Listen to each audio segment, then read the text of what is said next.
What's up, fools? Today is 4/22/2023. I am not feeling Clancy.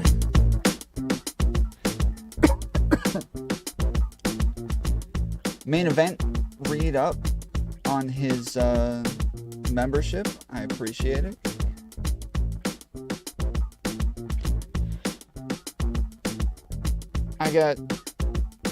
I think it's allergies, I'm not sure, but I've had a horrible migraine all day today.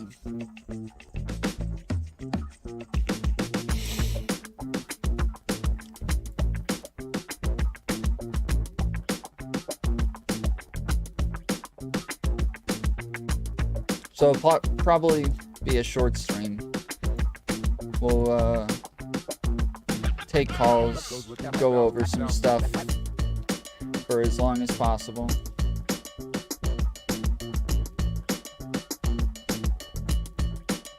Take a second, hit the thumbs up button. Appreciate you joining me.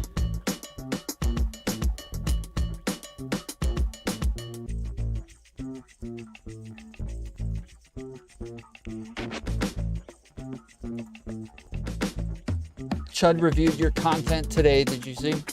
I saw some of it.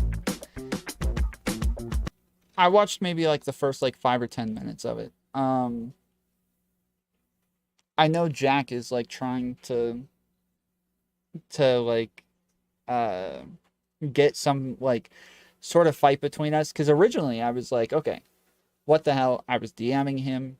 I don't He wouldn't tell me what his issue is with my position, but he says that he wants to debate me on it, on the Crucible, for some reason. But so we're trying to figure out dates and crap, and um and so yeah, I kept asking like, well, what are we disagreeing on? It's like the overall thing, like what, yeah, specifically, like what exactly, just your whole vibe, man.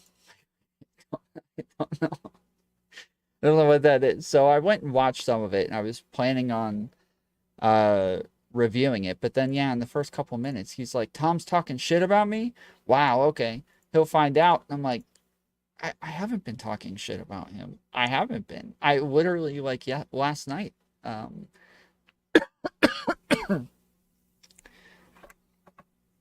people were asking if we were fighting. I said,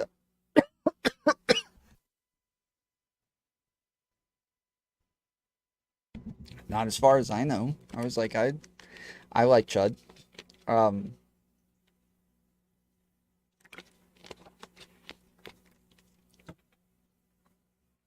I feel like it would be weird to go debate this on another channel. Like, if he wants to talk to me about it, I'm happy to talk to him.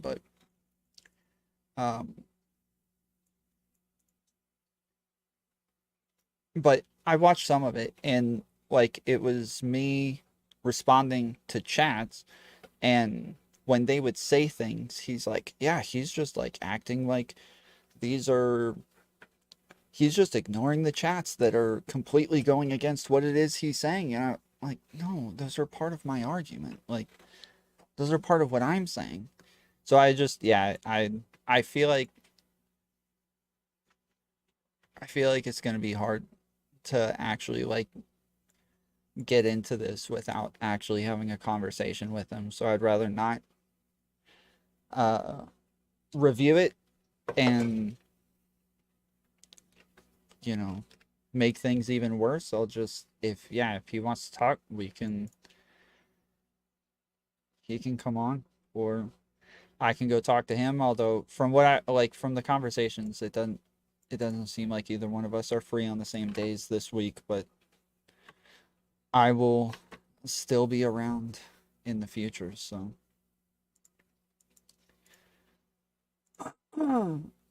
as long as I'm not dead next week. Chud wasn't very charitable. Um yeah, well, so that was one of the things, is that like I'm calling him a straw manner and things like that, which I did, yeah. When he's calling me a fucking retard over and over, yeah, I'm like, yeah, okay. Like, but that's not a new take or anything. Like, I think he stretches a little bit to give his takes. I think that like a lot of the stuff he says is a little bit too hyperbolic for me. He doesn't watch my content. I don't watch his content. Like, we seem to disagree on a lot of things. Most of our interactions are debates, um, where we're disagreeing with one another. But I was never under the illusion that we thought of things in the same way.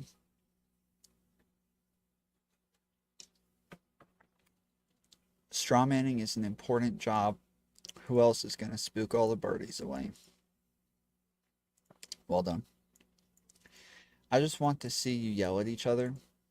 Give me memes, Tom. Okay.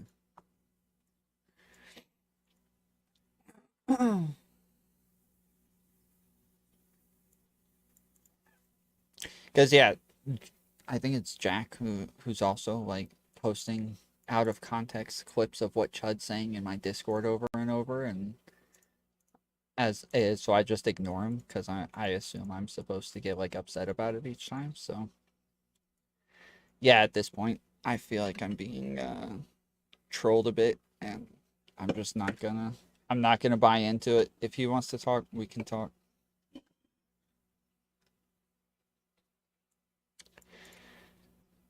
Powerful sphincter muscles. Chud was being a cunt. Charitable is not even a word to use. Even his chudtards were trying to stir shit here, but were promptly stopped by my homosexuality. So I have a question for you, and it starts with, holy shit, did you take a shit on Chud's Cheerios, or WTF is he going so scorched earth with you? Friendly ribbing and stuff is great and all, but FFS, what is wrong with the bonger?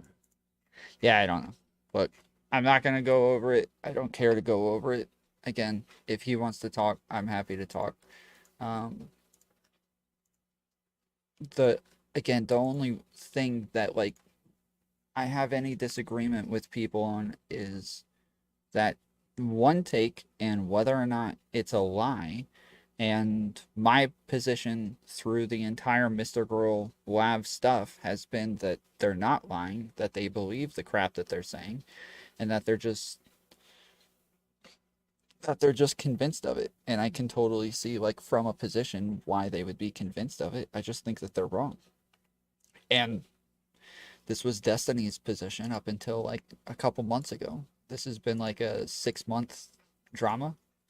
And from the beginning, that was his position as well. He just happened to change his, and I didn't. I still hold the same position that they're not lying, that they're convinced of these things. Lav attacked him and tried to drag his kids in. Well, and so that seems to be like a pattern, is like a lot of the people who are really upset with me are people who have like a personal vested interest in this, or like they're a personal drama with her. And yeah, I don't want to seem like I'm defending her to people that she's dicked over in that way. So yeah, I don't know.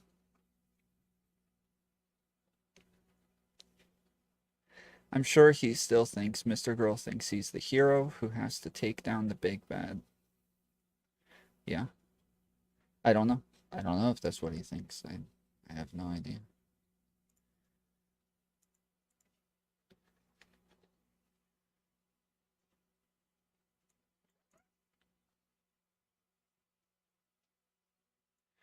Chud really hates Lav because she made fun of his teeth.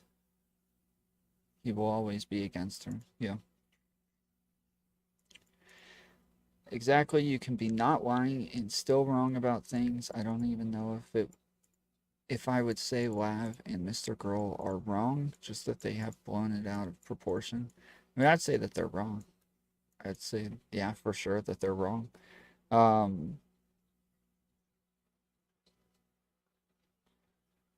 Because yeah, originally the whole thing that I was arguing against, which is why this all blew up in the first place, was that they were saying it was a brand new claim.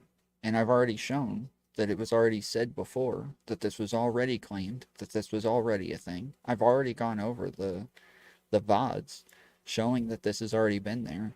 I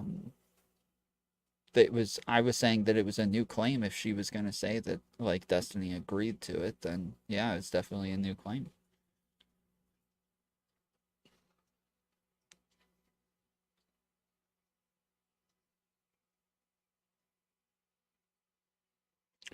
Lav's kind of different, I think, because she's openly forcing her way into this sphere despite all this stuff that's going on. Yeah, it is odd that I was going to say, it's odd that she would want to still come back here as much as everybody hates her, and as much as, like, she's kind of ruined her reputation already. But it's not odd, because this is a dope space, dude. I like it.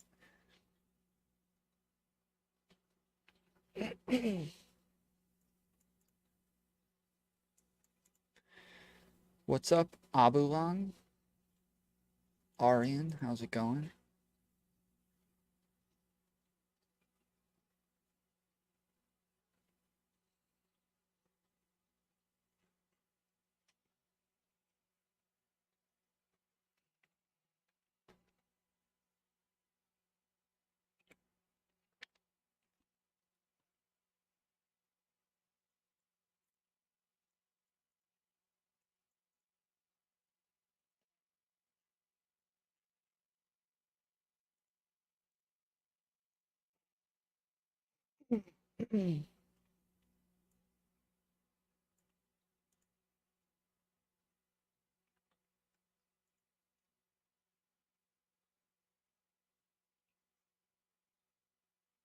This sphere nearly caused me to commit game ending.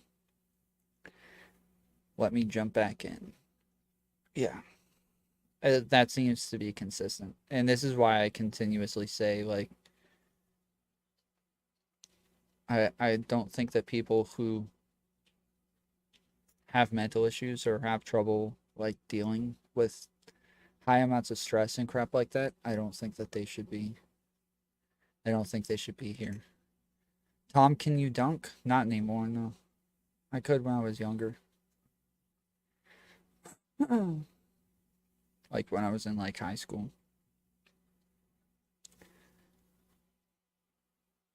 I haven't even played basketball in months. The only stuff I've done recently is like go bike riding and hiking and stuff like that, but I haven't played basketball in a while because I normally play basketball regularly.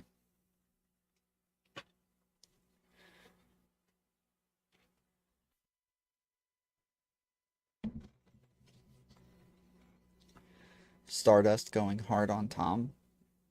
Is she? Let's see.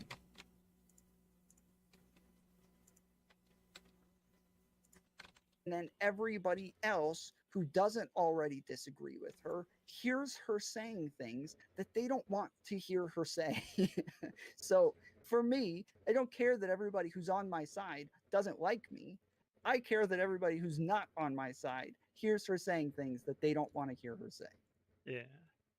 This is what I would suggest. Just a recommendation. You don't have to take it. I know you did a little bit of a summary wrap up at the end of yesterday's conversation with Lav, but I would say the things that you told me, that's the kind of summary wrap up that you should be doing. Is like really kind of reiterating what happened there, kind of drilling that point home and saying, therefore, you know.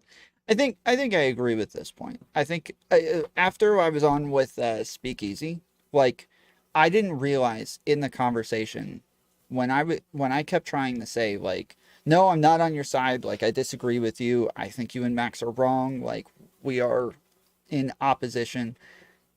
I thought I said all of that, but she interrupted me like 3 times trying to get it out, and I guess when we went over it with SpeakeaZy, I realized I did not say as much of that as I thought that I did. And yeah, I think I agree with this point that I probably should have stated my position like more emphatically with the amount of people that were watching. It probably would have made more sense.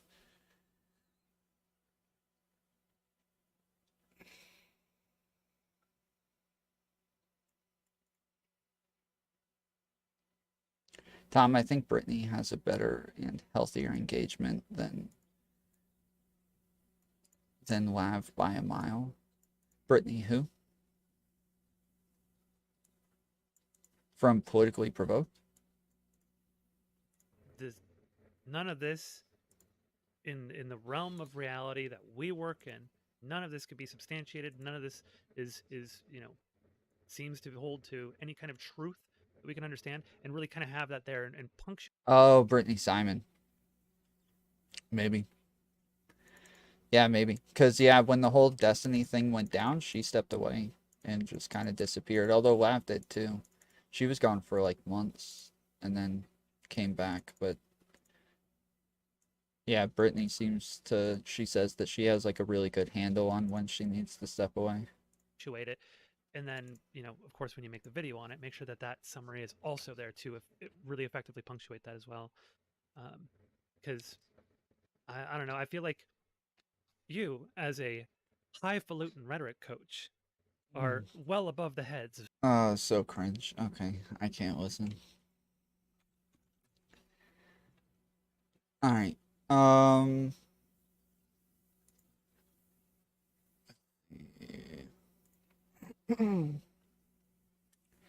Wait, what is SpeakeaZy reviewing? Okay. Yeah, goes on a. And she's always at Playa. She's a hoe. It says he's weirdo on tomfoolery? Oh, I assume he's reviewing the video that was published today.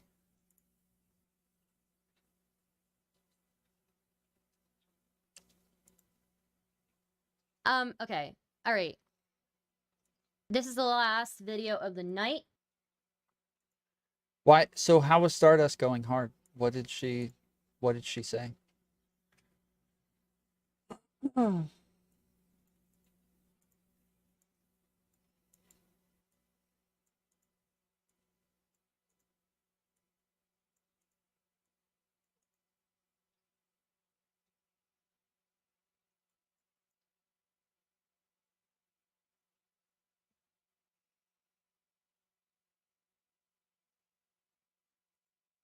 And I'm just like, bro, what the fuck? Yeah. There's just so much, you know, clownery going around, you know? So, yeah. Clownery. Two of you, like, you don't think that he would feel like it's tit for tat to come back with other information about that you've given him? It wasn't real. Okay. I'd never, like, there's nothing to talk shit about Connor about. Yeah, I don't think he ever came out with that. So yeah, I don't. No, he did in our fucking messages. He had said something like that I had said that Connor couldn't make me come. Like, just a lie. Like, that's the if it was something. Like, just from that, they're likely to log it. I see. Sure. Yeah, like I said, hindsight 2020, but I Yeah. will not like to imply that my following elsewhere was any. I hope you're all doing well. Can we get a shout out for Nina? She doesn't seem to be going hard. Tom, do your call for action. What is my call for action? Who's Ollie Alexander? Ollie Alexander is the guy who started the Stop the Steal movement for Trump. He ended up becoming a big name fairly quickly. And then recently he got caught sending messages to kids trying to proposition them, asking for nudes, trying to have sexual interactions with them. So yeah, if you just got here, I do think I'm getting a little sick. I'm gonna be a little down today, but it's all right. We'll get through it. I don't know how long I'll be on for, but I think it's just allergies, hopefully. It's just allergies, and I can just drink some water, drink some caffeine, and then we'll be good.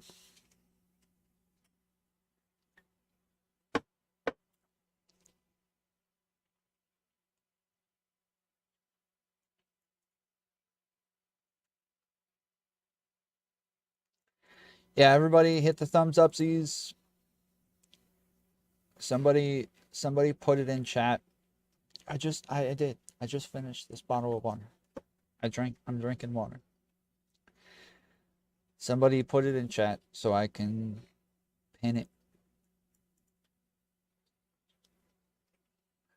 She pretended to have criticisms and gave herself accolading the whole Ali Alexander thing for some reason.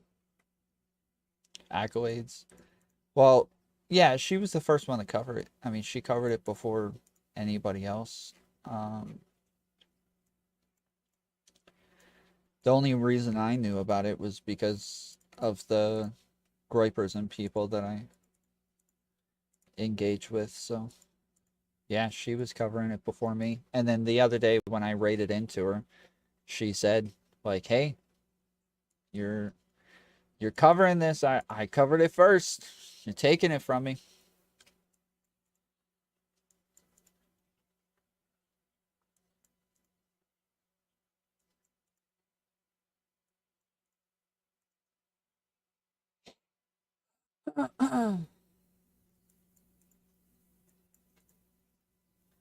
It's because you haven't been getting quality rest. Bro, it's so strange lately. Every time I go to sleep, I go into a coma, man. Like, seriously. Every time, like, as soon as I close my eyes, I am in the deepest sleep ever. And when I wake up, it is so hard to actually wake up. Tom has AIDS? Probably. Probably. No, I'm just kidding. I think it's the pollen. I think that like the pollen is actually affecting me, which normally pollen does not affect me. Most years pollen does not affect me at all. But I was talking to my boss today and she was like, yeah, she's like, everybody's allergies change every 7 years, so you're maybe switching over to be affected by pollen. What up, Michael? Did anybody put it in the chat? Michael, you gotta tell the people what to do.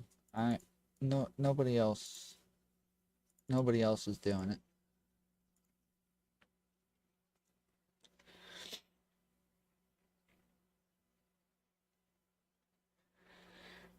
it. Also helped organize January 6th rally. Yeah, he Ali Alexander was one of the people who was scheduled to speak at the January 6th rally and then got cut like an hour before the rally.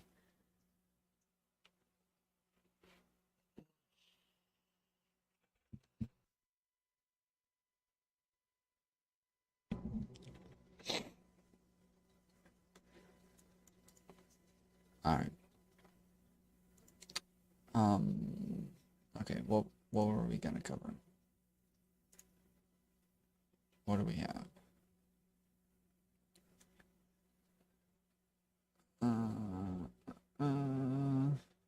Oh, I love this. Have you guys seen this stuff?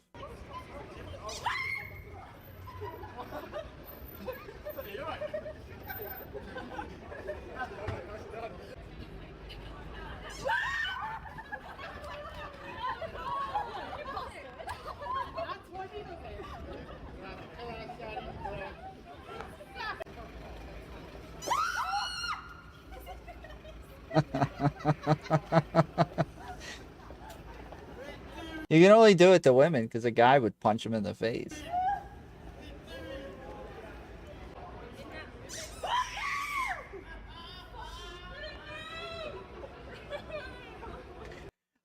My brother would do this to me where I would like come out of a room and walk down the hallway in the dark and he would jump out and be like, boo! And like,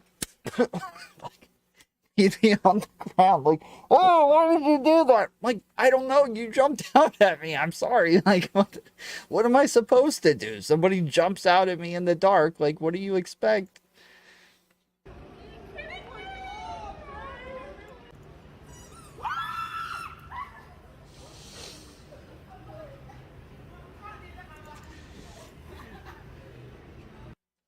See, black girls are always so much smarter than white girls. Like, white girls just, like, scream and freeze up. Black girls scream and run away, dude. They take off every time.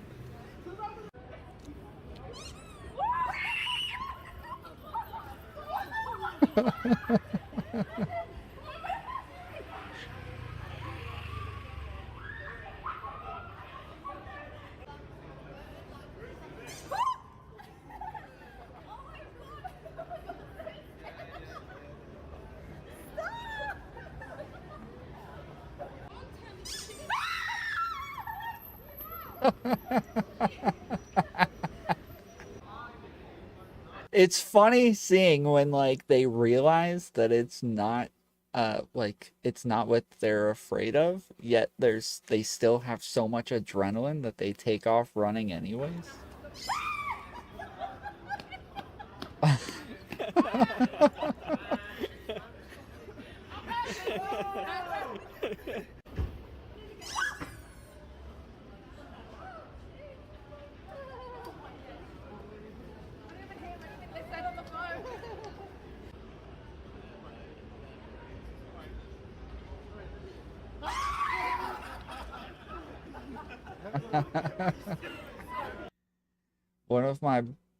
brothers broke cardboard cutout at the movie theater in half because he didn't notice it and then screeched and out.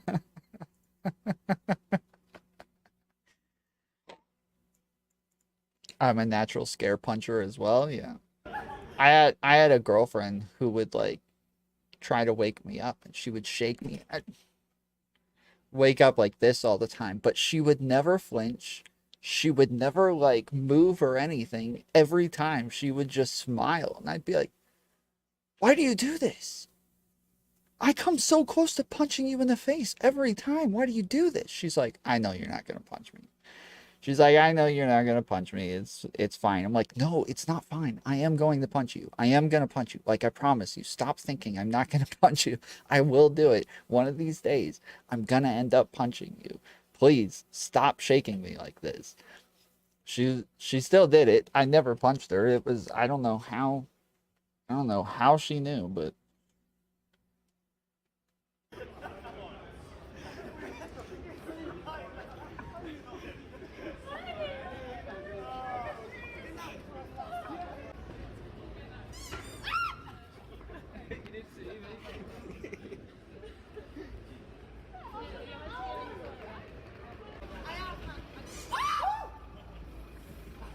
bro, they're gonna give these old folks a heart attack, man.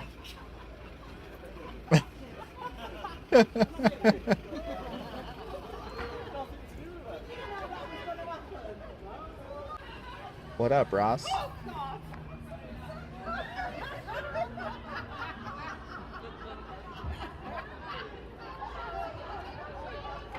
I wonder if they cut out all of the people who got pissed off. I wonder if they cut out all of the people who were like super mad afterwards.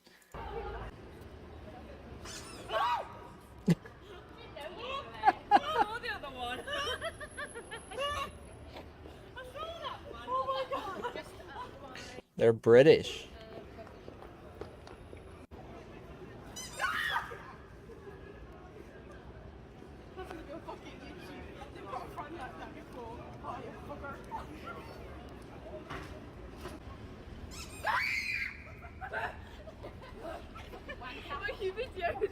Wanka. Yeah, wanka. Oh, it's a compilation of the best reactions? Oh yeah, it is. Okay.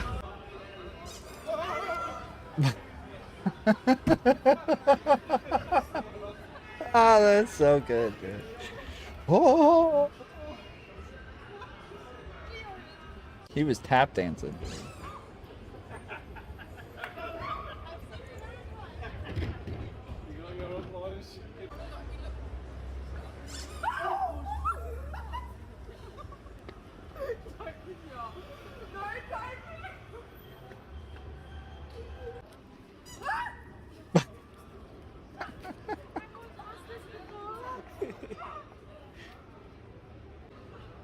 A bunch of them sound like this has happened to them before. Like, a bunch of them are like, "Again? Damn it, dude." This chick's like looking right at him, dude. She's looking right at it right now.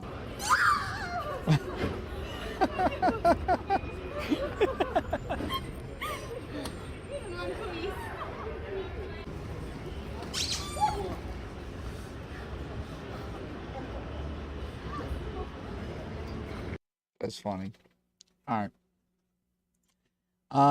Okay. You guys want me to watch the BrittanyVenti stuff? I don't know if I'm interested in this, but we'll watch it. Alright. I'm gonna, like, we've had this argument 100 times, and I'm gonna say it again, okay?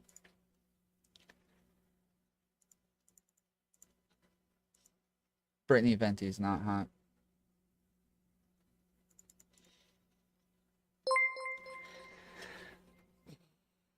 Rudimute Crab super chatted $1.34. SleepEazy says, Bear Heart. Bear heart. Well done. Bear heart, of course. Thank you for the $2. And it doesn't necessarily always apply to you. It's about they had this chick, so they had like they showed all of the girls on the cover of this one on their thumbnail, all of their like Instagram photos, but they had this one girl, they showed her like 3 times. They had like 3 pictures of her on the thumbnail, and then all of the other girls like once. And then they made sure to sit her right next to Myron. Or is she a twin? Wait, is that another one of her? I can't tell. The chat's in the way. Are there 2 of her?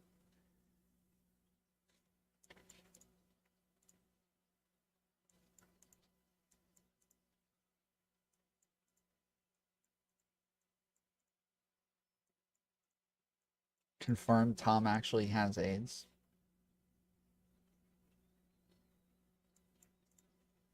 I don't know. You guys think she's hot? Oh, okay. They are twins. Okay. They are banging, dude. They are good looking. You gotta go, man. You gotta Come on, go. James. You gotta go. You're wild. That 10K viewers. This might be your platform, but respect people when they come on your platform. Okay, goodbye. Go. Call everyone bro. So that's why she's angry. Get out. Get the out of my apartment. Get out.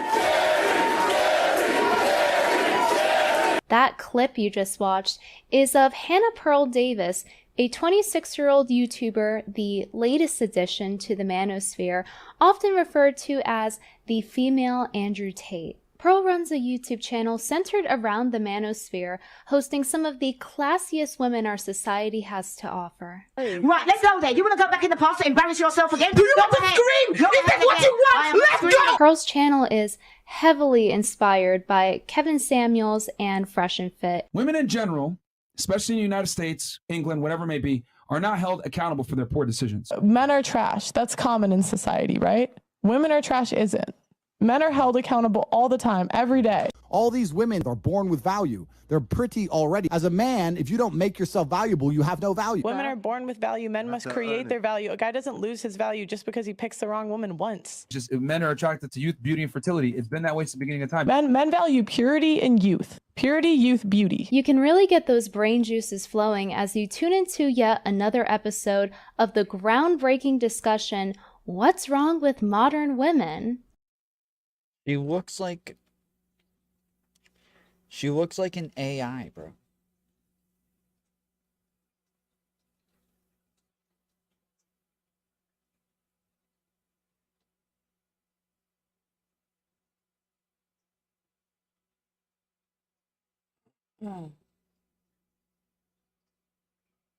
An AI hammerhead shark? Yeah, okay. Yeah, sure. She can actually see things happening behind her.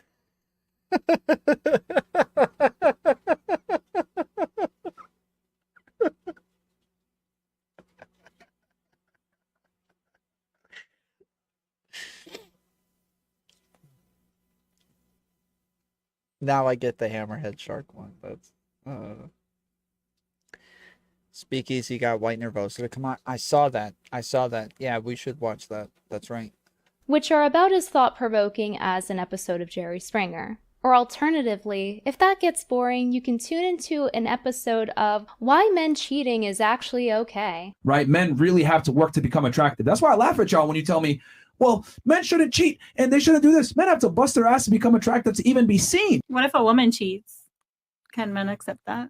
She belongs to the street. You don't think it's different for men and for women cheating? No. I actually think that women like to be cheated on. But Pearl didn't always have these takes. In fact, she used to say the polar opposite, especially about Fresh and Fit, who she is now emulating. I know a lot of girls that actually waited till they were married and stayed a virgin until they were married. And I can tell you that the guys on Fresh and Fit podcast would never be able to pull a girl like that. It's interesting considering that Pearl's current branding revolves around telling women that their standards are too high and that if you want a high value man that you have to tolerate him cheating. People think I'm condoning cheating. People think I'm encouraging cheating. No. I think if a woman cheats, she's trying to leave you. If a man cheats, yes. He's just it's like a handshake. Yeah. Women act like this is the most unforgivable thing, that he is the ultimate bad guy, the ultimate demon if he does this. I'm sorry, sometimes you contributed to it. And women take no accountability for that. And that he wants to go to the bar with his buddies because you make that shit a hellhole. Because you are so unpleasant to be around. And that man forgives you for all of that shit, but you can't forgive him for stepping out once? I remember seeing her a while ago doing videos that were like the whitest girl reacting to blah blah blah. Like that's, and every time I saw her I was like, wait, is this the whitest girl? It's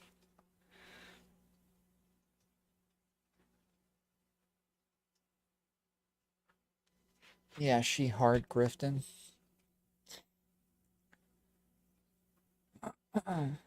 That was her niche, yeah. I remember her like putting out, it was always really dumb videos too. It was always like really dumb stuff. But yeah, it was always like whitest girl reacting to X. Twice? You guys are crazy. It's just a little cheating. No biggie. I think it's safe to say that Pearl has changed her business plan in order to make money off of the manosphere, because people's opinions don't normally change so drastically in morality, especially in such a short amount of time. Now me, I'm not selling. I think they do, but they talk a lot about it, right? They will talk a lot about like, yes, I was wrong about X because of Y, and you know, I can't believe I used to believe this. And then like when people like Destiny come on or other people, they'll be like, yeah, I used to believe the same thing, but I don't anymore because of blah blah blah. Like I never hear her talk about changing her mind on things. I never hear her talk about how she used to believe other stuff or that she changed her mind on things. I've never heard her talk about this stuff.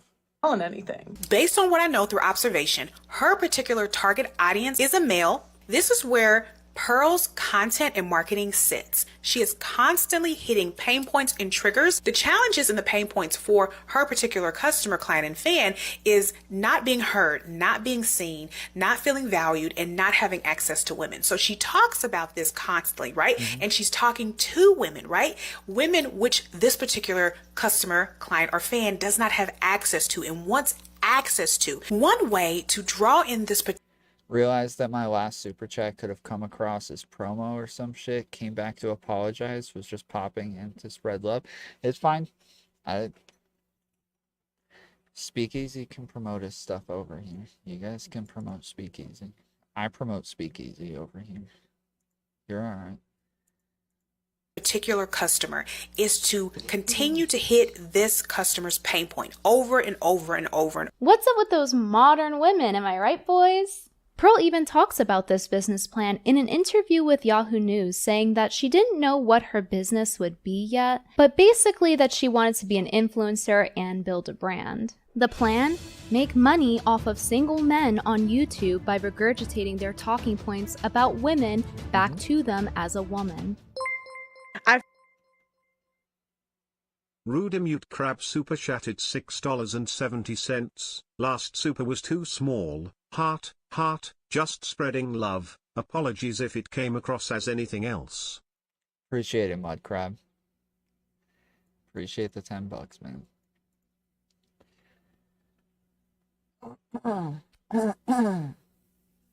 Yeah, super chat was perfect timing, dude. Right when the music cut off and there was just like a pause.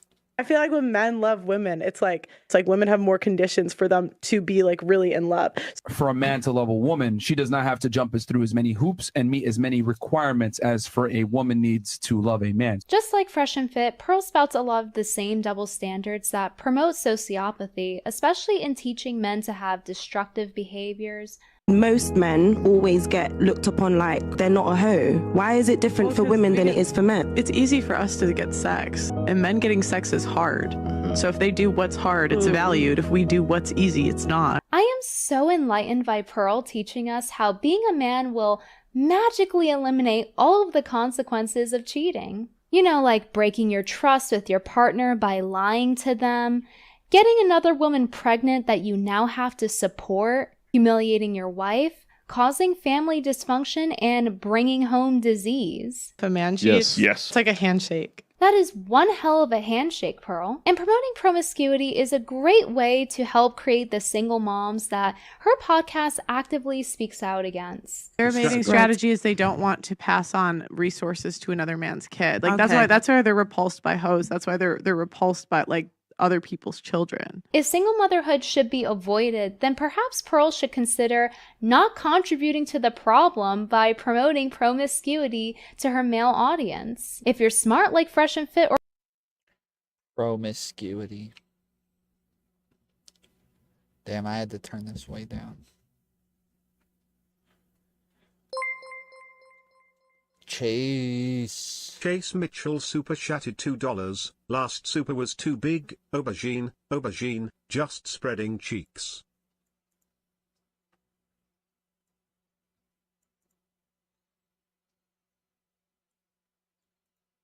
Thank you for spreading the cheeks. What is aubergine? Oh.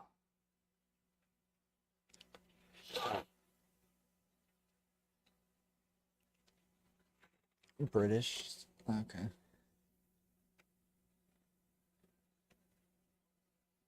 That's what it is in British land. Eggplant in British land. Okay.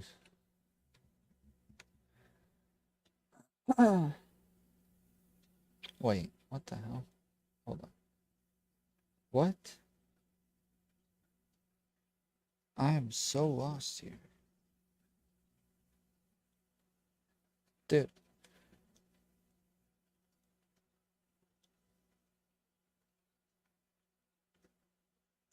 I'm sorry. My audio is being weird.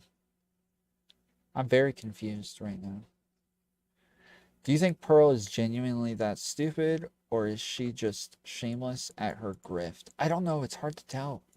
It really is. It's hard to tell. Like, as dumb as she is, it seems like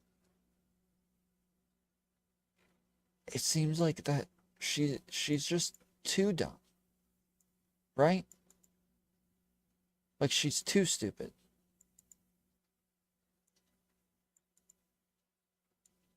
It's hard to gauge. Like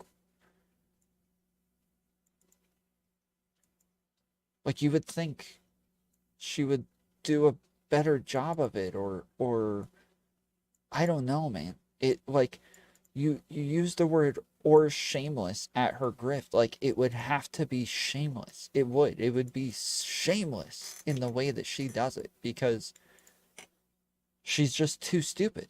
She's too dumb.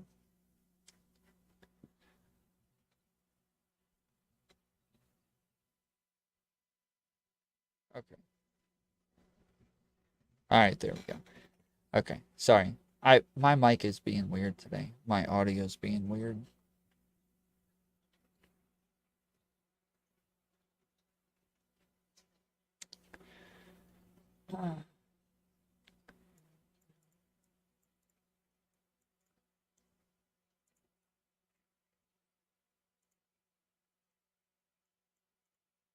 Debate? Debate what?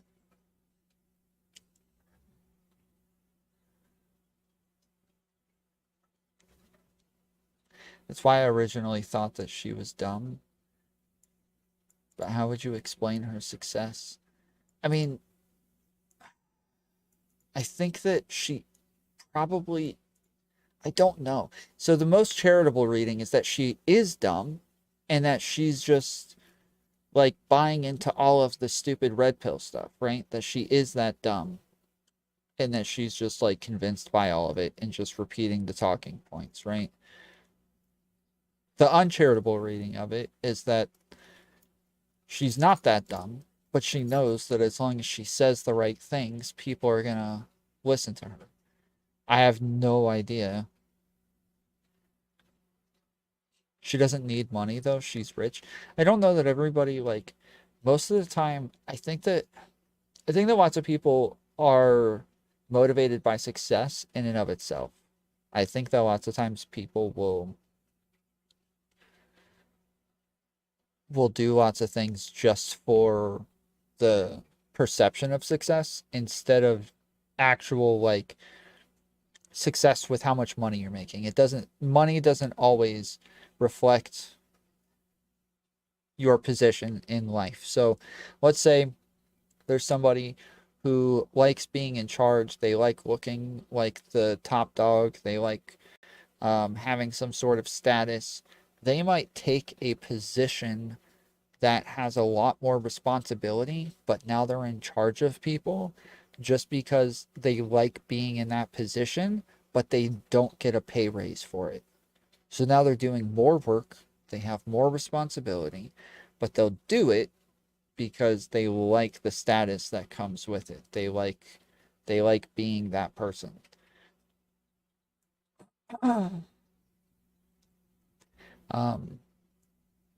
Like I don't make much money off my YouTube right now. The money that I make, it's all just going into an account and I can't get it. At least currently. We're still trying to get it, but it would be nice to get it. I would be very happy if I could get that money. Within the next month, if we still can't get it, we're just going to cut it off. We're going to cut off memberships. We're going to cut off super chats. We're going to cut off commercials. We're going to cut it all off. Actually, I'll keep the commercials on because YouTube pushes my content more when it's monetized. So I'll leave that on. But I'm not going to be able to get the money. Like, it's been almost 6 months now, and we still can't get any of the money from memberships or super chats or commercials or anything. We haven't gotten a dime. Why can't you get the account? It's they're saying that they can't verify my taxes or something like that. They keep saying that they can't verify my identity for my taxes, but it's like I'm verified with every job that I go to. Like, they all have to verify my identity in the same exact way by running an I-9, but YouTube can't do it for some reason. I've been trying and trying and trying and trying. I've done it with my birth certificate. I've done it with my social security card. I've done it with my ID. I've done it with everything, and we still can't get it. So yeah, if you guys want to, you can make donations with, there's a tip button or a link for tips in my description. That money goes straight into my account. That money goes straight into my account, doesn't have to go through YouTube or anybody else. It just goes straight into my account. No problemo. But super chats, stickers, memberships, all of this stuff. Wait, okay, so you ain't saying IRS didn't verify you, but YouTube can't somehow verify your account? I don't know. And there's nobody that I can talk to figure it out. I don't know. I literally shut down the first account that had, I think, almost $1,000 in it. And I had to shut down the account and just lose all that money and start a new account to start over. After like 3 or 4 months of trying, it wouldn't go through. So now I started a new account and I'm starting over, going through the whole process over, and still can't get verified so far. So I don't know. Or Pearl, you can just reframe promoting sociopathy to men as advocating for them, even if the only thing it does is promote dysfunction and make more men lonely by fear-mongering them about relationships. I feel like a lot of men have a good reason for avoiding marriage today. I love it. And even a woman can seize your assets, even if you're just living together. It varies from state to state. I know the chat. But it's like if she leaves her stuff at your apartment for like a period of 3 months, she can literally seize your assets. We are just warning you of what female nature is. You're probably wondering by now, where is Pearl's ring? Well, I'm here to inform you that Pearl is single and unmarried at 26 years old. And the reason I decided to go to therapy is because in the next 5 to 7 years, ideally. You know, some things are out of your control, but ideally I'd like to be married. Which, according to her, is because she is too picky. You're single over a certain age, you're probably too picky. And I say that it's because she's too picky because she claims that 28 years old is pretty old to be getting married. What do men value? Third thing men value. Tom, is there a chance that your parents stole a social security number and gave it to you because you're an undocumented immigrant? I hope not. I freaking hate illegals. I hate them. Illegals are the worst. They're ruining our country.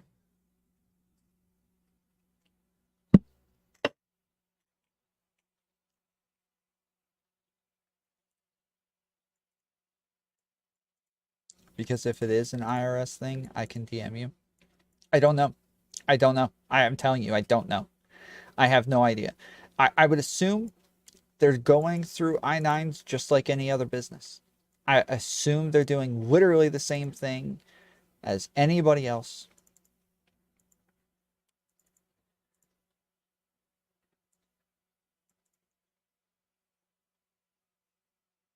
I don't know. There's nobody for me to talk to. There's nobody for me to figure it out. There's nobody for me to ask. There's nothing.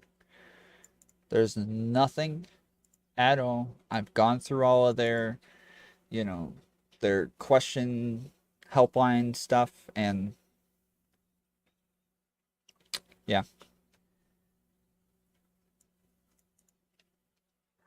There's nothing to tell me specifically what my issue is. So, I don't know.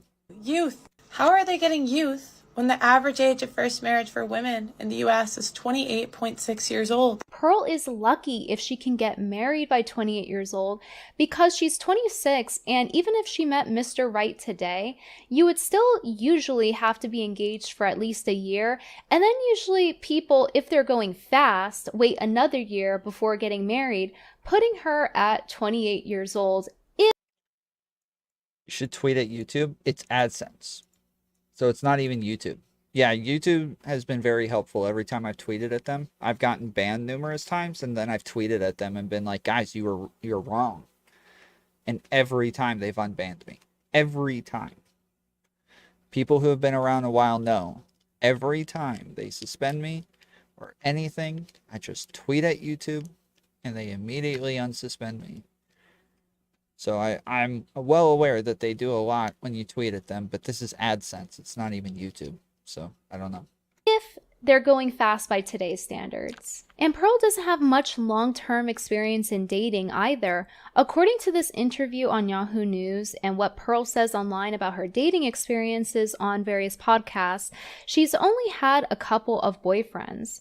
If you can do the math of her being 23 in the Yahoo interview, they couldn't have been that long considering she just turned 26 in the past couple of months. And that got me interested in knowing who is Pearl picking, considering that anytime a guy does something wrong, no matter what it is, she tells women to simply just pick better. Okay, so then you pick guys that cheat. I discovered that last year Pearl tweeted about a breakup she had, so I decided to go ahead and check the archives. And it turns out that Pearl actually got catfished by an obese man with 2 children on TikTok. Baby, when did we start dating?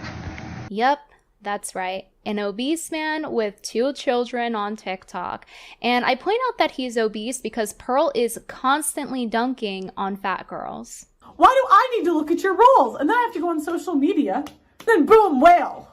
Boom, another whale. The cherry on top is that Pearl has been pretty adamant about men having children being a deal breaker for her. For me personally, I'm not into the guys with kids. That's not my thing. Instead of immediately breaking up with him for hiding 2 whole children from her, she instead takes him in to live with her and her family to mooch off of them. Because he was homeless when I first met him. So I moved him into my parents' house so he could get an ID. Too. Yeah, and so my Show parents proof of put him. him on our lease. Aww. So that was how and they moved him in for he lived with us for a month. Meanwhile, Pearl is out here humble bragging about her bagging a rich one on podcasts. Oh, he was a millionaire. It was just he didn't know what to do with it. How did you nab a millionaire? He was on social media and I saw he lived like kind of close to me. And so I made like videos saying like, oh, we should like hang out. Like, have you never seen those videos of girls like shooting their shots at guys? No. Like, publicly? I was on TikToks and I did a video saying, you know what, when he's not doing this like comedic bit, he's actually kind of fine. Like, I live in Chicago, you live in Chicago, we should like hang out. I am pretty confident that Pearl is referring to her ex Wanya in these instances because Wanya is from Chicago like the millionaire ex she talks about in the video. There are multiple articles saying that Wanya was homeless when he was around 22 years old. There's a small chance that I'm wrong, but it seems that the story does match up. I do find it funny that Pearl dating Wanya, or people know him as Angry Reactions, was framed as her bagging a rich one. Meanwhile, he actually moved on to date a more attractive redhead, and she's still single and unmarried. It seems like her advice on lowering her standards to get married isn't working out so well for her. Pearl has the absolute audacity to tell women to pick better when she literally got catfished by some girl's obese baby daddy on TikTok. Yeah, he has a lot of followers, but he ended up having to mooch off of her anyway. Wait. Daddy on TikTok. Yeah, he has a lot. I know Angry Reactions. I know this guy. Wait, she was dating him? For real?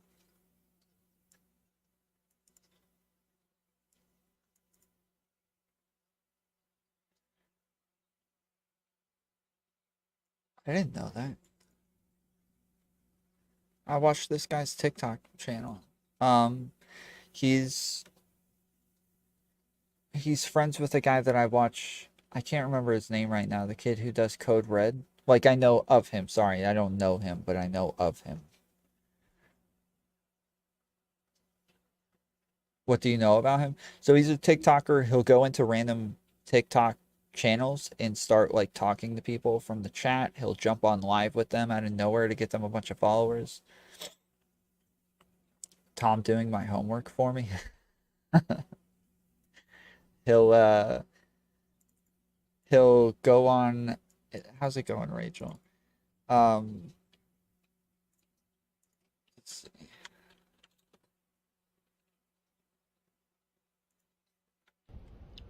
'58th Isaiah, 6 through 10.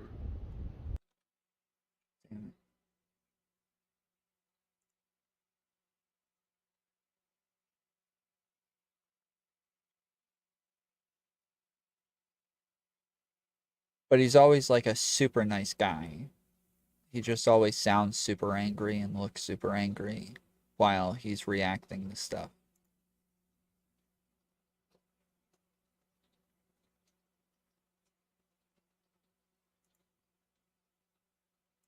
Okay, I know this looks What is that? I'm in full agreement. What is that? I need that. I got flies all in my house, man. During the summertime, letting my dogs in and out of the house really brings in the flies, so I had to run to Target to pick some more up. Please, tell me where you get that from. Went in and got some more today. I need that. Replaced the fly trap that I had there previously. I also was able to catch a fly in real time with this.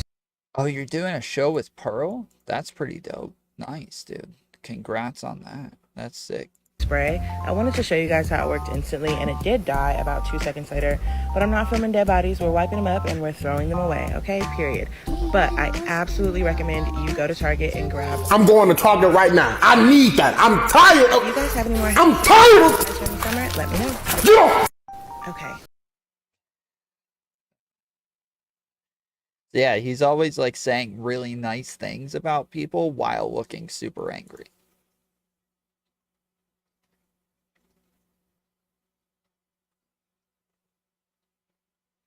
I don't know, it looks like this audio is muted.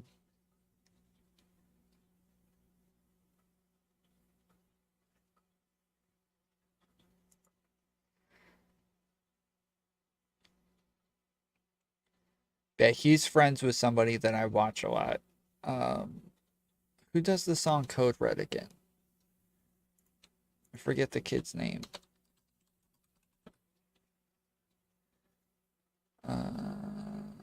Code Red. Token.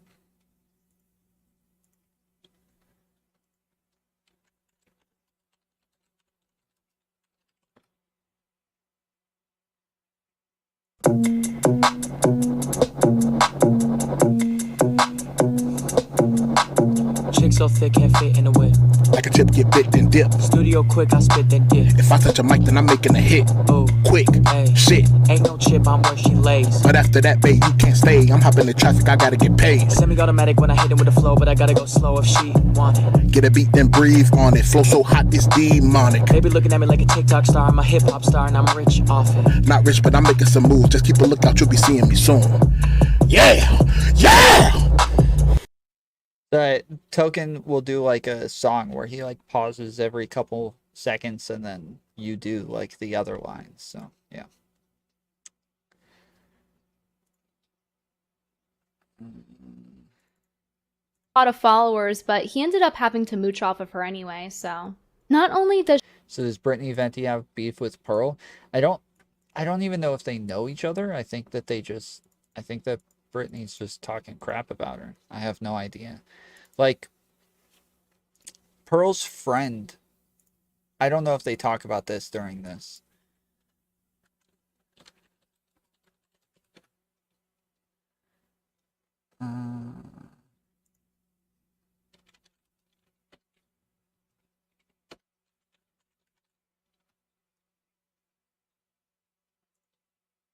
Unfortunately for you, another one. Here's another Just Pearly Things video. No, God! But this one is a little different.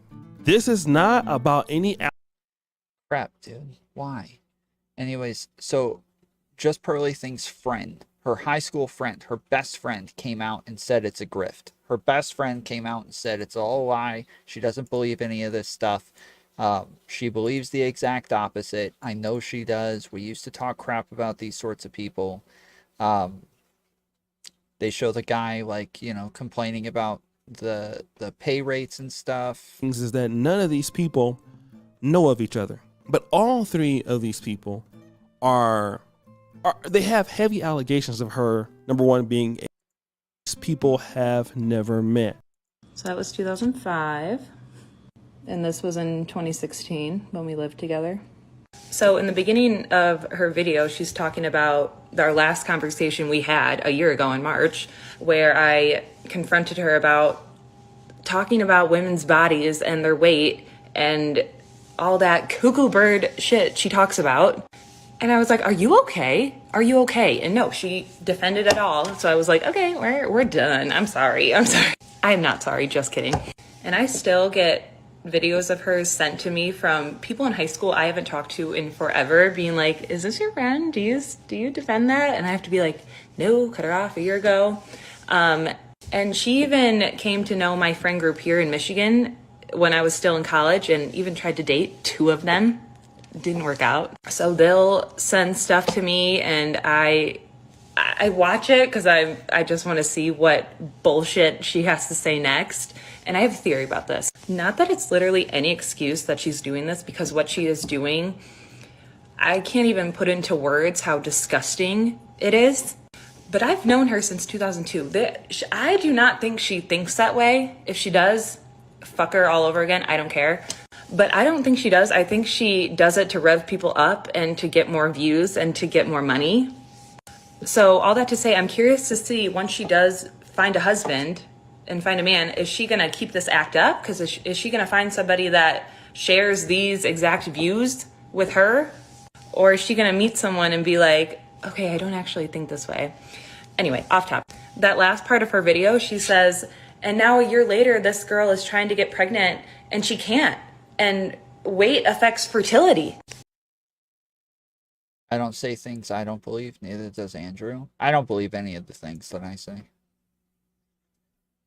I'm like Pearl. The things I say are so stupid, you have to know that I'm being for real. I didn't know I was trying to get pregnant. I'm not.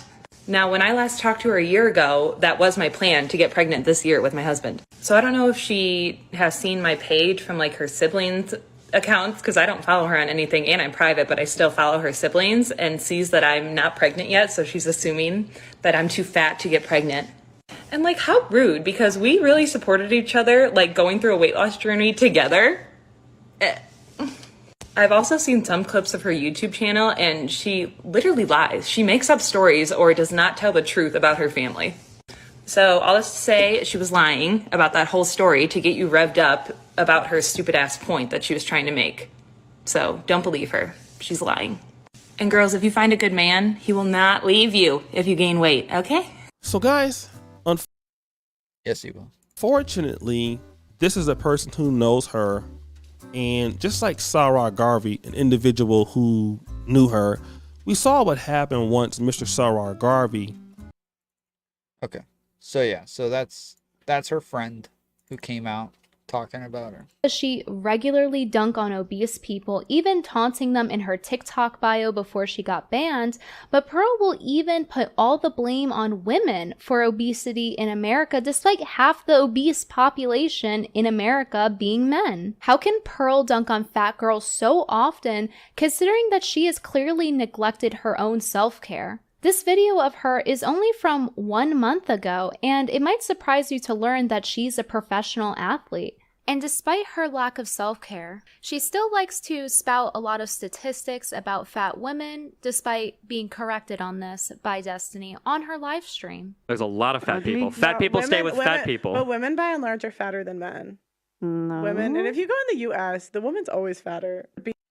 Wait, no. Women have like a larger body fat ratio, that's true, just naturally. But I think men are more likely to be out of shape. Like, women are held to much higher standards for the way that they take care of themselves. Men can have a straight up dad bod and a beer belly and still be freaking ballin'.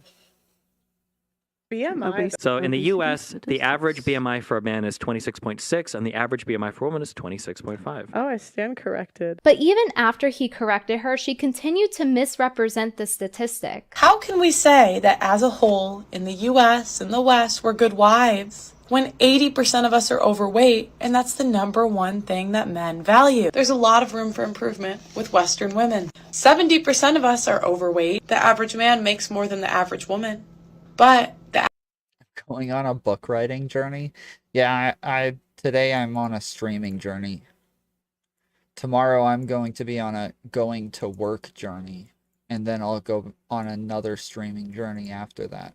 average woman is fatter than the average man. So in the US, the average BMI for a man is 26.6 and the average BMI for a woman is 26.5. Oh, I stand corrected. Hi everyone, this is me in the middle of editing. Pearl got banned off of TikTok, so I've had to go into the Internet Archive to pull up the timeline for you guys because I can't prove it on the live site. But you can see she's wearing the same top that she talks about the false obesity statistic. And you can see the date here is 3/14. Destiny corrected her much before that, so just wanted to show proof of that. When I was doing research, I also happened to have made a note about the timeline because I had a feeling that she was regurgitating the statistic even after she was corrected, and it turned out I was correct, so just wanted to post the proof in here. Pearl speaks on men valuing attractiveness, purity, and youth, and says in order to get a high-value husband, or husband at all, you should be those things. Men value purity and youth. Yeah. Purity, youth, beauty. Pearl fails to meet these standards herself, despite wanting to get married so badly. Apparently, if I want results in life, I have to start talking to boys. Yeah, wife me up if you're in the London area. You know? In terms of purity, Pearl's not a virgin. In fact, she's so reluctant to say her body count that she's willing to just lie. How many people have you slept with? Do you have this out? No. You ask everybody that. And you don't say your own number? What? No, I don't ask everyone. I don't think I've ever asked. No, I don't even ask body count. Would you say your body count? I don't know. No?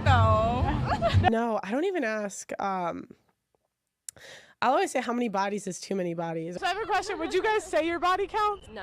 So if it doesn't matter, like, why don't people just say it? She chose to lie because she felt embarrassed. And despite Pearl preaching about the importance of women's chastity, Pearl actually wanted to partake in hookup culture.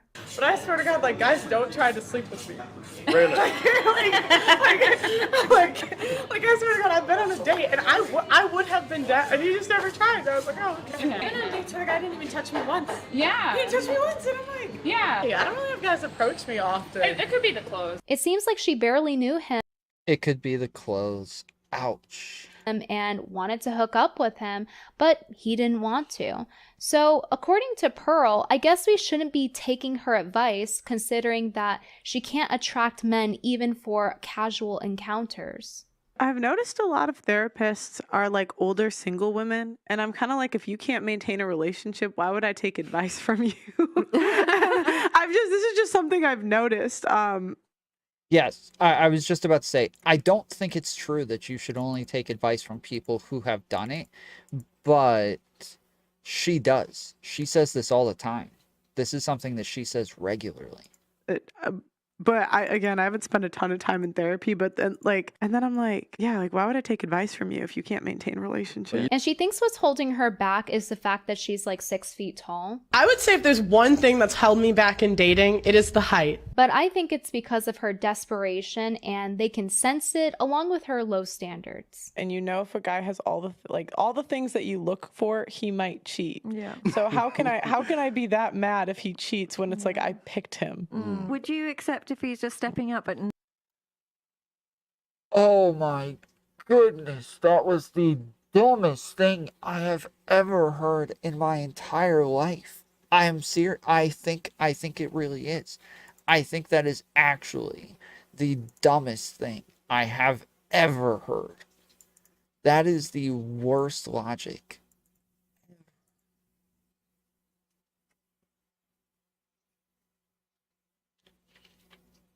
That's yeah, Rachel, if you're looking for questions, that's one right there. So if you find an attractive guy who's got it all, you're okay if he cheats on you, right? That's the I didn't hear. Replay it. Okay.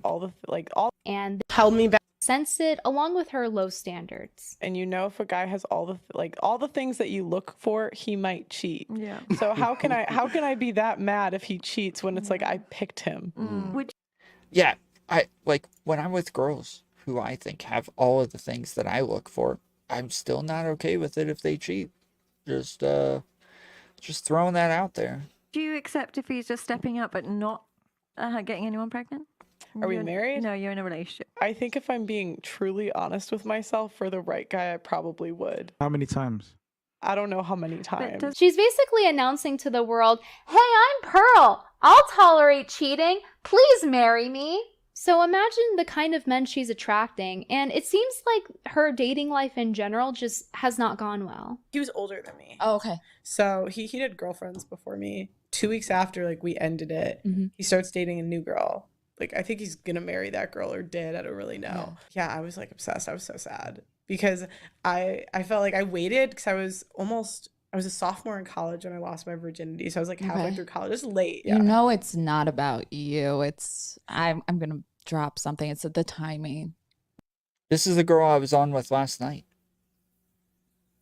This is the girl I was on with last night, isn't it? That's her. Right? This is, what's her name? Torsha? Tori?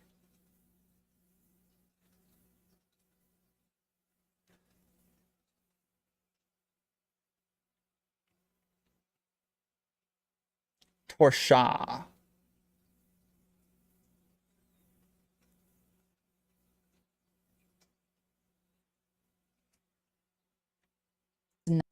I was a sophomore in college when I lost my virginity. So I was halfway through college. It's late. Yeah. You know, it's not about you. It's I'm gonna drop something. It's the timing.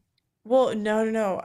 It was because he literally went on to marry the next girl. So it was something. But it's funny because the girl was older than me. So by the manosphere's perspective, I would have won. Pearl even acknowledges that things don't work out as they do on paper, but she continues to influence people to do immoral, pathological behaviors in order to demonize women for clicks and views. In Pearl's world, if the wife puts the husband in question in a bad position and takes his kid away, then it's her fault. It only takes one time to ruin a guy's life where she can literally take half and take the kids. Like, how is he supposed to protect how is he supposed to protect the children when legally she can take them and she's paid to take them away from him? But that same empathy is nowhere to be found if the wife is put in a bad position by the husband. Okay, so then you pick guys that cheat. But it says something about your decision making if you become a single mother. If the woman leaves, it's because she's just trying to take the man's money because she's an unreasonable, home-wrecking gold digger. She can take them and she's paid to take them away from him. But if a woman decides to make her own money, well, now she's emasculating her husband and causing the divorce. True! True! Or one of the number one reasons for divorce is financial, and also when women out-earn men. Tom Torsha is like you. She has been collabing with high-profile red pill guys for a long time, but her channel growth has been really slow.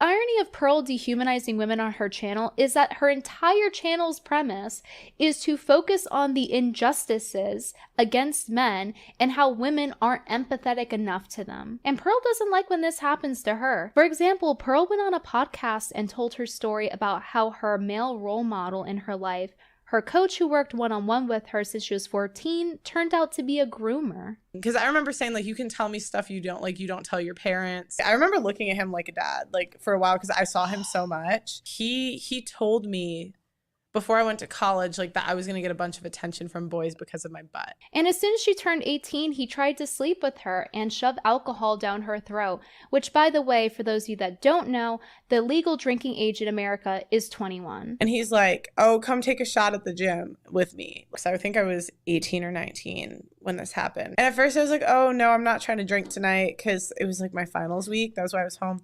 But he kept like going at it. Then he goes, you know, like, Hannah, because my first name's Hannah, the gym's empty right now. We could do anything you want. I'm like, what do you mean, Marcus? He texted me. So he said, come back to the gym tonight. And I said, for what? And then he said, like, nothing, just sex.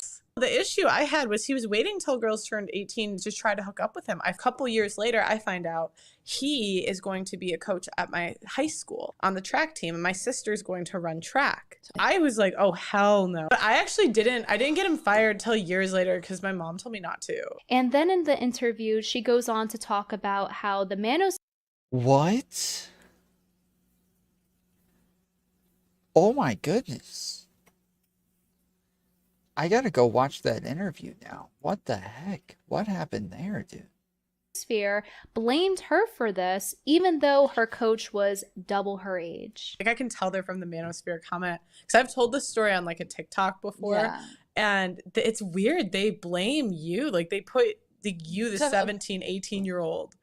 I can. Like, why'd you put yourself in that situation? Or you liked the attention? Da da da da da. Pearl has first-hand experience in the consequences of demonizing the other gender, and considering she went through something so terrible, you would think she would be empathetic. But instead, she's so profit-driven that if somebody else told her this same story, she would side with the predator. She seems to give no nuance and no defense of women, no matter what the situation is, even if what happened when they were children. I'm pretty sure social media is like some of the most damaging stuff for young girls in middle school and high school because of how much like information they're bombarded with in terms of beauty standards and how they look. But you guys are like, well, but Instagram helps them get flown out to Dubai, so I think like it does. You know, it's like you're totally disconnected from like the real world. I mean, it also lets you catfish the hell out of men, like with these freaking Instagram filters. It's based on the media that they consume and the images around them. Like that's just absolutely true. Freaking who? Like, what happened to the accountability? She's holding the kids more accountable than she's holding the men for not checking if it's a real person or not. Maybe it's because she's biased and she got catfished. I don't know. So yeah, clearly Pearl has no issues holding even little girls accountable over men. And when it comes to women, Pearl will say things like, you shouldn't talk about the exceptions, only talk about the rule. You know, some people might get married and the husband dies and they become single mother. You know, Right, but we're not talking about exceptions. We're talking about the rule. Are the majority of single mothers widows? No. But that changes at Pearl's convenience. You can't talk about nuances unless it demonizes women. You've never heard of cases where women don't let the dad see the kid? Earlier, you said we weren't going to talk about exceptions. You want to talk about the rules. So don't give me the hide and go seek with the kid. How often do you think a mom is hiding the kid from the husband? Give me a percentage. I don't know. Before on her channel, she actually used to be more nuanced and actually criticized the manosphere for not acknowledging exceptions. You know, I know that one girl that makes more money than her husband, or whatever the exception is to the rule. And we see it, I think, more often than the manosphere really gives credit to. I think in general, men don't want to date single mothers. But I know a lot of single mothers that got remarried. She was even willing to have her virgin friends come on the show to explain their perspective and why they wouldn't sleep with someone with a high body count like the host of Fresh and Fit.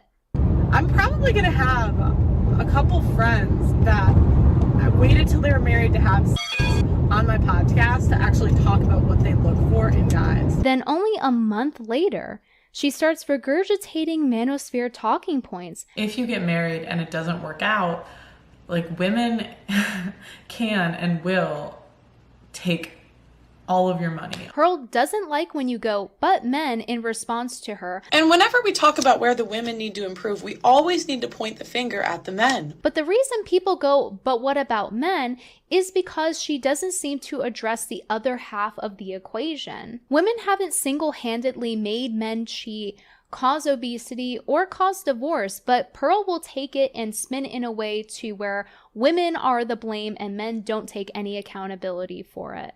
For example, 80% of women initiate divorce is something she will say in order to blame women.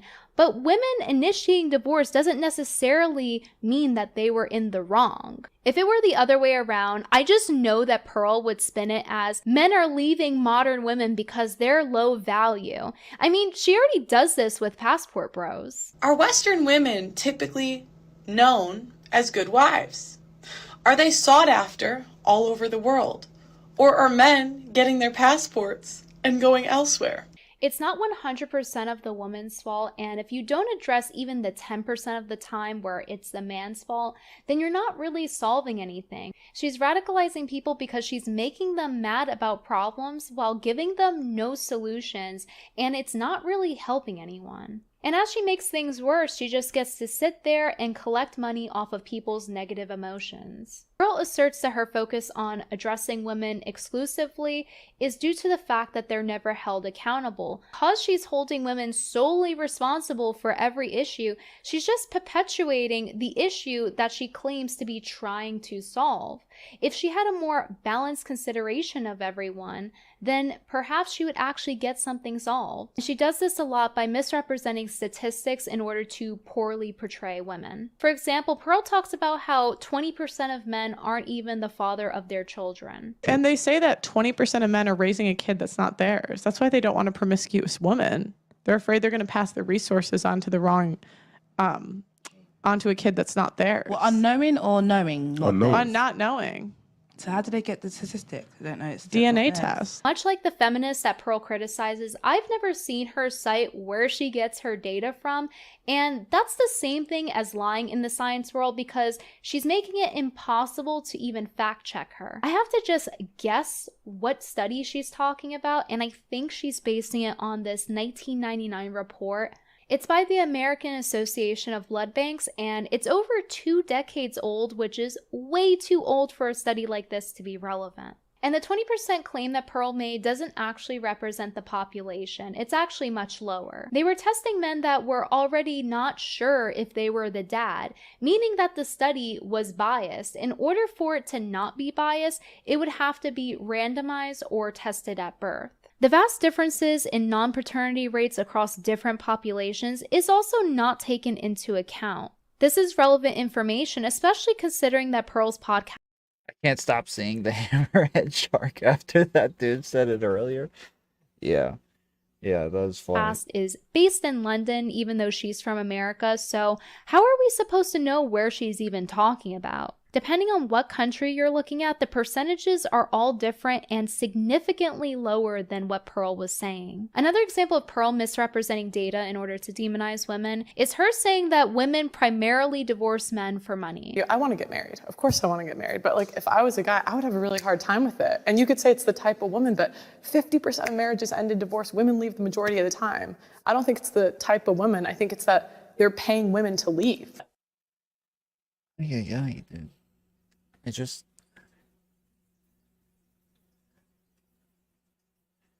That's such a ridiculous way of looking at it. Like, women are... If they're in a relationship with somebody who's making a lot of money, wouldn't they be better off just staying in the relationship than getting, like, alimony or some bullcrap? Or one of the number one reasons for divorce is financial, and also when women out-earn men. But the top reason for divorce on every site that I've checked didn't have that as even the top 4. And while I was researching this, I actually found data citing that women who divorced in the previous 12 months were more likely than recently divorced men to be in poverty, 20% compared to 11% respectively. If I were doing what Pearl does, I could easily utilize that data to say that 80% of women are leaving men because men can't satisfy women. But hey, at least I'm telling you where I got the data from, unlike her. I would have thought someone as rich as her would have the resources to be able to check the statistics she's saying, especially considering she's on her dad's dime. Number one, I'm sorry I'm not a brokey. My dad yells at me for accounting every month, and I have to like organize like business expenses versus personal. So my dad does yell at me when I pull out cash when you can't see what you spend it on. Pearl reminds me of Pearl from SpongeBob, asking her dad, Mr. Krabs, for money. How much is all this costing me? Here's the receipt.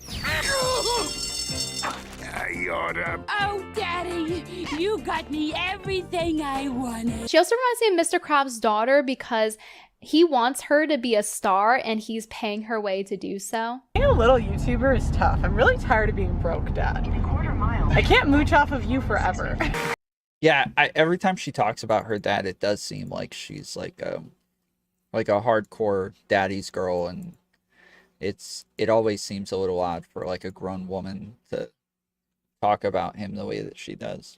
My little girl is finally a star. Give me a K-R-U! I'm sure that Pearl understands the real-world struggles of the average person from her 10-bedroom mansion. You guys you want the house tour? But clearly there is one thing that money cannot buy, and that thing is taste. This video is from Pearl's channel called Wife School. In the first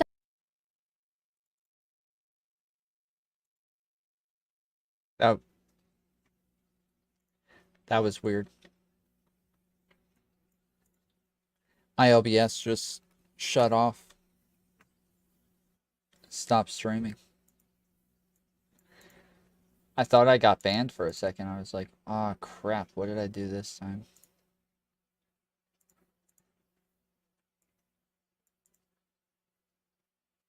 some of the outfits he puts her in. Perfect for a night out on the town. I'll do the full tour. Oh my god. Oh, yeah, that's not good. The irony of this is that Pearl from SpongeBob is an actual whale. Oh no. Yeah, that's rough. Dude. This dress looks like a trash bag. It's unflattering.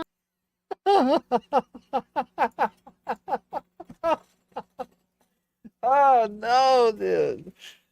Oh no, she's going in. On her because it's showcasing her stomach, which is not what she should be highlighting. Not only that, but the black is washing her out, making her look very drained, especially considering the fact that she normally doesn't wear makeup. Going without makeup is a personal choice and it's fine, but if you're gonna do that, you need to know your color palette or you will look even more tired and sickly when you wear the wrong colors. Sickly, oh my goodness. I'm going to go ahead and explain a little bit of color theory to you guys. Color season is a system that utilizes color theory to categorize where each person falls under in order to easily find out what colors look good on them. It's based on how their skin's undertones interact with other colors, and that involves how light or dark their skin is relative to the hair and eye color. If you have warm undertones in your skin, you'll look more yellow with green veins in your wrists. And if Tom, Mary tried to do this for you? Tried to do what for me?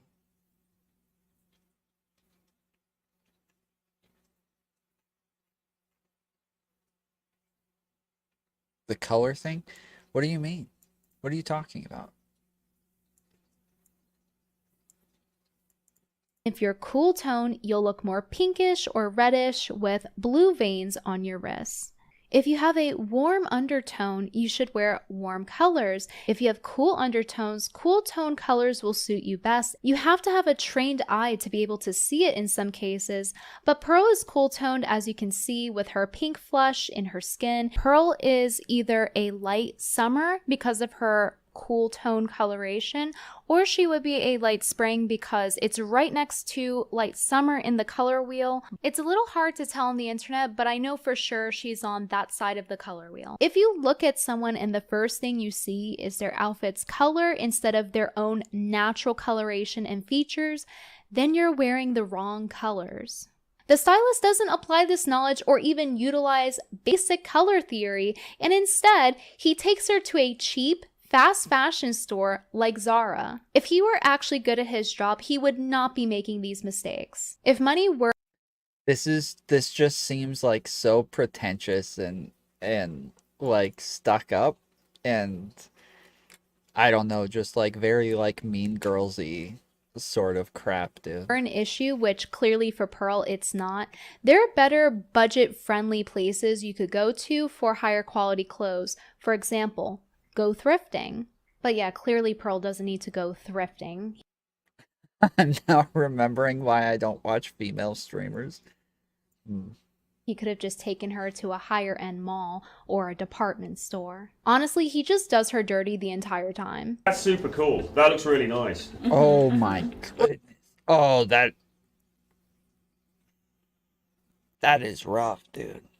That is not good.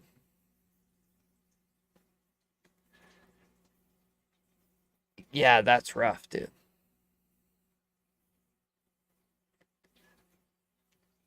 Where would I go with this outfit? I think that could be an afternoon. I think that could be an evening outfit. I think you could go out in Shoreditch wearing that. You could go to Canary Wharf to one of the bars down there. Meet some nice high value guy. He looks at her with a straight face, telling her she's going to meet a high-value guy in this outfit. Oh, it'll look nice going out for errands and having a nice dinner. He's just talking out of his ass. So what do we rate this, 1 to 10? I reckon it's a high 8. Like, I don't know how a stylist can honestly rate these outfits so high. All right, that's now we're talking. Now we're talking. Spin, not too fast. Okay. He must think that she's a dumpster because he keeps putting her in trash bags. Yeah, this is just not good. It's just not, these are not good. He keeps giving her stuff where she has like it's got like a really high waist, and it just doesn't look good on her. It looks horrible. Because he's done it now like 3 or 4 times in this video, and he's not high.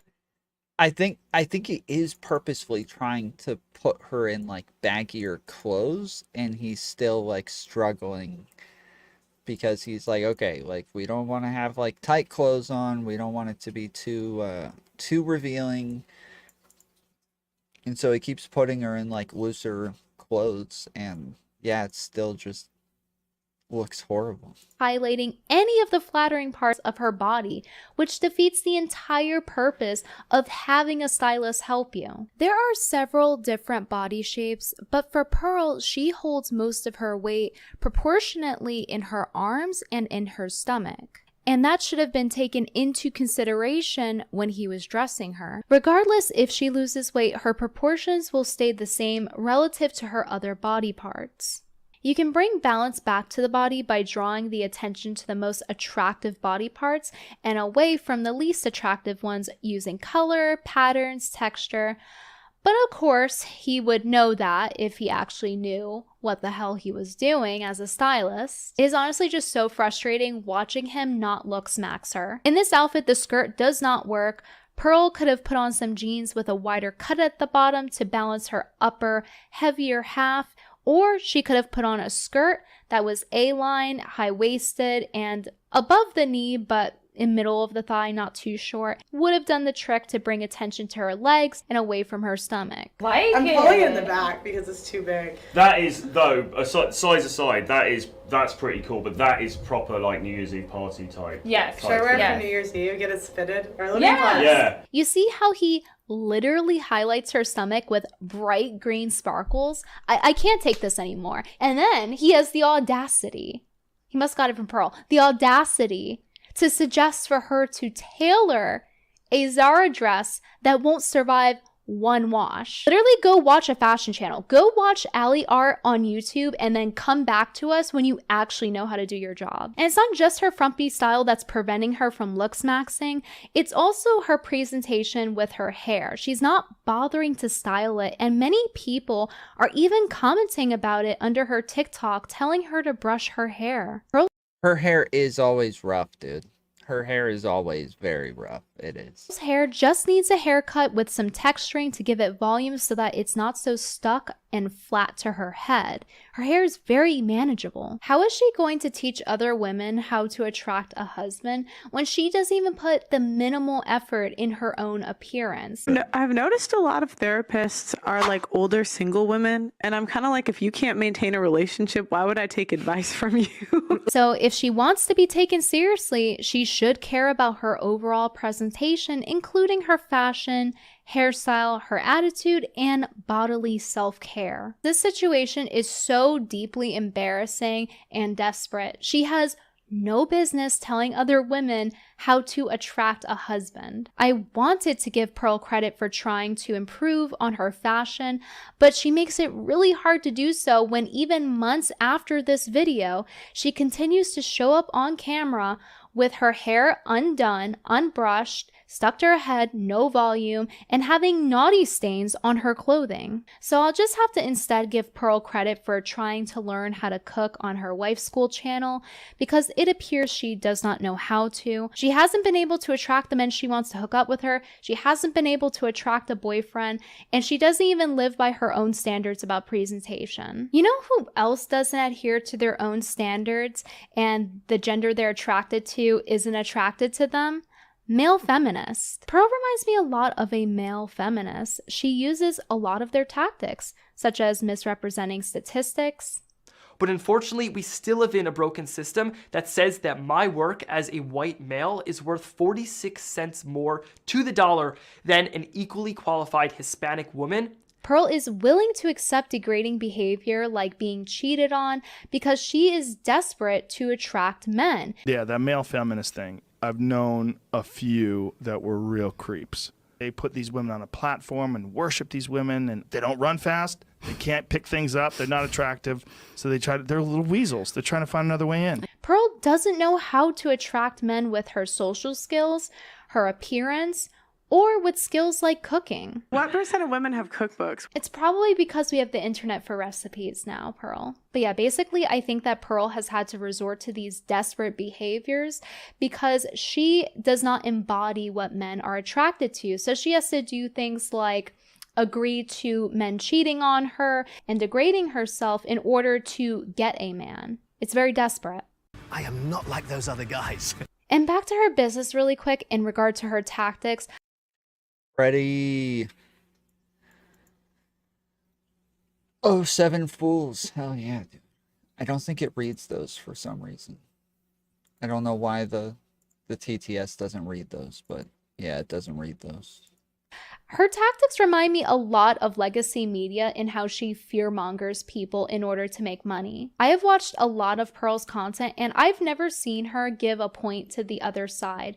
There is a huge lack of nuance when it comes to her channel. In fact, anytime someone on Pearl's show wants to give nuance, she will not let them do so unless it benefits men. If we spent this podcast talking about the exceptions, we'd be here all day. We didn't even get nowhere. Yeah, there would be no point in having a conversation. I still need to mention them. 'Cause Why? There's no point. No, we It don't. doesn't It's add my any value to the show. conversation. And she will go as far as to bait her guest into giving more polarizing, extreme answers. Whose beauty standards are higher, men or women? I think it depends. Okay, wait, I want to make a rule. No, it depends. Pick one and tell me why. Pearl has gained the entirety of her 1 million subscribers from her fear-mongering, lies, and black and white thinking over just this past year. Pearl teaches men to act like hyper-selfish sociopaths, luring them down the dark path of loneliness, unhealthy relationships, and broken homes. Men taking her advice will result in the same situations that she criticizes women for. Pearl also doesn't teach women to have healthy boundaries, also leading them to the same fate. Taking Pearl's advice will reward you in a worldview as warped as hers, with black and white thinking in our grayscale reality. Like, you're going to be okaying what he does, he's going to be okaying what you do. That has nothing to do with masculinity or femininity or anything like that. That's just like two adults having a relationship, figuring out what the boundaries are. You guys talk about things that are basic relationship norms, but you like frame them in the most toxic way possible. I don't understand. If you do take one piece of advice away from Pearl, let it be this. I've noticed a lot of therapists are like older single women, and I'm kind of like, if you can't maintain a relationship, why would I take advice from you? This video took so long to make. I have never researched so much for a video before. So if you do like the content and appreciate me researching her, watching her content for 2 weeks, consider supporting me on Locals or on Patreon because I am community funded. Thank you so much to my producers on Nice, dude. That is catty. I like it. She does. She looks like a freaking AI, dude. She looks like an AI in the way that she's like kind of still the entire time and just doesn't really move while she's talking. Venti W. Wendy, yeah.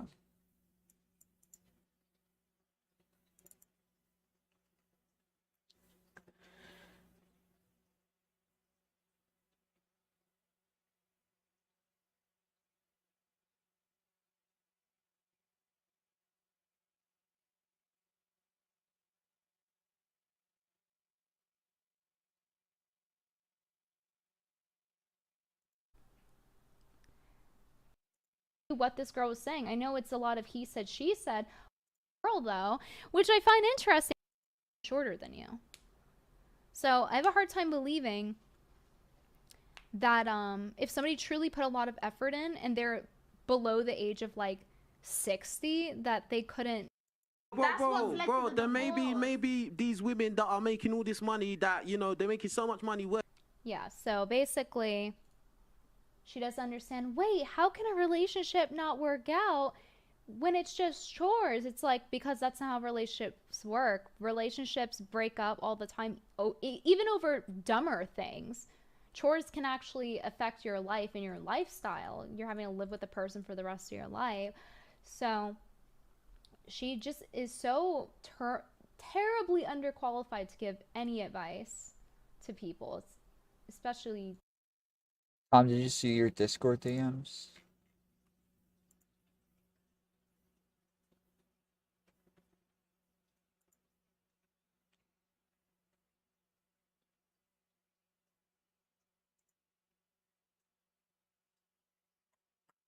You talking about this one?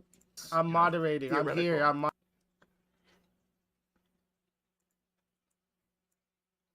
It's 3 hours. Tom, can you cover the Sarah Garvey video? It's in your Discord.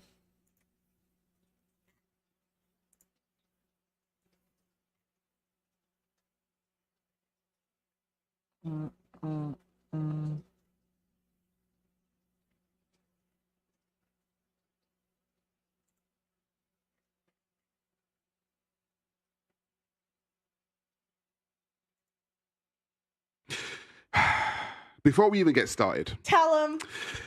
if you have watched 2 or more of our videos and you have not subscribed, then we have what, pal? Beef. What do we have? Beef. Exactly. So you better get doing that right now. Before we even get started. Wait, is this the thing about the contracts and everything?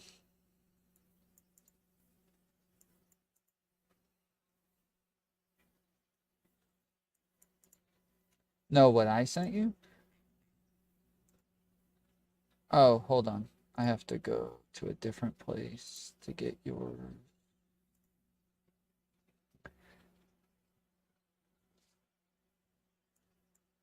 Yeah, we already talked about that stuff at the beginning. All right?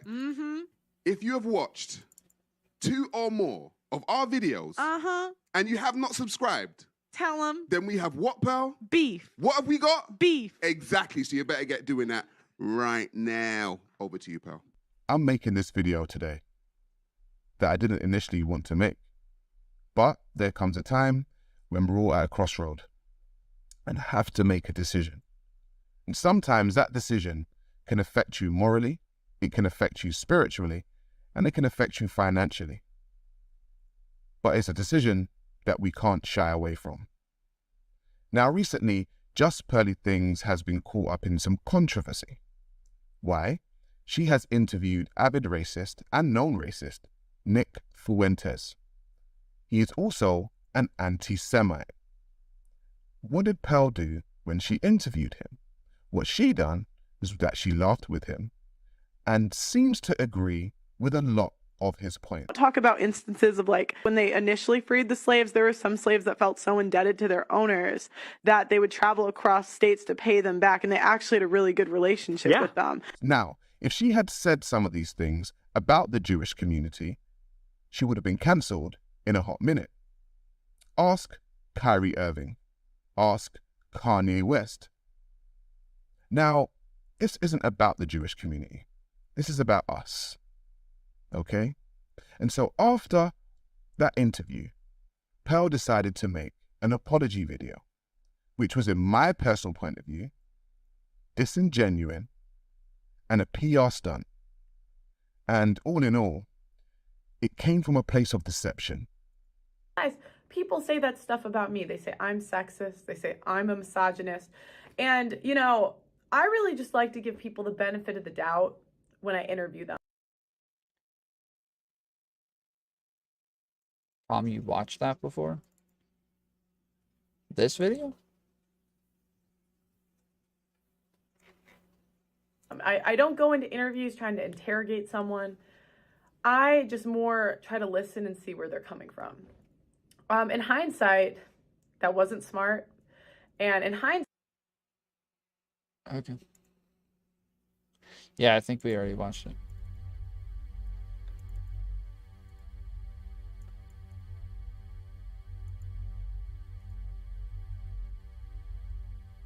The thing, they have beef, like they're in a fight.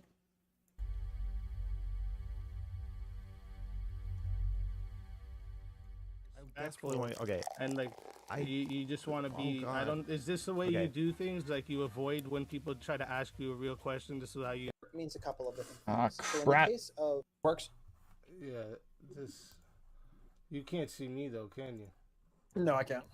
Okay, give me a sec. Yeah, Jesus. How do I? Okay, that's not there. All right. Yeah, I got you up here live too. Cool. Good. Destiny for sure. Like I was saying with him, like especially because like he's saying he's trying to make this case to get her to stop talking about him. Like I don't think you make a great case when you're following her into the streams, and you're showing. I don't think this is a good thing to show people is like especially like a crazy crowd fan base. This is an okay thing to do. I don't think this is an okay thing to show people. Another criticism I have is he shares his like personal relationship. I think we touched on it a little bit last time, like how he shares his personal relationship in public. Again, this is not a good thing to role model to people to do because we all know the internet's fucking craziness. Obviously, the Mia Rose thing was fucking disgusting. We got there's no denying that. Anyone who does this, it's fucking moronic. But also with that, like, when it's hard for me too when she's the one who's like said she's forgiven him. Now it's hard for me to like still like I can still say though like he's a fucking idiot for doing that. Like that's disgusting. Don't ever fucking do that type of shit. But like for me to say like, oh, he should still be condemned for it today, it's hard for me because the one who was the victim of it doesn't condemn him. So if a victim of a behavior doesn't condemn the behavior, you're not willing to condemn the behavior? It's not that I'm not willing to. I find myself, to be 100% honest with you, I find myself in like I feel like I get like stuck there where I'm like it's like, because I know they were a victim, so it's hard for me to know if they really forgive the person, or if like, because if they really don't see it as that bad, or if they're like doing it because they're a victim. You know what I'm trying to say? Sure. So like with that situation, yeah, but like period, without her anyways, he's still a fucking idiot for doing that. Like that okay, let me give you a good example. That action would make me not trust him around like my girlfriend or something. Like, you know what I'm trying to say? Sure. Yeah, I do. Okay. So he's not trustworthy. He's to me personally, right? But well, you're saying that you wouldn't want him around your girlfriend. Okay, so for that action, if we're gonna give him a title for that action, it's pervy. I'd say he's pervy. Okay. So he's pervy. You don't want him around your girlfriend. Or at least he was. How long ago was that again now? That was 10 years ago, but keep in mind, 10 years ago, he was 24. Yeah. Right? So, I mean, I'm 24. I don't do that, right? Good. Most 24-year-olds don't do that. Don't do that. Right? So, like, yeah, I mean, like, you know, it's a common thing to say, like, oh, it was a long time ago, but I just don't believe that people are, like, fundamentally different between the ages of... This is super quiet. I gotta keep turning it up. 24 and 34. And if we did believe that, then we would have to condemn the fact that Destiny is engaging with people who are my age, right? Okay, so like at his age now, how he's still engaging with people your age? Yeah, like like you can't simultaneously be having sex with 23-year-olds and also say, "Oh, it was a different time. I was 23," and he's married currently to a 23-year-old, right? Yes, but like, so you're saying he can't, like, you don't think because he's still dating people of this age, you think he's still in that mindset that he was at that age? I'm saying, yeah, I'm saying either that like 23-year-olds in his mind are adults, right? In which case he has to be able to, you know, accept culpability for his behavior when he was 23. Like, I did fucked up things when I was 14, right? Yeah, I've done fucked up shit too. When I was 14, right? I was like a bully and an asshole. Yeah, I thought she was 25 too. Yeah. I'm not like, you know, like, I wouldn't have sex with a 14-year-old. There are lots of things I wouldn't do with a 14-year-old, right? Because I don't think 14-year-olds are adults. My point is, like, if it's okay that he's having sex with 23-year-olds, and if it's okay that he's having sex with 24-year-olds, then surely it must also be reasonable to condemn him for the behavior that he was doing when he was that age, right? Okay, I get what you're trying to say here. Okay, I understand what you're saying. So okay, I wouldn't say so because like I said, he's not like, so he's not carelessly getting drunk and still doing this stuff, right? Okay. So like he obviously learned from the situation he was in. And I don't what Wait, are we talking about condemning Destiny now for things he did when he was 23?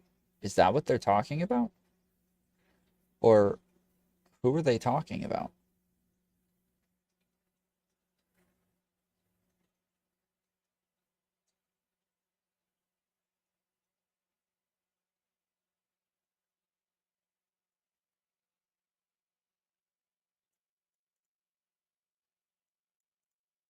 Him in lab. Okay.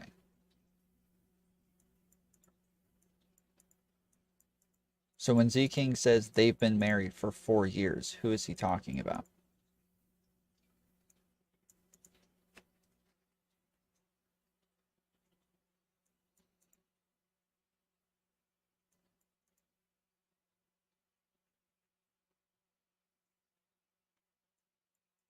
We can condemn him for what he did at age 24. Yeah, but we would condemn, like, I don't think we would hold anybody accountable for today for things that they did 10 years ago, right? Like, we can say, yes, he was accountable for that when he did it. Sure. But we wouldn't hold him accountable today for things he did then, right? That's the difference.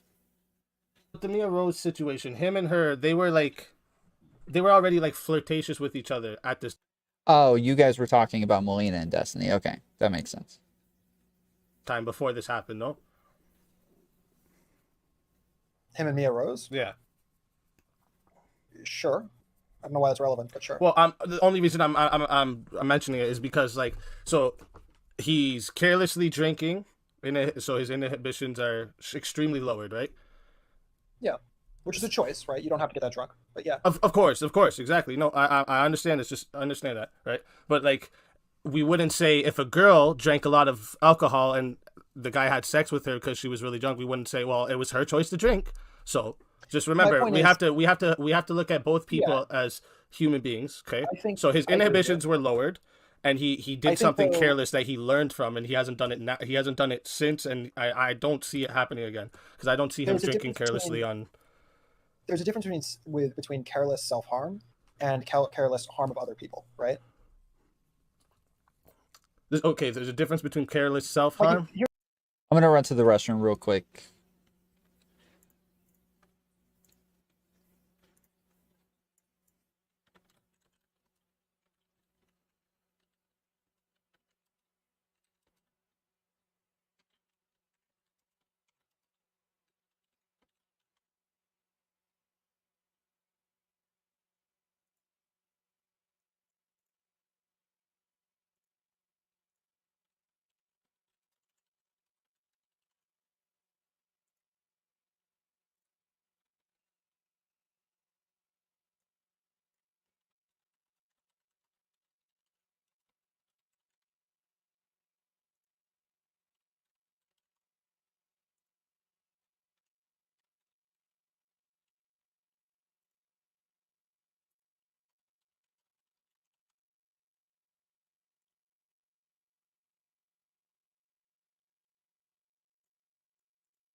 Here's an example.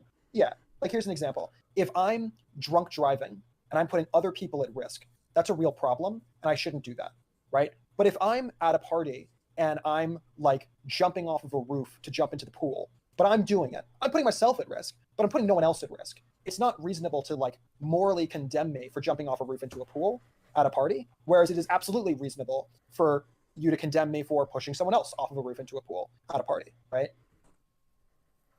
Okay, I guess if you're gonna look at it very simply, no. But like, okay, would you condemn somebody? Like, do you think suicide is okay to do? Or is it like condemn? Like, what do you mean by it's immoral? okay? Do you think it's moral or immoral? I think that because it's self-harm. Suicide is generally, I think that suicide and self-harm is often selfish, and often it, particularly like if you have kids, for example, it can put other people at risk. It can put other people into difficult situations. Yeah. But at the end of the day, your body is your body, and like you have a right to, which is different than you should. Right? I don't think anyone should kill themselves. Okay. They have a right to do it. And so similarly, I would say that like, should people get super drunk and put themselves into a state where they're likely to be abused? No. But can they? Yes. Whereas should people get super drunk and put other people at risk? No. And can they? Also no. Okay. So listen, yes, he did something wrong, right? He's condemned it himself too, because like even though he knows it was wrong, 100%, 100%, right? So that's one situation, right? The groping. Sure. That we know 100% he's the one in the wrong in the situation. There's no one else, right? Like I said, we can talk about his inhibitions being lowered, all this stuff, but when it comes down to it, he's the one in the wrong in that situation, right? Okay. So what would be the next one that you would say would contribute to this pattern of his behaviors that he's completely in the fault here? That's not what I'm claiming. I'm not claiming that he's completely in the fault. I'm claiming that he's putting himself into positions where he is putting other people at risk. So he's the one solely responsible for these other people he's putting at risk? No, he is creating situations that his actions are increasing the chances of risk happening. Okay, so but all these people... And he's doing that willingly, and he's doing that intentionally, yeah. Well, okay, so willingly and intentionally. So where's that? Okay, so let's go here then. Let's go here. Willingly, he's doing it willingly and intentionally, because you can say it looks like he's doing this, but now you're claiming he's for sure doing it willingly and intentionally. So let's go over what examples we have of this.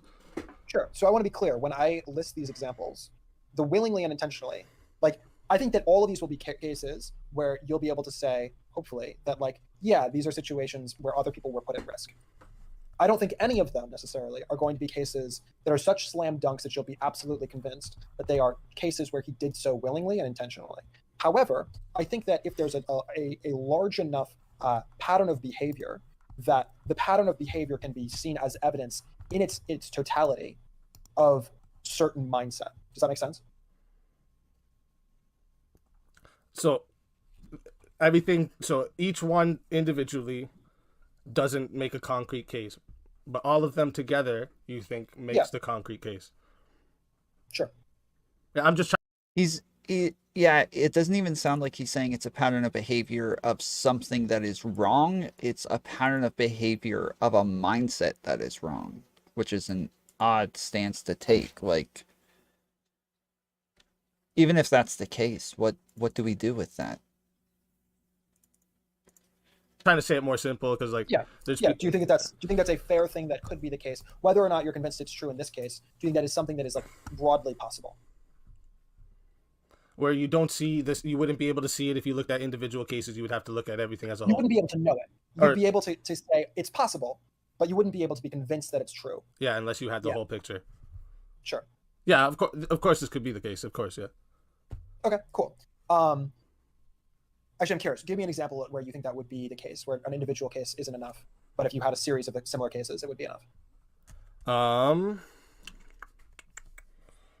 Okay. I mean, sexual harassment generally is like a really good one. Like, lots of times, if somebody sexually harasses somebody once, we normally give them the benefit of the doubt, where we're like, yeah, like, it doesn't seem like they did anything malicious or intentional here, and so we just say, like, yeah, it just was bad circumstances or whatever, maybe a lack of social awareness. But then once there's like a pattern of behavior and they've been called out on it, people have let them know that they're acting inappropriately, yet they continue to act the same way, then yeah, we would start to say, okay, this, like, now that we have a pattern of behavior and now we know that they don't seem to care to change that pattern of behavior, it'll seem more malicious.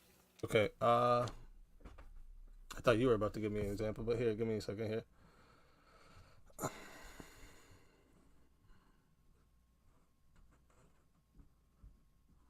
Okay, how about so if you were trying to say so and so is a racist, okay? Mm-hmm. And you showed them one case of where they made like a really one of those shocking racist jokes, you know, like one that hardly anybody's gonna say. Okay. And you just have the one though, and it's a situation he's out with his friends, and you just have the recording. You've seen it off case, right? It's fair. Sure. So You're right. unless someone could show me that this person does this all the time, I'm not gonna just take the word that this person's a racist. But if you saw that similar behavior over and over again, and they yes, and it's concrete, Okay. they do it every time. Like if it was a video of them doing it or something, like, you know, like something that they do it for sure every time. Yeah, for sure. Gotcha. Already watched it. It's a lot of schizo rambling for an hour. Gets interesting when White Nervosa joins the call. Yeah, it's 3 hours, and I'm wondering, like, if I want to watch all of this or. But I feel like we're gonna have to know, like, where we came from to know where we are.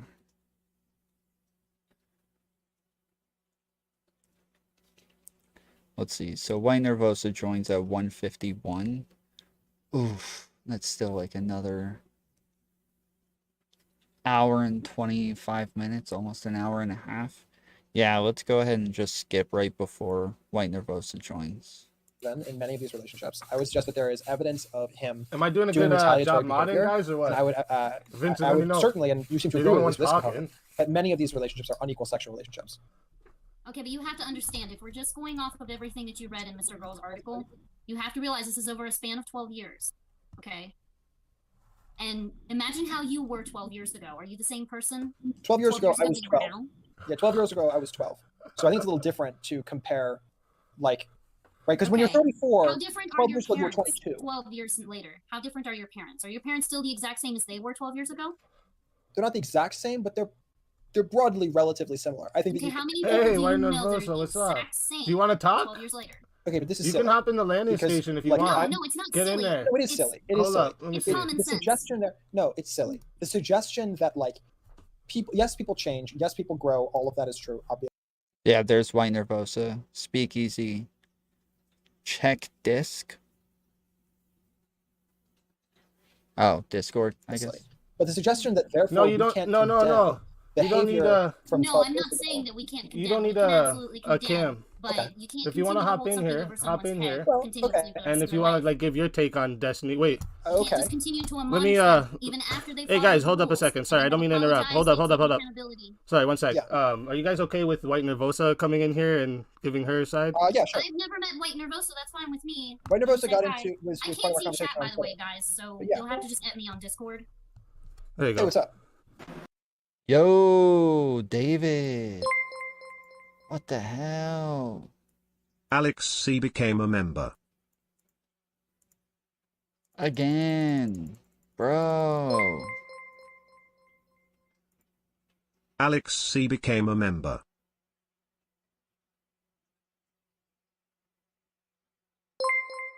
Oh my goodness. The Skulking Ferret became a member. It's gonna go through 20 freaking names. In Times Memes became a member.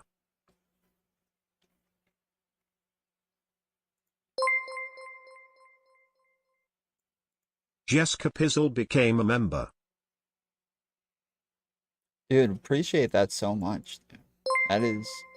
That is so sick. Nicole Hathaway became a member. It's like 20 gifted now.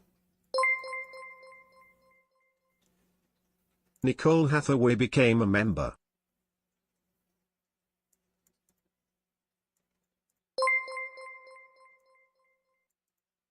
Jessica Pizzle became a member. David Yule, let's go. Well done, man. Appreciate it. In Times Memes became a member.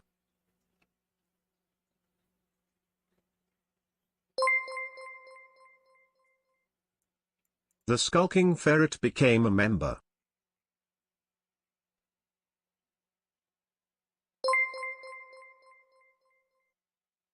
Rye became a member. Nice, Ride got one too.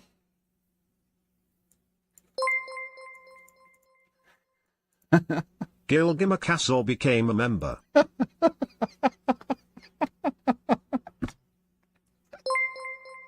Sounds accurate. Chaos Theory became a member. Yeah, I think they got it right.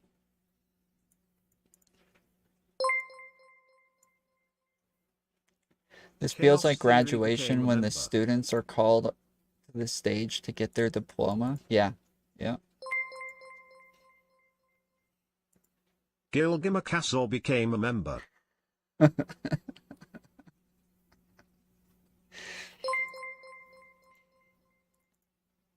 Rye became a member.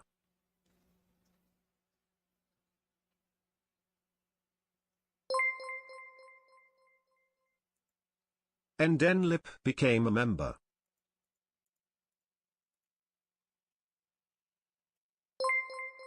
Nice, dude. These are all second tier again. Endenlip became a member. Second tier. Let's go.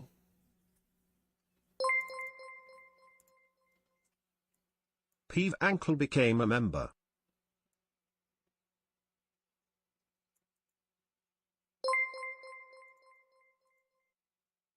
Peeve Ankle became a member.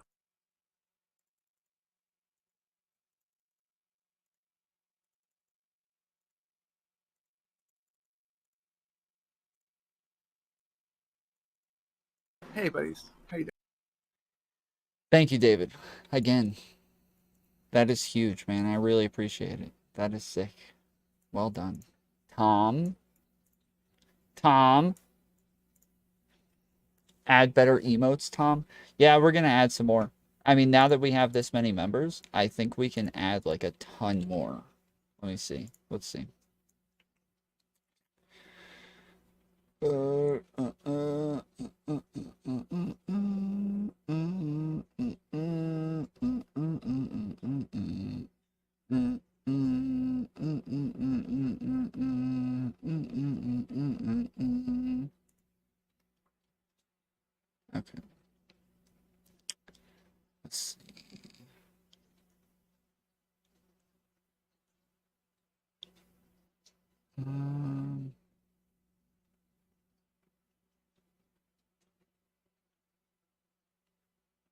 How do I do this again? Membership levels, customize default perks, emojis. All right, how many more can we add now?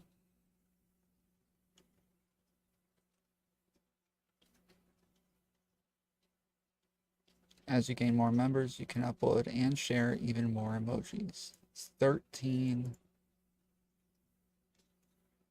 So let's see, how many can we add now?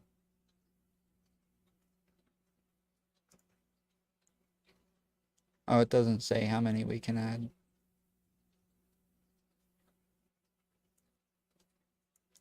But I think we can add 5 right now. So yeah. We'll add some the next time I get a chance. We'll add a bunch more. There's a bunch that we're using in the Discord right now that aren't on here just yet, so. This but blue. Why would we want that in blue? Definitely need a Giga Chad and Omega Lol, the basics. I don't know any of those. A mage.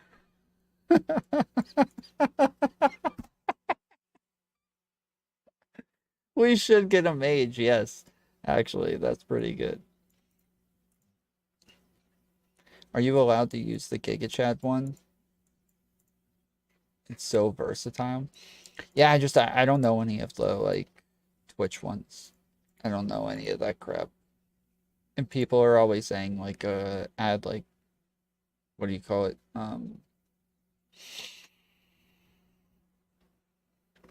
Pepe ones. Like I don't know any of those either.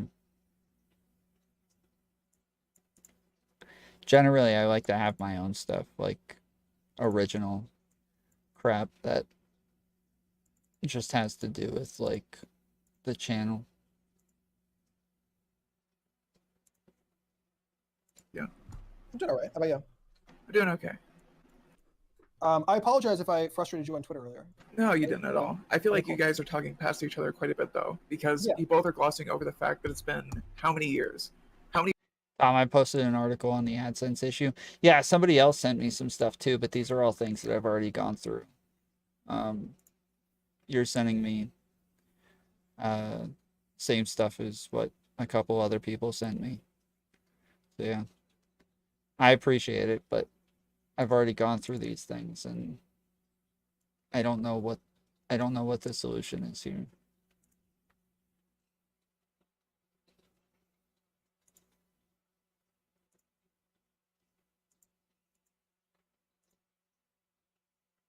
How many partners would you guesstimate that Destiny's had that we don't know about, right? I didn't gloss over that fact. Yeah, that's what I said too. So the ones we know about, Quibbles, are the ones that have had, perverse this reactions, just turned right? out so much So better I feel than like I that's selection expected. bias. Hold up, I don't agree with that. The ones that we know of are the ones that are both perverse reactions and also have been public about that. Well, okay, here's where I actually would hardcore disagree with you, because remember, Lav actually outed many people who didn't want to be in this situation, including Anna, that explicitly did not want to be in this situation. Anna had already been a situation that was public. The new thing that Lav, and I agree, Lav and certainly Mr. Girl deserve to be condemned for this. The new component was the fact that there was a continued relationship with Steven after they had a very public falling out, and after everyone publicly had presumed that that sexual relationship had closed. But Tom, I just got here recently. What's your take on Quibbles? Quibbles overall? Quibbles is a fool. He, Quibbles came out of my community, I guess. Like, that's how he got into the space. Quibbles and Phil KOE both, like, came out of here. And you spawned him? Yes, I spawned Quibbles. Yeah. I spawned Quibbles and Phil, and they both, the first time Quibbles ever came on, he came on to argue with Phil.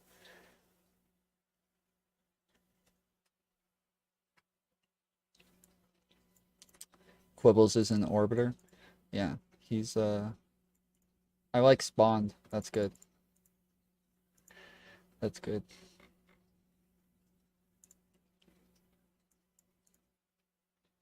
That's between her and Destiny and nobody else. I agree with you. The fact that He will be your Vosh. Maybe, I don't know. Like, him and I have tons of heated debates on this stuff. Like, let's see.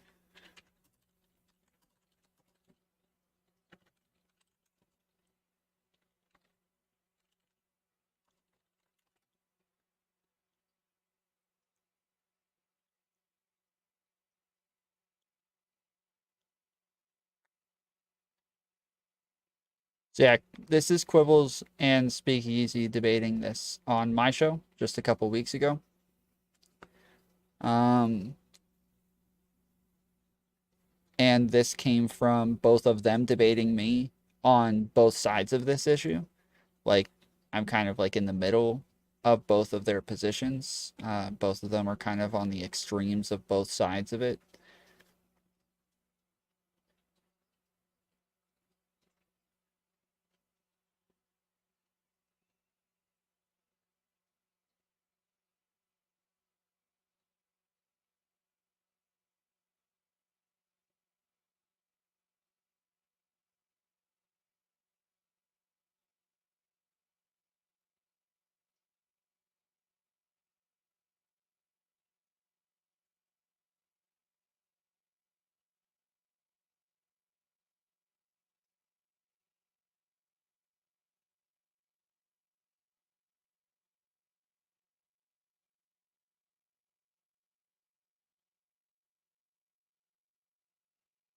Yeah, I don't know. I was gonna try to find the actual debate with Quibbles and me, but I don't see it.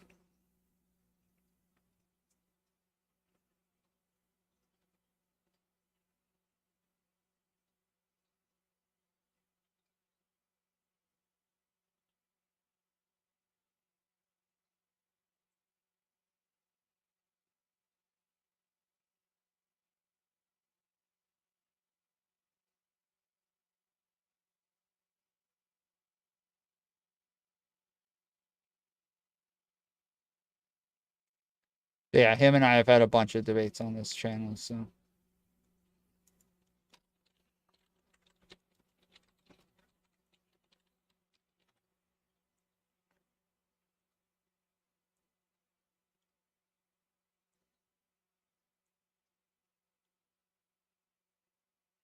Yeah, literally, he was like, him and I had a debate on whether or not Destiny was being abusive in the article, like, about a month ago.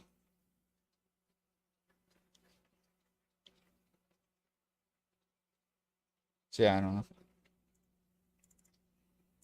Hold up, let me answer her question. Why are you insisting? Wait, Leah, let them talk for a second. Let them talk for a second. Okay, so I think you're fine. You're totally fine. No worries. So I think that the answer to that is like yes, absolutely, Mr. Girl should be condemned for that. Absolutely, Lab should. I don't know how to the degree to which Lab was really part of that. I know she was part of the call, but I don't know exactly what she said on it. But yeah, absolutely, they deserve to be condemned for that. It's crazy that White Nervosa has been defending Destiny, not because she likes him now, but because she saw so much injustice in Max's investigation. Yeah, oh, you're saying she doesn't... Okay, the way that you said it sounds like you're saying she's not defending him because she likes him now, even though she does like him now. But you're saying she doesn't like him. She still doesn't like him, but she's defending him anyways. Yes, I completely agree, actually. Like, this has made me look at White Nervosa very differently. Even though she blocked me, and I don't know why. I have no idea why she blocked me. I didn't realize she blocked me until I realized that she was like talking crap about me, and people were sending me her tweets, and I couldn't see them. So that was over the whole like my video essay on Demon Mama and Vosh and Xanderhall and all of them, which has been getting a lot of views in the last couple of days. Like it started to pop back up again. I also don't think that that is an example of them outing the Anna story. I think that is them adding information that neither Anna nor Stephen wanted to be part of the Anna story, which was already very clearly a public story that had been a massive component of the stream, which had already been a thing. Do you But I think? also- yeah, go for it. Oh, sorry, I didn't mean to interrupt you. If you Go were. for it. Yeah, go for it. Do you think Anna thinks at this point in time that they do not want to continue a sexual relationship with Stephen? I don't know. If she does, do you think it warrants that she has the autonomy to do that? I'm not sure. Therefore, is her inclusion in the article warranted? I think that if we're trying to show a pattern of behavior, that yes, it is potentially warranted to include. I mean, like there's two questions that you're asking, sort of mixed in there. One question is like, is it moral to include her in the conversation if she doesn't want to be part of the conversation? To which the answer is probably no.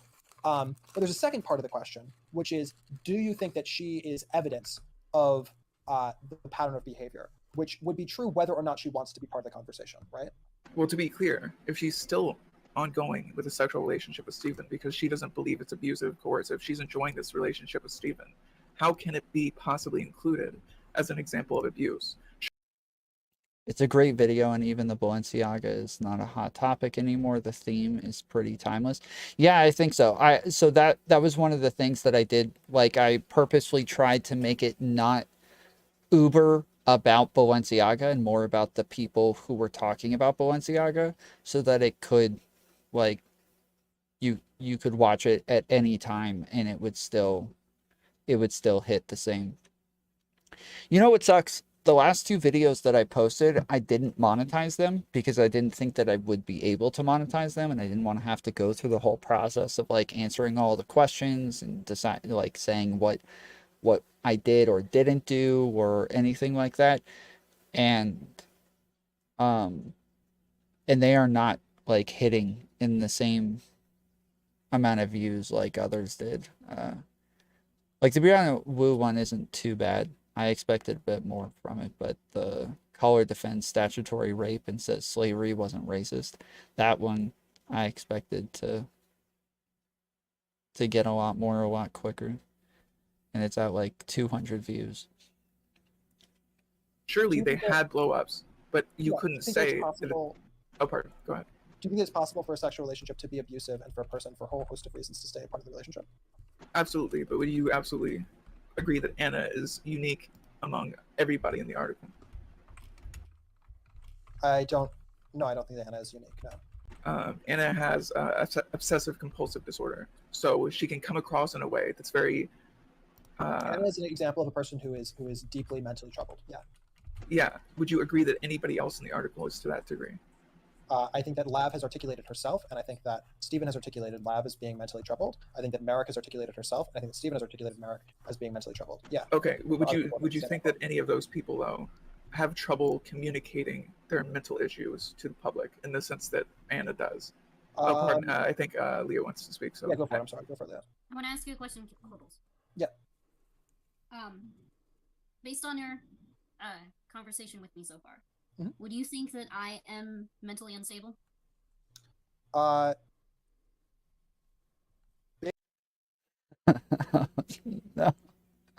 I would be like, I am not answering this question. I thought this is a gotcha. I don't want the gotcha. I don't want to participate in this.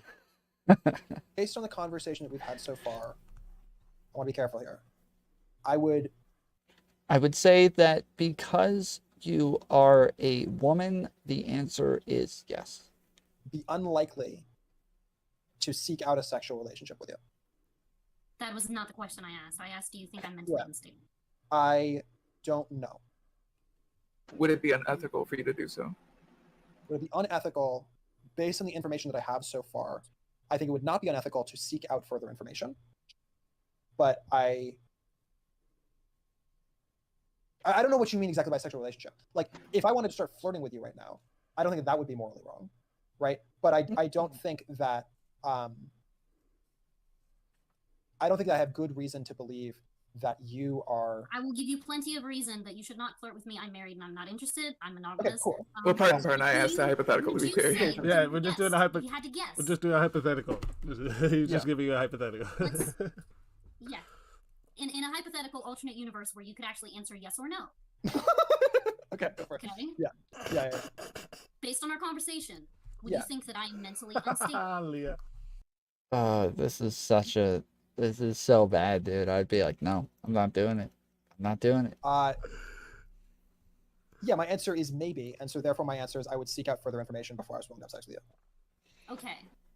Do you think somebody who is mentally Wait, unstable? hold on. Wait. Don't all talk over each other. Wait. White Nervosa had something to say. Hold on. Do you grant that my answer there is a reasonable and like should be the correct answer to the questions you gave? Absolutely at all times. But Leah had something to finish. Sorry. Okay. I was just looking for a yes or no question. Just Yeah. So my answer is I to don't add to that know. And, discourse. yeah. So my answer is I don't know, and therefore I would seek out further information. Okay. Like if you ask me right now, do you want to have sex with me right now? My answer would be no, because that's like very forward, but also because I don't think I have enough information. My answer would be let's figure out whether or not. You see what I'm saying? Yes. I feel like this is a bit of a high bar. Like, I feel like this is a little bit too high of a bar for people. Am I crazy? Like, lots of people just meet like on like dating apps and stuff and then just go have sex. Like, do I have to investigate whether or not they have like some sort of mental illness and crap before I'm able to go hook up with somebody? Okay. So the answer isn't yes or no yet. But it could become a yes. You could never, ever find out more information about me. This is the only thing you're ever going to know about me is this conversation, hypothetically speaking. Hypothetically based And you had exclusively to answer yes or no. based exclusively on this conversation, yeah, you're probably fine. I could probably have sex with you. You should definitely talk to them for more than 15 minutes, yeah. Yeah, sure, but you've talked to her for more than 15 minutes and you don't feel like you have enough information. So that's what I'm saying, is that like that seems like a bit of a high bar now. Like, if you don't even have enough information from talking to her to know whether or not she's mentally stable enough to have sex with, then yeah, I think that at that point we're making the bar a little bit too high. She was asking if, based on exclusivity, what conversation we'd have so far. Right. I don't want to, but like to be clear. Or based on exclusively what conversation we... Okay, yeah. Wait. To be clear, I think there's a larger actual like.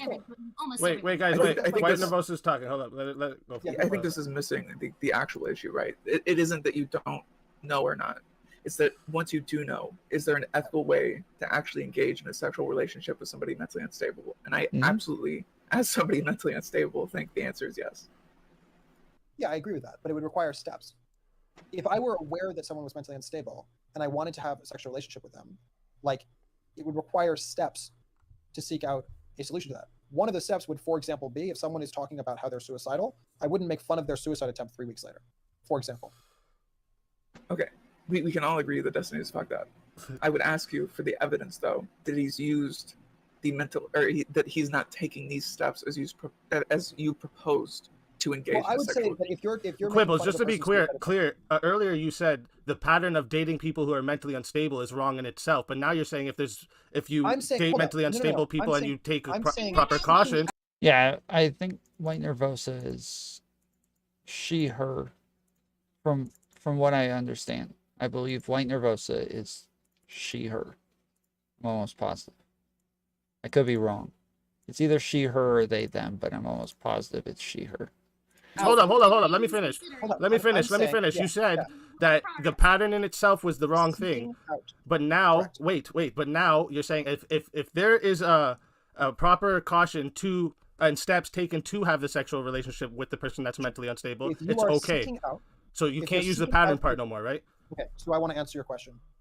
If you are seeking out people because they are mentally unstable, that's different than, we have no evidence that shows Destiny is seeking out women that are mentally unstable. We know that he has had access for a long period of time to dozens, if not hundreds, of people in his DMs asking for sex, basically all the time. Yeah, I got you guys. And are as a part of that, I'm a moderator now, or what? To be mentally unstable because that's the only reason you would ever go out with him. No, that's not at all what I'm saying. I'm saying the opposite. I'm saying that he absolutely clearly has access to lots of people who are not mentally unstable And so the fact that he has a pattern of having He does having not have sex a with pattern. people We who do are not mentally have a unstable. pattern. Well, Because okay. everyone We've we are we've aware just of shown a being in list. a He relationship has with is spoken mentally publicly. unstable. Wait, don't He's talk over spoken each other. publicly about how he likes crazy girls. White Nervosa, any/all per her Twitter account. Okay.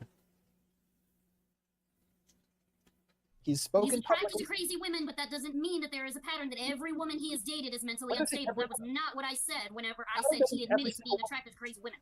Okay, pattern doesn't mean every single woman, right? That is generally a pattern. That is how you determine a pattern when you see that every person in a relationship has a commonality. Well, it would be most. It would be most would be a pattern, right? Most of the women, but we don't have we don't have an idea that it's most women because we don't know the Pattern other doesn't mean women. literally every single person. Well, no, yeah, it's not going to be every single person, but you would have to understand what the sample size is, right? So Destiny seems to have sex with a lot of chicks a lot of the time, and it like if we're talking about like 100 girls and then we find out that like 5 of them were mentally unstable, is that a pattern? Not really. Like we would have to know how big the sample size is in order to even make the claim in the first place. Saying he has a pattern because sometimes some girls are mentally unstable, that's not really a pattern in and of itself. It's got to be like, yeah, we like it when we think of all of the girls that Destiny's had sex with that aren't mentally unstable, and that's just what we know of, I think that we would have trouble saying that this is a pattern. Okay, and to be clear, it would be Destiny's drive. Okay, what is his motivation, right? Is his motivation to exploit emotionally vulnerable We need to people? wait for Leah to get not broken. Wait. Leah's no longer broken. You can continue. Okay, yeah. Let one Nervosa finish. Yeah, Nervosa, continue. I'm sorry. Yeah, no, you're fine. Is Destiny shown a pattern of exploiting people's emotional state to his sexual advantage? Yeah. Where? Well, you agreed in the case of Merrick. No. Okay. You would agree in the case of Mia Rose. No. Really? That he's abused her emotional state for sexual advantage? No. He's done something fucking wrong, but she's not emotionally fucked up about what? She was drunk. She was not in a position where she was emotionally stable, and he took advantage of that. Okay. Did he seek that out, or was it the circumstance? Was she permanently drunk, or were they both just drunk that night? Okay, emotional instability can be something that is chronic, and it can also be something.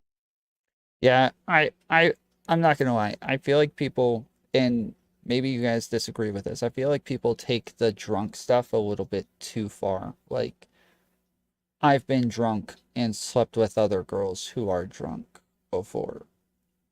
That the drinking thing, like, if they're like trashed, like blackout drunk, they can barely stand, they don't know what's going on, they're like, you know, throwing up all over the place, then yes, like of course you're like way outside the bounds there.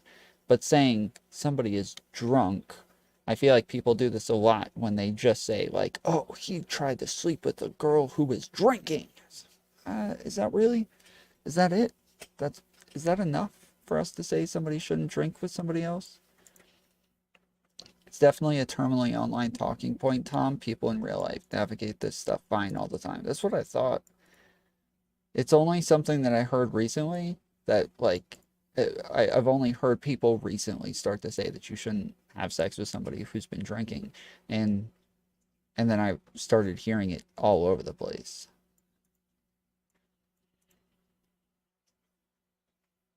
That is true in a I agree with you. The question asked was, did Destiny get her drunk so that he could grope her?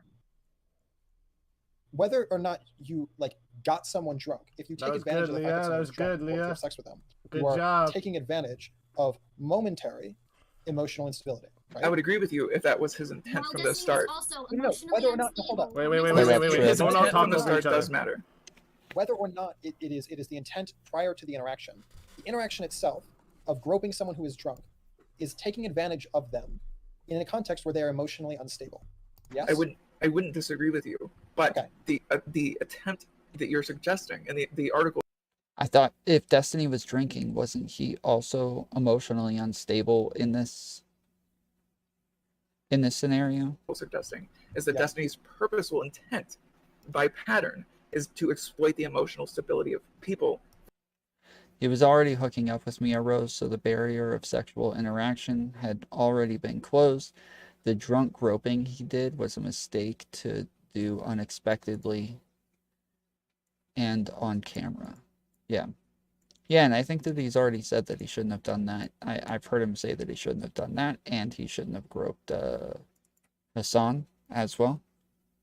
For sexual outcomes. Yeah. So he did when not you're trying to intentionally control the start. So I can't see inside of Steven's mind. I don't know what he wants, right? Do you think? Okay. Per But I can see- se. No. Pardon. Because the insanity of your statement, I must point out, is that you're suggesting that Being drunk doesn't absolve you of responsibility. Sure, but we're talking about the other person. That's exactly what we're saying about the other person, though, right? We're saying that the other person doesn't really have the ability, or they don't have their faculties because they're drunk. And so how can we say the other person doesn't have their faculties because they're drunk, but Destiny is also drunk, yet he has his faculties? That does not make sense.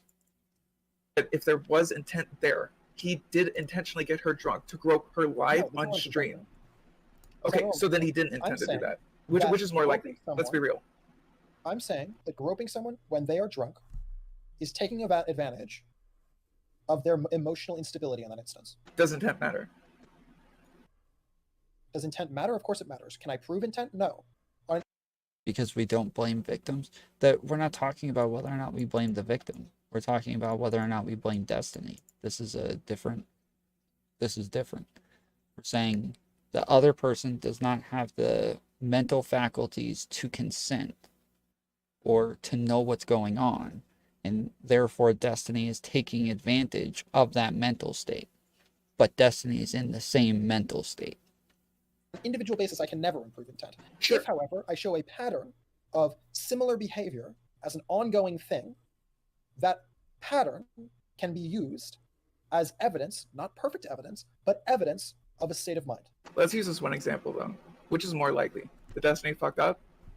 Or that he intended to get her drunk to be able to grope her on stream live If it was an recorded? individual, I've never suggested that he intended to get her drunk in order to grope her. I am saying simply that this is a case where he took advantage of someone who was mentally unstable. You seem to grant that. Yes. As an individual Well, he case. was also mentally unstable. Sure, I agree. So you seem to grant it in the case of Mia Rose. You seem to grant it in the case of Merrick. How about in I the don't case grant it in the case of Merrick, no. when he talked about a girl who had just attempted suicide 3 weeks ago in front of thousands of people online? That was with to a bunch grant of- that with a bunch of mutual friends on a panel. That was to grant him sexual favor, or did they No, sex after that? I'm saying that this is a case of a person who he had had sexual relationships with in the past, who, after having a sexual relationship with this person in the past, did this thing that is a clear example of abuse of a person as from the vantage point of her mental instability. But he didn't have sex with her after that. But they had had a sexual relationship in the past. Okay, Now, so this if is the Destiny's thing. mean to me, If you want to call this retaliatory, I would agree with you. It is also retaliatory. But I also think that it is I something disagree that it's retaliatory. Well, it's after the fact of a sexual encounter, which he was frustrated by, and he's doing it in order to hurt her. Wait, no, I entirely disagree with your premise. What can you show that he was retaliating based on their sexual relationship and not because he disagreed with her otherwise? I think that making fun of people and their suicide attempts is broadly retaliatory. I can't prove that it is retaliatory on the basis of their previous sexual relationship, but I can definitely call it retaliatory. I can definitely say that it's crossing a line. I can definitely say that it is inappropriate to do. Did you know I'm friends with somebody else who he's also made fun of for their suicide attempt that he's had I was about to say she's friends with Doe. He did that to her. no sexual relationship with? Sure, and that's bad to do regardless. But now it means that there's another pattern of behavior where he's not doing it in retaliation. I don't think the debate is about the law. Yeah, Annadelle, I don't think anybody's talking about consent laws. Like a girl and a guy are drunk, one can't consent, one rapes, the rapist is responsible. Oh, okay. I get what you're saying. Okay, yes. Yeah. Like, yeah, if both of them were drunk and one of them rapes the other person, obviously, yes. Okay. So no. Well, the point is his intention, right? Is he using their mental state to get sex? And I don't think this has at all been demonstrated. It's all been pointed out after the fact. Okay, look at this thing he's done towards somebody he's had a sexual relationship with. The article has very few. There's literally only 4 claims that the entire article has: narrative control, sadism. I don't buy that one. Retaliation, and unequal sexual relationships. But is the retaliation for them stopping a sexual relationship, or because of their statements after the fact? Because America says there's lots of forms of retaliation. I think retaliatory action, like even if You didn't answer the question. That's an important question. That's like the most important question right now is like, what is the retaliation for? Because the timeline on this matters. Did he retaliate right after the hookup or the, you know, the sexual interaction, or did he retaliate after something else happened? That's insanely important. or retaliatory action Retaliatory implies an offense was committed in the first place. In or a retaliation, perceived one. or Yeah, an or a perceived offense one. that was Sure. initiated. Somebody else. And did again, something it must be you related have to include sex. that in the context. No, it doesn't have to be. If it doesn't have to be related Yes, to it has sex, to be then. if it doesn't have to, oh no, okay, to be clear, if it doesn't have to be, Context on how mentally unstable somebody is, and you should be Wait, asked no, the no, context no. of We're what talking about the makes retaliatory. Okay, when you're talking about the retaliatory component of the article, this literally includes Vosh. I assume that, I mean, maybe I'm wrong, but I don't think that Vosh and Steven have had sex before. Sure, but isn't the context of this conversation about the retaliation? Like, I thought he already bit the bullet that it had to do with the sexual interaction. Right? That is something that is still But retaliatory. Bosch did something. But you're just saying that he's retaliatory. the That's all you're evidence of saying right now. It has nothing to do with retaliatory the sex. okay, Whether or yeah, not yeah, it's also sexual. yeah, like SpeakeaZy said.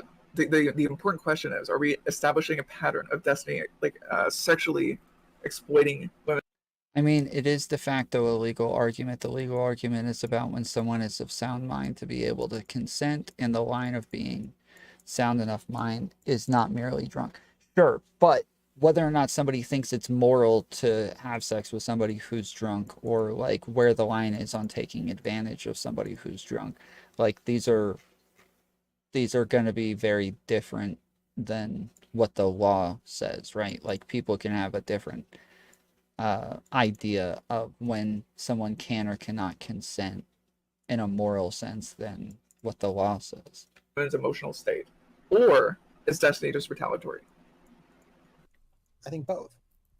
Okay, you need to establish the former. Sure, are people wrong all the time though? Sure, but that's I think that's what they're trying to say, and that's what I would say as well, is that like then you would just make an argument based on them being wrong, not based on them not knowing the law.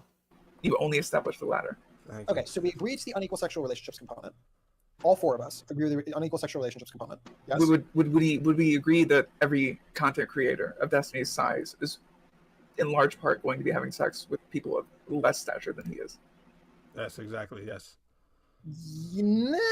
No, Okay. Any famous person, any celebrity. Okay. Most people who are of his size don't have sex with people with as many people as he does, right? Sure. Okay. So like, as a product of that, like if he I don't know if that has anything to do with size. I think that just most people in general don't have sex with as many people as he does. was just having, like, Melina is of his size. If he was just having sex Melina with is not of his size, let's be clear. Yeah, Melina's nowhere close to his size. Okay, maybe Melina's not fine. Lily Pichu is of his size. He's not had sex with Lily Pichu. I don't know if he has. It doesn't. He has not. My point is, if he had only a relationship with Lily, that would not be an unequal sexual relationship as content creators. Also, if he had only sex with a doctor like Ben Shapiro, right? That also would not be evidence of an unequal sexual relationship. So he can only have sex with other content creators and or doctors. Yes, that is exactly what I said. Wait, Nervosa. Okay. That's literally what you just said to me. I am saying that if you are going to have sex with people in industry, they should not be people in industry who are reliant on you for their career. Okay. Is Lav in any way reliant on Destiny for her? Yeah, she was. Pardon, Leah, go ahead. Yeah. Yeah, so this is the argument that I had with him before, is that like somebody being reliant on you for their career, one, you should probably like actually agree to that ahead of time. Now, Lav says that he did agree to it, or that's at least what she makes it sound like when she says like, oh, he said like I've got a big I've got a big platform. It'll be awesome. You know, I'll help you get big. It'll be dope. But I don't think we've seen anything substantiating that in any way, and at least not that I've seen. And I think if that did happen, then that might actually change something. That might change a little bit to say, if he's actually saying, hey, you can depend on me. I will help you with your career. I will give you a big platform.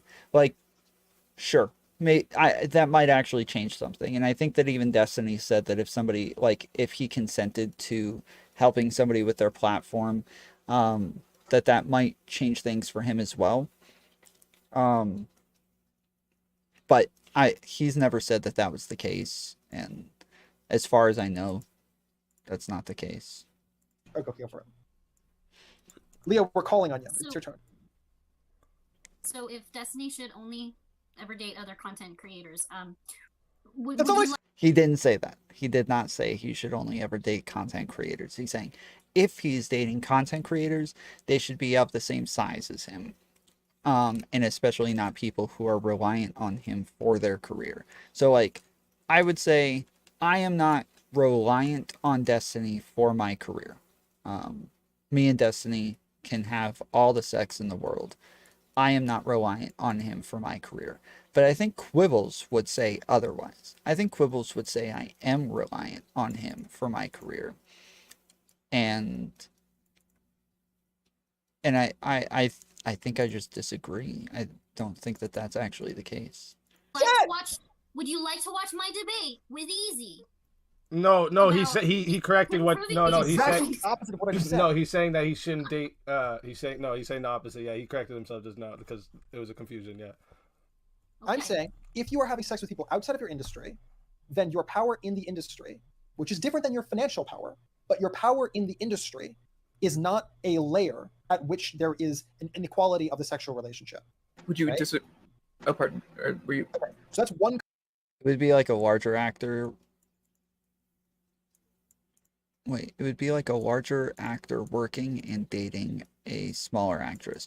Somewhat. I think that if they actually, like, if they were dependent on one another, I think it would be more like the way that he's comparing it. I think it would be a lot more like a producer dating a really small actress or something like that. What up, Raiders Cat? Component. There's also the financial component, which is a separate component. There's also the age component, which is a separate component. There's also the mental fortitude component. Blah, blah, blah. But if you are going to have sex with people in industry, you should ensure that the people you are having sex with in industry are not reliant. Who just ended stream?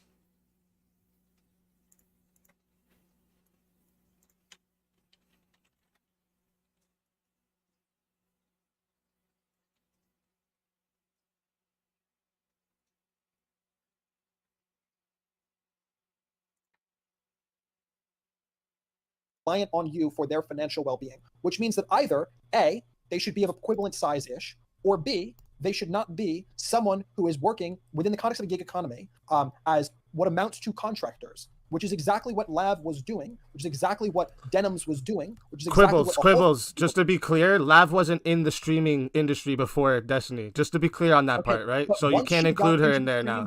Whoa, but she wasn't involved in there when they got involved, so don't add that. I don't mean to dogpile you at all, Quibbles. So if you feel like you're being dogpiled, let me know. Yeah, I'll stop. I'm supposed to be moderating. My bad. All of us are agreeing on some things and then just disagreeing on some things. Yeah, I think Quibbles, my main question would be, is it not likely in every industry, the movie industry, the music industry, that the people you're around and more likely to therefore have sex with are going to be within that same industry? I agree that often people will have sex in the industry. And that's why I think that there should be a separation between the component that is financial and the component that is sexual. So the proposal that I had, and I've proposed this to SpeakeaZy, I've proposed this to Zonia and to Tom Foolery, and now to you. I think that there should be a 2-month hiatus where he would say that. They're all just name dropping me, dude. Everybody just wants to act like they're so cool because they know Tom Foolery. Everybody, they're always trying to make friends and act like they're big shot because they know tomfoolery. I am not consenting to this farming of me. Okay? I do not consent For 2 months after you've been on stream, I won't have sex with you unless you're Melina. And for 2 months after we've had sex, I won't have you on stream. And that should just be a Just 'cause blanket he rule that he has feels- across the board. And he should say, hey, I'm sorry. Just want to let you know before we have sex. If you have sex with me, I'm not You guys are all my friends. Everybody in chat with a green name, you guys are all my good friends. Everybody here, my best friend is David Ewell. That's my best buddy. not going to have you on stream for the next 2 months. I just think this is an important thing, given that I'm polyamorous and given that I have a large stream. Good point, and Philip. if that's not something that you're cool with, that's fine. But then we shouldn't have sex. I can see why you would suggest that rule, and I can see the positive outcomes for it. Right. However, I would also point out that he's explicitly. If you want to see farming, Chud went over your convo with Sonia, and you had after having Lav on. That was like 2 or 3 days after having Lav on, though. But yeah. Said and explicitly shown that he said to Lav that that their sexual relationship has no bearing whatsoever to her being on stream. For example, she wanted to hop on stream on some panel, right? So she left one panel to hop on his panel. So should she not be able to do that because she's had sex with him in the past 2 months? Does she not have the autonomy to say, I want to be in this discussion? If he has a boundary, does he have the right to? Well, okay, no, I'm saying if he doesn't have this boundary. If he doesn't have that boundary, I think that he should have, whether it's literally that boundary that I'm proposing, whatever. But like, he should have a boundary that separates out the sexual and the financial relationship. And the fact that he doesn't have any boundaries that clearly delineate the differences between those, I think is a problem. Well, I think his boundary is explicitly stating to women multiple times that he engages with that their appearances on his stream have no relation to their sexual. Okay, so I want to provide an extreme example, and then I'm curious your answer to it. Here comes the knife. Here comes the knife, guys. The first time this girl comes onto his show, and immediately after, and it's a live show. Never mind. And they're on stream, they're flirting on stream, and the chat loves her and blah blah blah blah. And it's in front of 15,000 people, right? And then all of a sudden he closes the stream, and then she's like alone with this guy who he doesn't really know that well, and he says, "Hey, I just want you to know, the question I'm about to ask you, having just been on stream with me for the first time in front of 15,000 people, has nothing to do with the fact that we were just on stream in front of 15,000 people. But do you want to suck my dick?" I think that is, whether or not his words are saying that this has nothing to do with each other, his actions suggest they have something to do with each other. Do you agree? Possibly, but I would need to see the logs to substantiate that. And the fact that Mr. Girl has no. Let's be clear though, because it would be very easy for Mr. Girl and the thousands of logs spanning years to see an example of a person appearing on a stream and then Destiny going to them and being like, "Hey, let's fuck." Or was it more likely that he didn't have that in the article because they don't exist? Because what much more likely happened was Destiny flirted, they flirted back, and it escalated from there. Now you can say that sure, that flirting may be contentious, but that's a much lower degree of like, "Hey, suck my dick," right? Would we not agree with that? They're like, "Hey, like feet pics." I think that what I'm suggesting is closer to an explicit quid pro quo than anything that we have evidence for. But my point is, even in the case of that, what I think is pretty freaking close to an explicit quid pro quo, in that example that I'm proposing, it wouldn't be an implicit quid pro quo. In fact, it would be explicitly the opposite of a quid pro quo. He would be explicitly saying, "Hey, like, you don't have to suck my dick in order to be on the stream again, but I think you should suck my dick." Right. So, has there been any evidence of anybody saying no and any? There is no explicit quid pro quo that has been shown. Well, no, not that. That's not the question. Has there been any evidence that any woman has like refused sexual advances and then been denied? Him platforming them. Quibbles a lav simp? No. He is a what do you call it? He's a power imbalances simp. Denim's not on the show anymore. Do you know why? I'm friends with Denims. I know what the reasons that Steven gives are. Do you know what she says? I don't really follow her that much, so no, I don't know what she said. She doesn't agree with And that's the an article. assumption, Quibbles. It's an assumption on your part if you don't know why she stated that she's not on stream anymore. Yeah.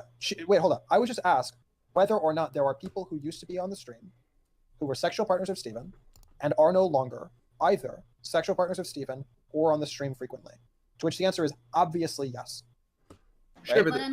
but the reverse is Me true too. as well, Me right? too, Anna's me not too. a regular on the stream. She's not on the stream anymore because she refused to have sex with Destiny. Mhm. Okay, there's no Right. connection. And if Stephen is even remotely competent, like let's say he's a monster, hypothetically, which obviously even I don't think that he's genuinely like truly a monster. I don't think he's Harvey Weinstein. But let's say someone like a Harvey Weinstein were working in the gig economy, or even in the economy that is not a gig economy. The explicit quid pro quo kind of context is almost never how these things kind of work. Oh, Leah, go ahead. Yeah. Yeah. You don't have to raise your hand. Two questions for Quibble. I'm ready. Okay, one, do you think that people should have contracts for their relationships? And two, do you think we should make it illegal for women to accept doing anything in exchange for sex? So in terms of the, do I think that it should be Because these illegal? women could have said no. Yes. In terms of the, do I think it should be illegal for women to accept? No. Do I think that that certain things should be illegal to offer? You got really quiet again. Yes. Do I think that the things that Stephen has done, in any of the cases other than the groping and the sharing of nudes, reach a point where I would suggest that they ought to be illegal? Actually, I should probably add the doxing cases, of which there have been My two. first question, do you think that people Well, should let me have answer the relationship second question first. Let me answer the second question because it's a more interesting question, and then I'll answer your question that I'm less interested in. But I Well, that will. can just be a yes or no, and as an aside, because I do also want to know your answer. Yeah. So my answer to the second one, though, just finish it, and then I'll get to your first. Is like, yeah, I think that there are lots of things that are both immoral and also should be legal. Remind me your first question again. I'm bad at Do multiple you questions. think people should have relationship contracts? Well, a marriage is a relationship contract, so like in that sense, yeah. Well, a sexual relationship contract, right? Yeah, a marriage is a sexual relationship contract. No, it's not. What? No. Yeah. What? At least in part. No, it's Sure. absolutely People not. shouldn't have relationship contracts in the same way that people have BDSM contracts. If you're involved in BDSM, sure. I don't think that every single relationship needs to be contractual, no. But I think that like if you're going to be involved in like, You think if you're a public figure, that relationships should be contractual? yeah, if you're Drake, you probably want to be doing NDAs. Yeah. Steven's not Drake, but No, like no, I did if mention you that. are I did Drake, you should mention probably that, be involved in I NDAs. also feel that way, that it probably would have been smarter for Steven to take a different approach to his open relationship. Okay, so yeah. But My answer. I was curious to know your answer. If you're Drake, yeah, no, that's fair. If you're Drake and Steven isn't, but he is getting to become larger, and there comes a point where if you are of a certain size, I think you should probably be doing NDAs with with people you're having sex with that are both directional, that they will not speak about you in public, and that you will not speak about them in public and the relationship, unless and until it is consented by the other party. I wonder, like Destiny's even said when I talked to him, I've talked to him about this, I just talked to him about this the last time he was on, and he said that he would even, I don't know how to do the raids again. You go to edit on your dashboard. Here, I'll show you.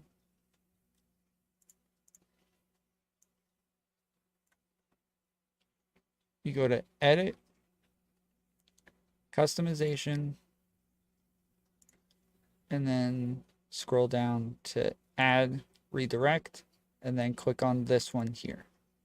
And it'll show you everybody that you're capable of rating.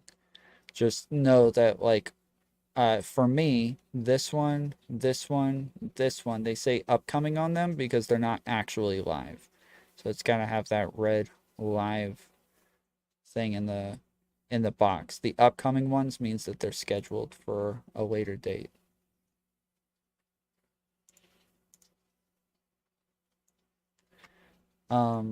But yeah, Destiny's actually said that, like, he said on stream, if you're a hot girl and you want to have sex with me for clout, hit me up.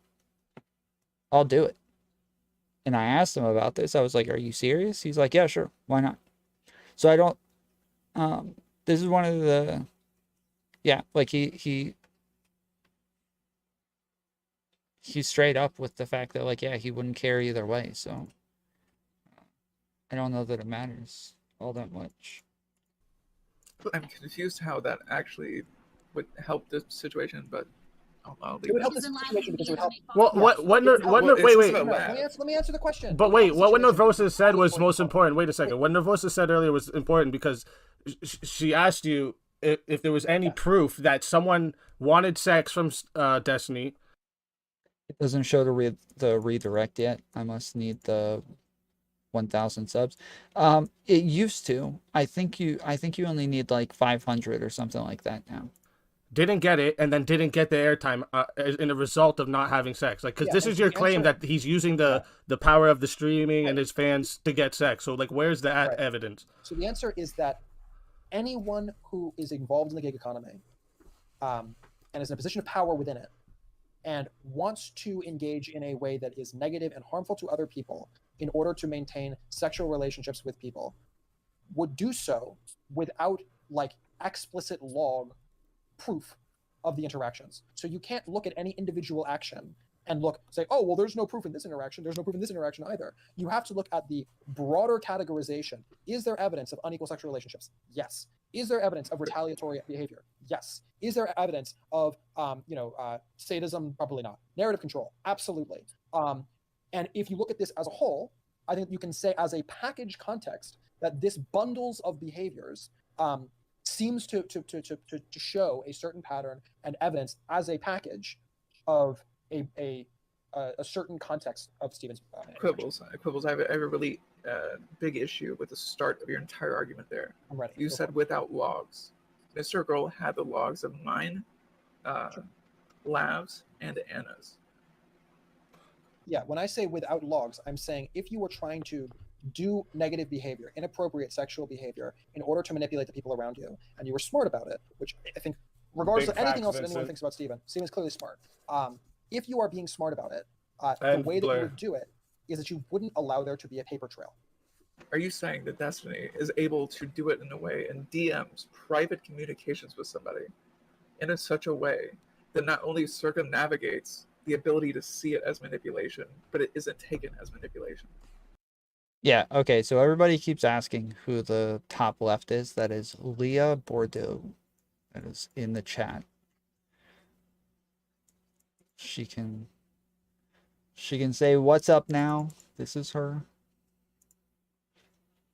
I think that certain things can be implied and they can be experienced as manipulative, or the person might not recognize that it is manipulation, but it can still be manipulation. Sure, I don't disagree with you at all. Where's that in the article?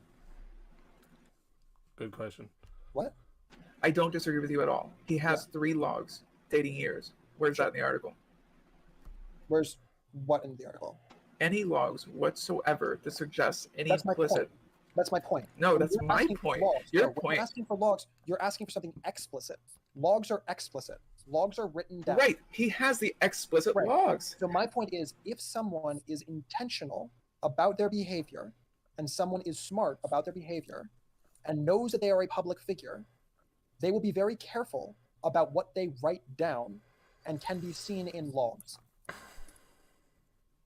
And as a product of that, EMZ, what do you mean you're not seeing everybody's posts? Not have any individual logs that seem, as an individual conversation, to be inappropriate, right?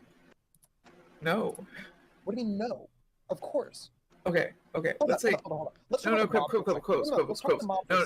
If you had logs, if you had 2,000 DMs between somebody, if you had 2,000, no, this is important, Quibbles. If you had 2,000 DMs between somebody that dates over 6 years, how can you not find one example of implicit coercion? How can you not find one? Okay, I want to talk about the mob for a second. Are you ready? Well, answer. Okay, we're gonna talk about the mob. The SpeakeaZy's mad because he doesn't like the idea of a parallel. Okay, but that's fine. So in the mob. Mob bosses almost never explicitly say, go kill that guy. They say stuff like, so-and-so is becoming a problem. So, her question was, why are there no examples of an implicit interaction? And now he's going to give an example of an implicit interaction with the mob. Why? Like, nobody disagrees that things can be implicit. Why wouldn't he just give an example of an implication? They say stuff like so and so is getting in the way This of the guy supply has the chain. worst analogy. And they'll refer to the supply chain. They won't refer Okay. to amphetamine. Can you They use won't another refer- parallel? Okay, now hold up. Let me finish my parallel, and then you can talk. But first, I'm going to Okay. Okay. So yeah, that doesn't mean that they're not running a mob. Just because they're not saying anything explicitly, they're still doing the thing, even though everything that they're doing implicitly rather than explicitly. Now I am ready for your discussion. What? No, wait. Nobody disagreed on what implicit means. Why did you do this? Nobody disagreed on what implicit means. Nobody was like, no, I don't believe in implication. That's not a real thing. Like, I'm trying to explain why you shouldn't expect to see smoking gun stuff in the logs if Steven's smart. Yes, but then you would point out what you see instead. You would say, this is the implication, because that's what they were asking for. They're saying, like, why are there no implications there? And you're like, well, here's an example of an implication. They're like, wait,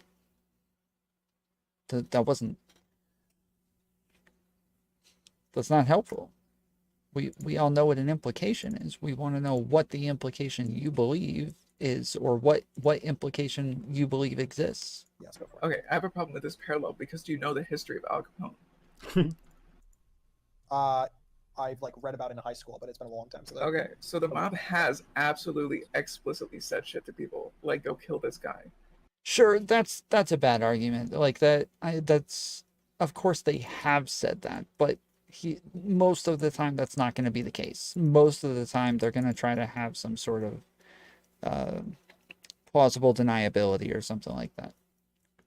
Did I just say did I say that right? Plausible deniability. Sounded weird after I said it. But yeah.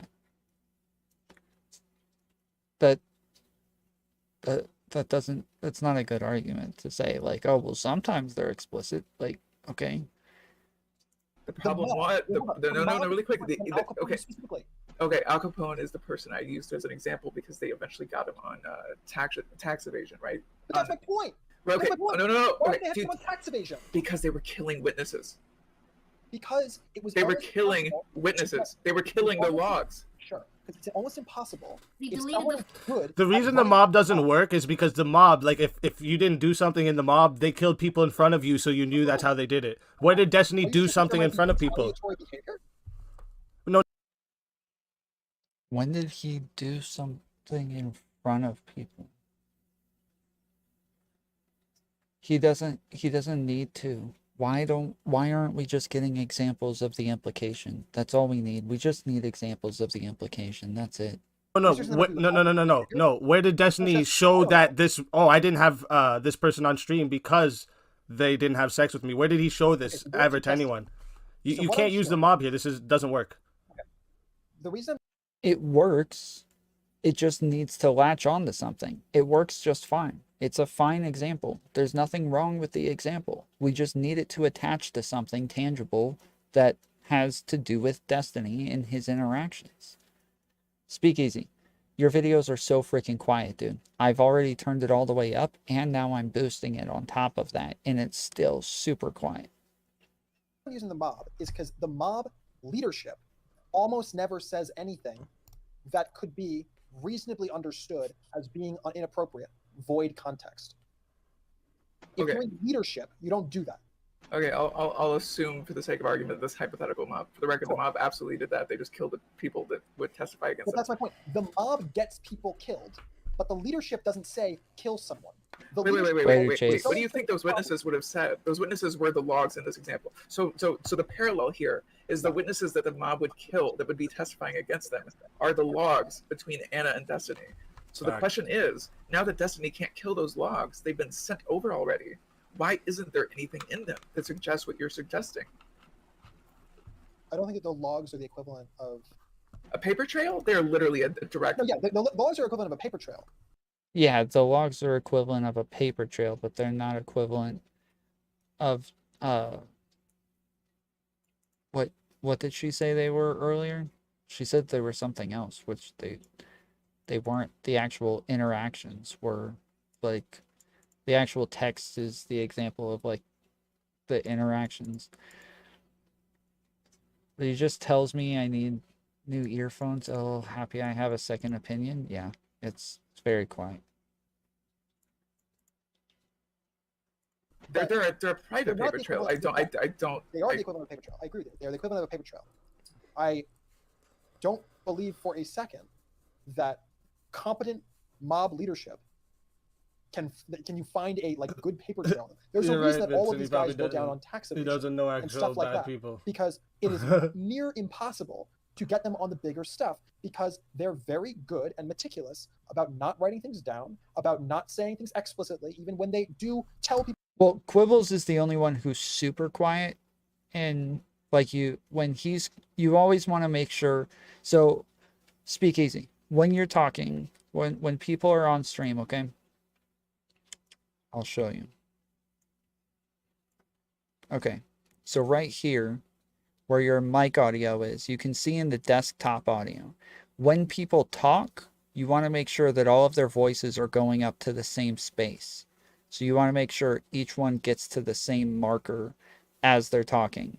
Quibbles is a lot quieter than everybody else, which means he's probably over here and they're all getting up around here. So you want to make sure that like you do sound tests and that everybody ends up around the same space.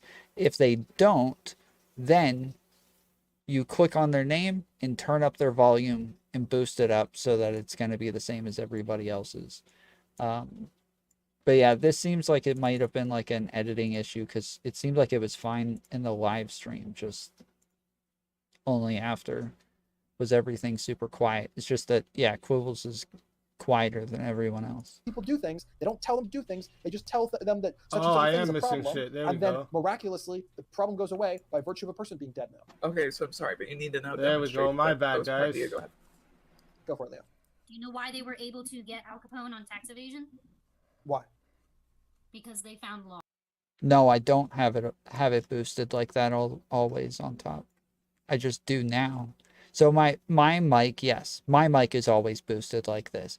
But normally I have the desktop audio here. This is normally where I keep it.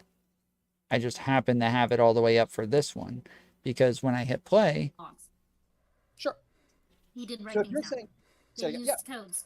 But there was evidence, material evidence, a paper trail. It was the only one they could find, but there was a paper trail. They could.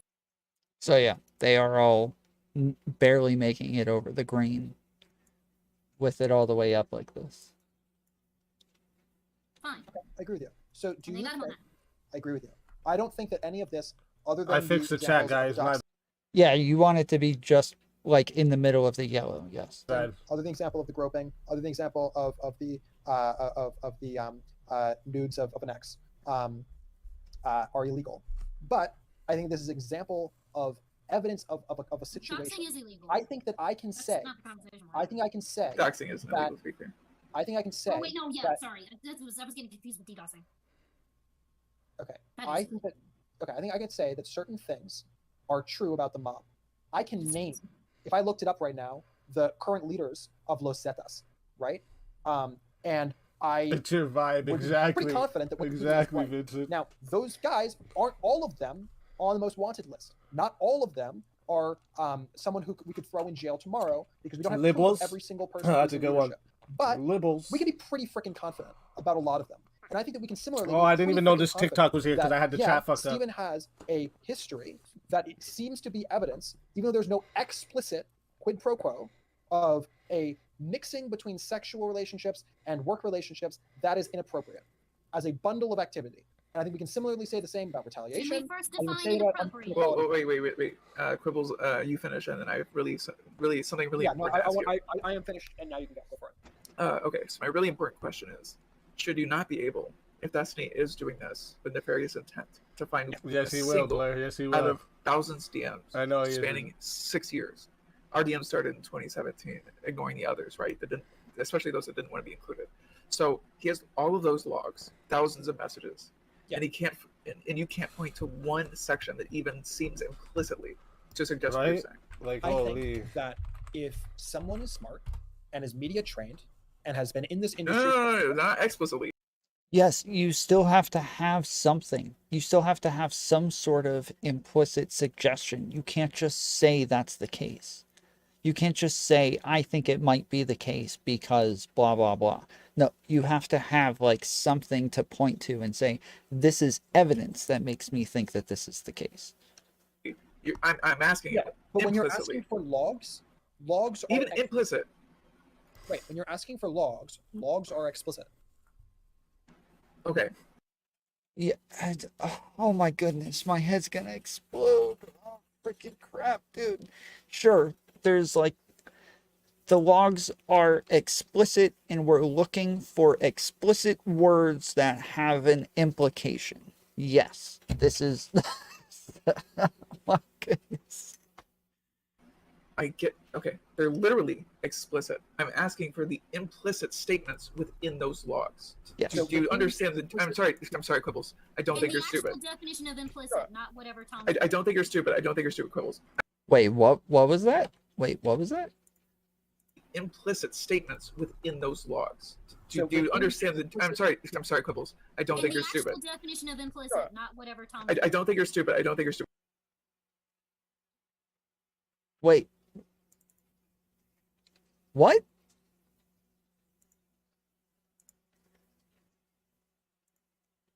What was that? I hear my name.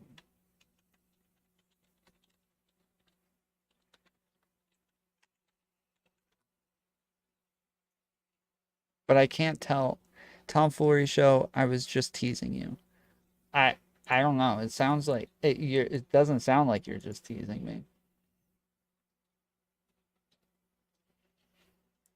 When I had my debate with Zonia and President Sunday and all of them, I was explicit in my definition of implicit.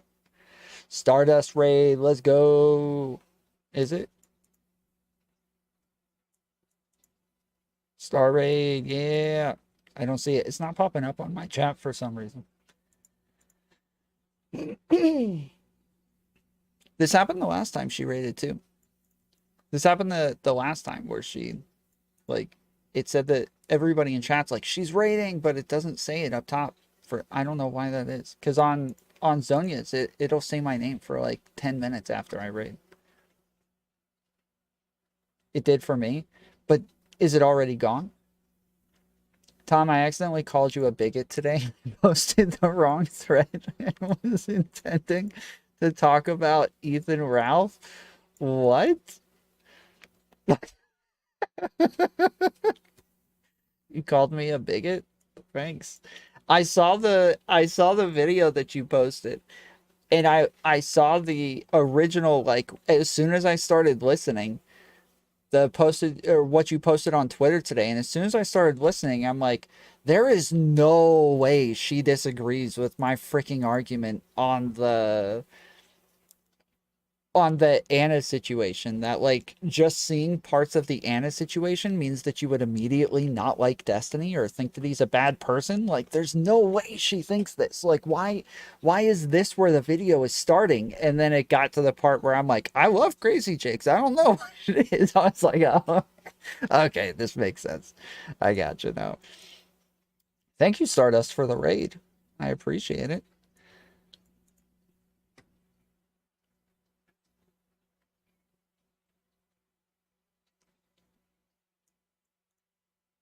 Tom, change it to live chat. It is on live chat. I just had my stuff on screen like 5 times. It says live chat right there. Oh yeah, it was a bad clip by someone else. Don't blame me. I have the best clips. Clearly that was from an unworthy clipper. Okay. Yes, because it just started so far ahead of what I said. I was like, what? Why is it starting here? Quibbles. I mean, the explicit statements he's saying have implicit. What do you mean I'm not paying attention? I'm looking at it right now. It is not there. I just showed it on my screen. It is not there. It has nothing to do with paying attention. It's not there. It was there for like 30 seconds and then it was gone. Whenever I raid Zonia, it stays up there for like 5-10 minutes and then goes away. You didn't see it. I did see it. All right, never mind. suggestions in them, right? That's what you're suggesting would be there. Where are they? In the case of Lav, I think we have evidence of those. Can you show me those? It was only up 3 to 5 seconds. Yes, I know. That's what I'm saying. It like the last 2 times she's rated, it's up there for like just a couple seconds and then it's gone. I know why. It's because you already have another pinned message up. Oh, maybe that's why it is. Okay, that would make sense. Sure. Give me a second. If you're going to give me the welcome to the Orbiters Club, wait. That is what I'm going to give you. Why is that? Wait, why are you laughing that off? Do you know how long did their sexual relationship go on after that? A while. Why did it end? What do you mean, why did it end? Okay, he said it went on for a while. I don't know that it went on for a while. I don't know that it went on for a while. I haven't seen any evidence that it went on for a while after that message. Has anybody else seen evidence that it went on for a while after that message?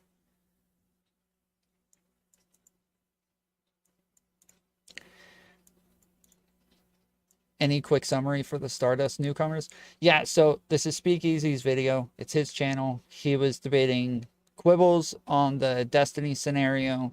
Then in whether or not they're like Destiny has acted improperly with his orbiters or with other streamers. And then in whether or not the Mr. Girl report actually like shows anything. Then Leah jumped on to give her take and argue as well. And then White Nervosa jumped into the chat and asked to come on as well. And so now SpeakeaZy is just moderating as Leah and White Nervosa debate Quibbles. Wait, you should have the answer to that. Yeah, I shouldn't have to give you the answer to that. As to why it ended? Yes. Why did Lab and Destiny have a falling out? As a product of this situation. No. Later, no. Sonia. Why? Because he called her a dumb bitch. Do you not think that's part of the situation? No. That's not retaliation. That's not a sexual thing. Like it's not. It has nothing. It's not a sexual thing. Wait, that's not retaliation? What? That's not retaliation? Not if she's actually being a dumb bitch. No. Has he never called anybody else a dumb bitch? I'm sorry, I can't. I'm so sorry. Wait, if he a dumb bitch, calling someone a dumb bitch and insulting them and encouraging your audience to insult them, you don't think that's an example of retaliation? Steven said the door never closed and he tried to make plans to meet Lav at TwitchCon. It's not like the relationship continued for a while more, like it would be reined in then. Okay, yeah, that's right. Okay, so yeah, so there's text messages saying that he propositioned her at like at TwitchCon, but it didn't actually happen. But we don't know anything. Nothing actually happened, right? There was no like actual sexual relationship, but he did proposition her. That is the only thing, right? But for not relating to anything sexual, no. What was he retaliating for then when he called her a dumb bitch? Wait, what was he retaliating when he called her a dumb bitch? They had a massive argument. I don't remember what the exact argument was. You don't remember what it was? I thought they did once. No, the only time that they ever had like an actual sexual interaction was before she ever went on stream, from what I understand, and then after that, she says that she continued like sending him pics and stuff. He says that they didn't. So, and I haven't seen anything to say that they did, so I have no idea. Well, what it was, I'll tell you, what it was is that she was saying something he said was wrong, and he kept interrupting her, and he said, "No, listen, you dumb bitch," and then he explained what he was saying. Had nothing. No, it wasn't that. No, that is not what it was. It was, wait, Tom Foolery show. I don't know if he propositioned her for sex at TwitchCon. I thought he asked if they wanted to ride down together, but he said he was unsure if anything sexual would occur. Maybe that's the case. From what I understand is that he like actually said like, I want to have sex at TwitchCon. It was like fairly explicit with it, but not but nothing happened at TwitchCon. Like he didn't proposition her at TwitchCon. He said, "Hey, want to do this at TwitchCon." Okay, so that even SpeakeaZy is wrong here. So what happened was that she was saying that Cherry was lying about something that there was no evidence that she knew that she was wrong about a thing, right? And Cherry had already kind of admitted, like, okay, maybe I'm wrong about this. Like, I probably should have. I feel weird about this. Like, maybe I need to take some time away and think, like, blah, blah, blah. And then Lav jumps on to just shove it in her face and say, no, you're a liar. You lied. You lied about this. And so Destiny's like, well, wait, like, in order for it to be a lie, she has to intentionally misinform people or mislead people. And she was like, what? No. And he was like, yes, it does, you dumb bitch. Like, because she was being very smug about the fact that you don't have to intend to mislead people in order for it to be a lie. She was acting like intention didn't matter whatsoever, which she took the L on later. But in the moment, yeah, that, like, my head exploded when she said that. There's probably a clip of me out there somewhere just like screaming when she said this.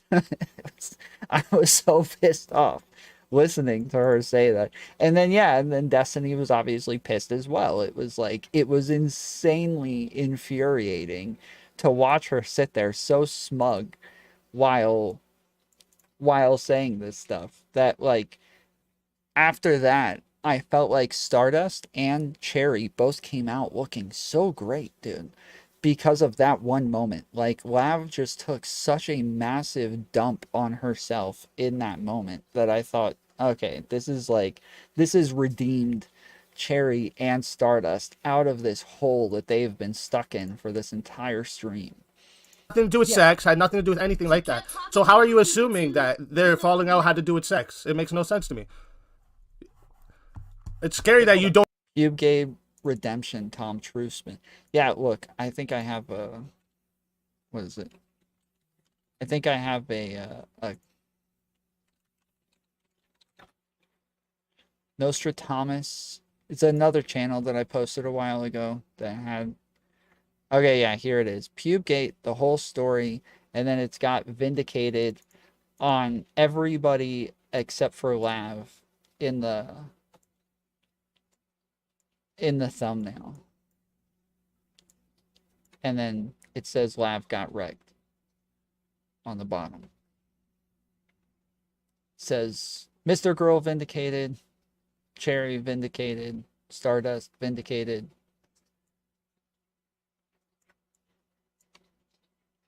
This is before I decided to be a Lav simp, though. So I totally denounce all of that now.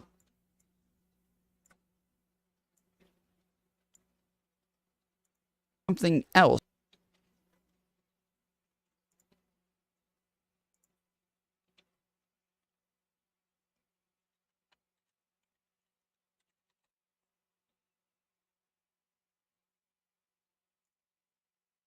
Stop. A lie implies intent. Okay? If I tell you I'm gonna be home by 5, yes, it does, you dumb bitch. Okay? Hey. If I tell you I'm gonna be home.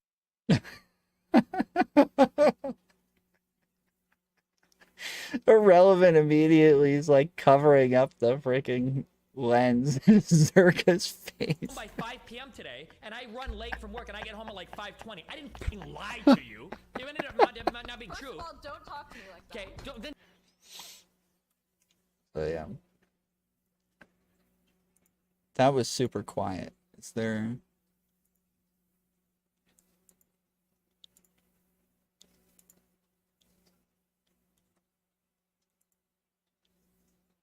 Yeah, she paid me to come in here and talk about I it. was True. rooting That's for true. Lav because that's what I said as well, Abba. And then today, she decided Cherry did some dumb shit or whatever, and she decided to go ahead and get back into this fucking autistic stream.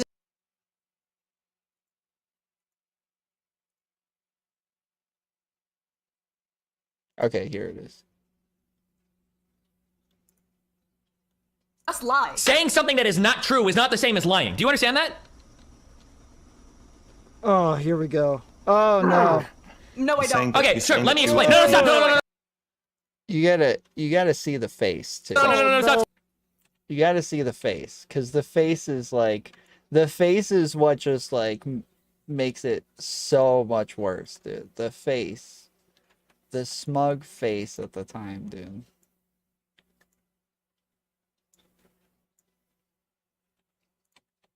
Okay? I'm not gonna come here and get on some fucking giant fucking bully pulpit because you got to. I would like to respond. I didn't even finish responding. Fucking laugh, okay? Your problem, Lav, is you are assuming that Cherry is like just fucking lying, okay? Now it could be. She did just lie. Saying something that is not true is not the same as lying. Do you understand that? Oh, here we go. Oh no. No, I don't. Okay, sure. Let me explain. No, stop. No, stop. I don't stop. Okay, a lie implies. Irrelevant, dude. He's making the same exact sounds as I. Shut up, bro. Nobody cares. Okay, if I tell you I'm gonna be home by 5, yes, it does. You dumb bitch. Okay, if I tell you I'm gonna be home by 5 p.m. today and I run late from work and I get home at like 5:20, I didn't fucking lie to you. Even if it might not be true. First of all, don't talk to me like that. Okay, then stop. Hold on, stop. You're actually triggering. I think, didn't he just use the same exact example that I used? Isn't that okay?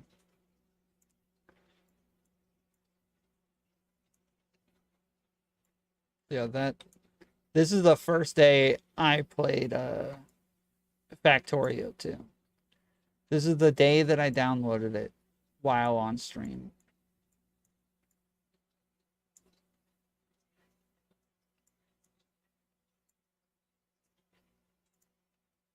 No. I literally like stopped streaming for days just so I could play that game. Streaming was getting in the way of my Factorio play. Don't even know how they had the falling out, but you assume it has to do with sex. That's scary. You're saying that you're not only looking for an explicit, or excuse me, an implicit but written down, which is explicit. Oh my example. gosh. You're not just looking for that, but you're also looking for that in specifically a case of a sexual relationship that had the power imbalance, but also ended as a product of the sexual relationship ended as a product of the fact that there was this power imbalance and as a product of this not explicit but written down issue that they were facing as a product of the sexual imbalance. Is that what you're looking for? Yes, according to because of your accusations. Firstly, yes. So Secondly, Quibbles, please, for the love of all that is holy right now. I'm ready. This stream is explicit, but I can implicitly insult you. Wait, what about Discord? Why are you saying Discord? What? There's nothing in Discord.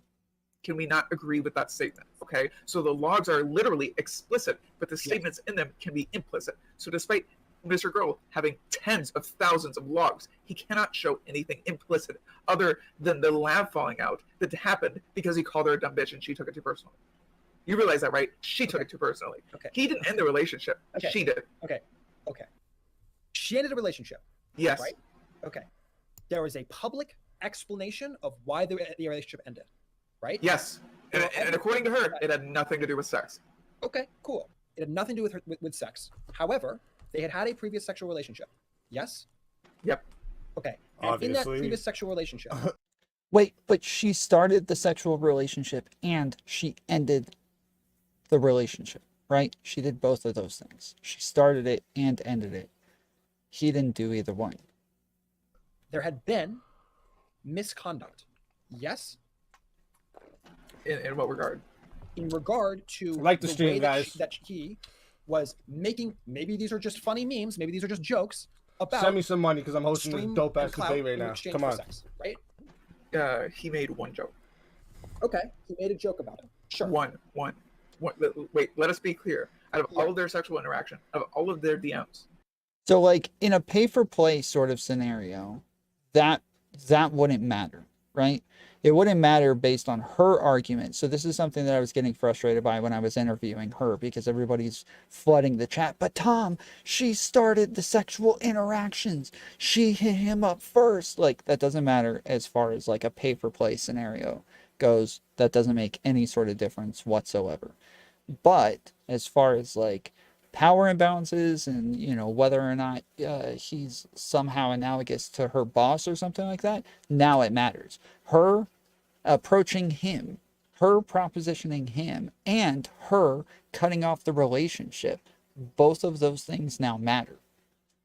Tom didn't watch Simpsons, so he wouldn't appreciate it as much, Lou. Oh, yeah, no. Lav, Anna, both Brittany's, Mia, Rose, Max, etc. How many does it take? I mean, like I said before, it depends on how many. We would first have to have like things that were actually like done wrong in half of those.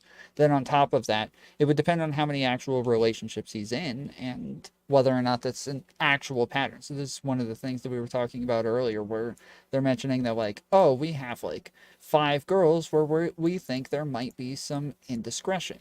It's like, okay, 5 girls out of like how many though? Like over that 14-year period. How many? You want to say like 100? 200? 300? Like, it's no longer really much of a pattern when it's like 5% or less. He made one. And that one joke was welcome to the club. Not, okay, let me help your career out. Not any. Compared to other streamers, Tom, it's too many. That is a judgment based on how many people he has sex with, though, right? You understand that. Like, when you say it's too many, you're saying he has sex with too many people. Name another streamer that has more call-outs than him. Call-outs on this sort of thing, I don't think call-outs on what specifically? Like, these are all different things. Each person that you named has a different type of thing that he would be accused of with each person. It's a different thing with each one. So when you say more call-outs, what are the call-outs? They're all different. Anything like, let me give you money. It was, welcome to the club. Yeah. Which is an example of something explicit written down, but you don't like it. I think your suggestion. Girls or guys calling him out for his behavior? Yeah, sure. Ralph. What's his name? Ralph something? Ethan Ralph probably has more. Like for behavior, like that's just such a general thing. It doesn't mean anything. Like people calling him out for his behavior. He has very like his job is a very contentious job. His job is to get in fights with people in a very public way. Like I think that we would assume just based on the job that he's going to have a ton of call outs, right? That it implies anything more is ridiculous, but that's my 2 cents. Leah, hard to go ahead. And I think there was like, wasn't there like a few months in between? She didn't even say it was literally pay for play. She basically said it was functionally that way. So in the what was it called? The Counterpoints interview, she did say it was a pay for play. Like he directly asked her if it was pay for play. And then after she says yes, then she says actionably it worked that way, right? But then when we asked her about it, we didn't really get like a clear answer on whether or not she actually thought that he was intentionally doing it. It wasn't clear at all. It was kind of weaselly. Actionably, yes. The feet pics or whatever, and just to make that part clear too. No, let Leah go. I just wanted to make that clear. Sorry, let Leah go, and then you go ahead. I just want to make something very clear, so that everyone understands. This is precisely what Mr. Girl was wanting. Okay, we are policing sarcasm right now. Okay, we are policing jokes, which I can kind of. I don't know that Mr. Girl wanted people to police jokes. I don't think that was his goal, but he does want people all like sitting around guessing as to whether or not Destiny was doing something wrong. The point also has to be made that Destiny isn't really comparable to any other big streamer with the access he gives to viewers starting out content creators. Yep. Yeah. Well, exactly. That's kind of one of the things that men never let me finish.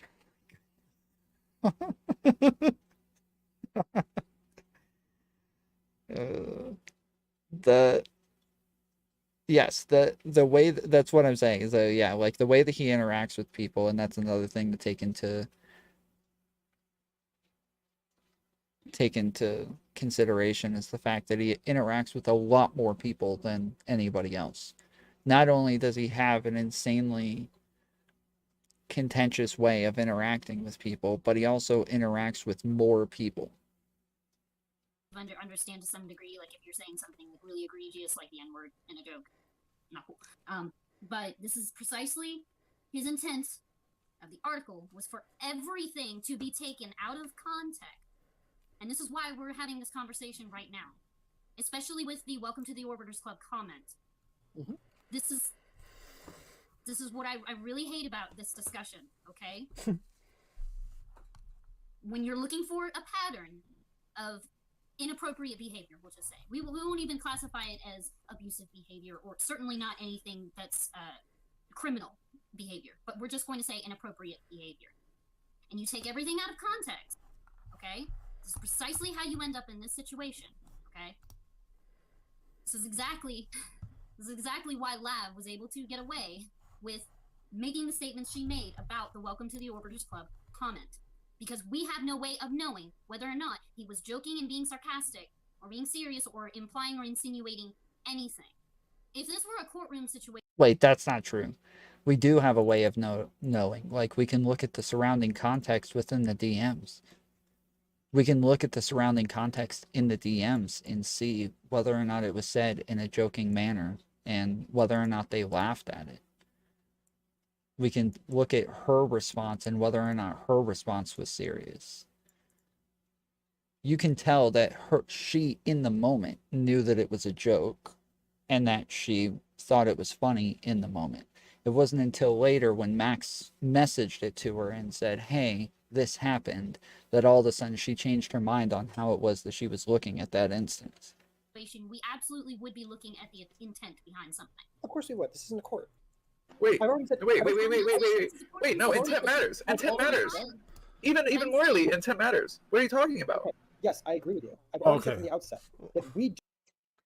On Foolery Show, we can also look at what was said on streams. Destiny would often joke about the orbiter paradigm on stream. Yeah.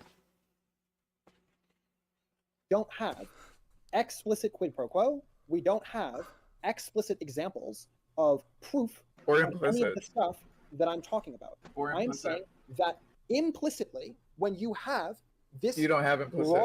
this broad history of a lot of situations where he also has a broad history of being facetious and sarcastic.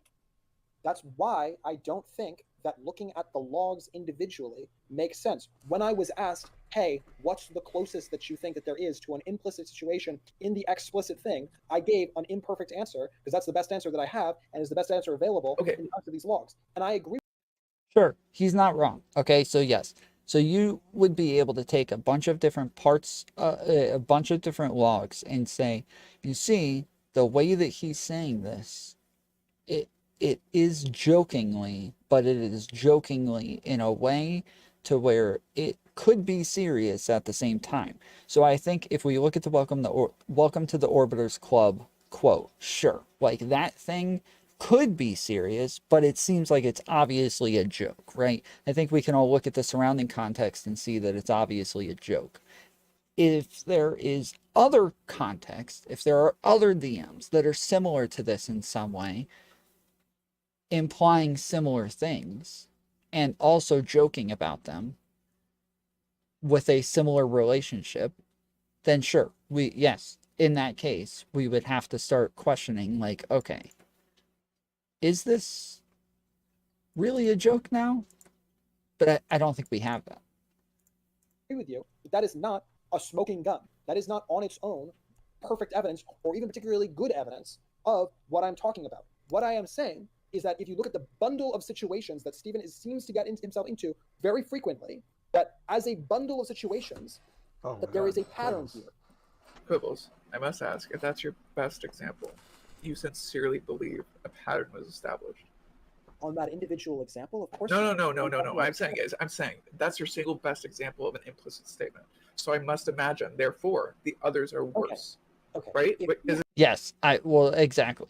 Yes, you would think if that's the best example, but you're saying that it's still not even a good example, you would think, okay, well, if all of the other ones are worse than this, then you probably don't really have any examples. I'm sorry, I'm not trying to misrepresent you. Is that what you're saying? Okay, yes, that's what I'm saying. Now, I just want to clarify before we move on. If he Captain America emote, nice. Yeah, supposedly I look like Captain America, so we got the Captain America emote. had said exactly what he said to Lav, in the exact same context as he said it to Lav, to 1,500 women who he had had onto his show, all of whom were reliant on him for 30% plus of their income at the time that the conversation was happening, would that be something that would be considered a pattern in your mind? Wait, how is she reliant? 30% of her income was reliant on Destiny? She lost the day after she like had her falling out with Steven. She lost something like, I did the math on this with Tom Foolery. Wait. Something above 30% of her income. How can you know that? Wait, what did he say? Yeah, she lost the day after she like had her falling out with Steven. She lost something like, I did the math on this with Tom Foolery. Wait. Something above 30% of her income. How can you know that though? You didn't know how they had the falling out. He did, yes. Okay, that's right. Yeah, but he was talking about her Patreon. The day that I'm saying the day that they had the public falling out, the day that the public became aware of the fact that they were no longer engaged in any kind of context, professionally speaking, that had the result of her losing a massive component of her Patreon. Do you realize she's married to the CFO of Ridge Wallet? Do you realize that there are a whole host of reasons why a person would want to have independent financial... Absolutely. But let's not kid ourselves that she's like... sorry, Leah, go ahead. Leah's so much more polite than either of us, and I really appreciate it. I'm really abrasive, yeah. Go for it. I don't like... I have a communication problem that I'm trying to work on. I don't like talking over people. I don't like... Boo! Boo! Talk over people. Interrupt them. No, you should talk over people. No. Yes. That's what I don't like about the debate sphere. I can't hear what people are saying on the panels if everybody's talking over each other. So I don't even know what... Then this is the reason why they always have to repeat themselves. Question. If McDonald's fires me for a reason that isn't discriminatory, okay, we'll just say that they let me go. They lay me off. Am I entitled to anything from the company? Because I lost 100% of my income because they fired me. Yeah, it depends on the contract. Or would it not be smarter to just look for another job? Yeah, it depends on the contract, but probably not. In the case of McDonald's, probably not. But it's different, right? Like, if you're saying... Hey, Alicia, what's up? Okay, any reason to do with Look what I got going on, huh? that I want to break off a sexual... There was no contract between them. Wait, and more importantly, Quibbles, How dare you interrupt this? Quibbles, please. Because you started answering with a false premise, so I had to interrupt you. Because she ended the relationship not based on sexuality, but based on him calling her a dumb bitch. And she terminated her own employment. That's what happened. Okay. So here's my answer. I think that any reason that a sexual interaction, either person wants to end the engagement, is a perfectly valid reason, so long as it's to do with sexuality or to do with their friendship. I think that any reason that someone wants to cut off a professional reason that has to do with a professional issue is also perfectly valid. I had one contract to do Leah's with the one on upstairs camera, bathroom. I'm probably gonna have a different. and the other one's contract to do white my downstairs Nervosa. bathroom, right? Totally valid. But SpeakeaZy. Put it in chat, bro. Put it in chat. I see your hand, and I appreciate your hand. But I think that that's different. It's Leah from no the obligation chat. that I have to any of those contractors. The gig economy is functionally designed so that there's no obligations. Yes, Leah, yeah. But it's different if there is also a sexual engagement happening prior or in addition to it, rather. Yeah, Leah, go ahead. There was no contract between them. She was not his employee. She is not entitled to ish. Okay. The gig economy writ large doesn't have the kinds of contracts for ongoing employment. Leah just that we're got him. talking about. Got him. Does that mean... We cannot bring up anything of him being responsible for her loss of income. Except from the argument, start from scratch. Back to square one. Do you Now she's interrupting people. Let's go. grant that the gig economy writ large, that people don't have long-term contracts in the gig economy? Repeat that. Yes, of course.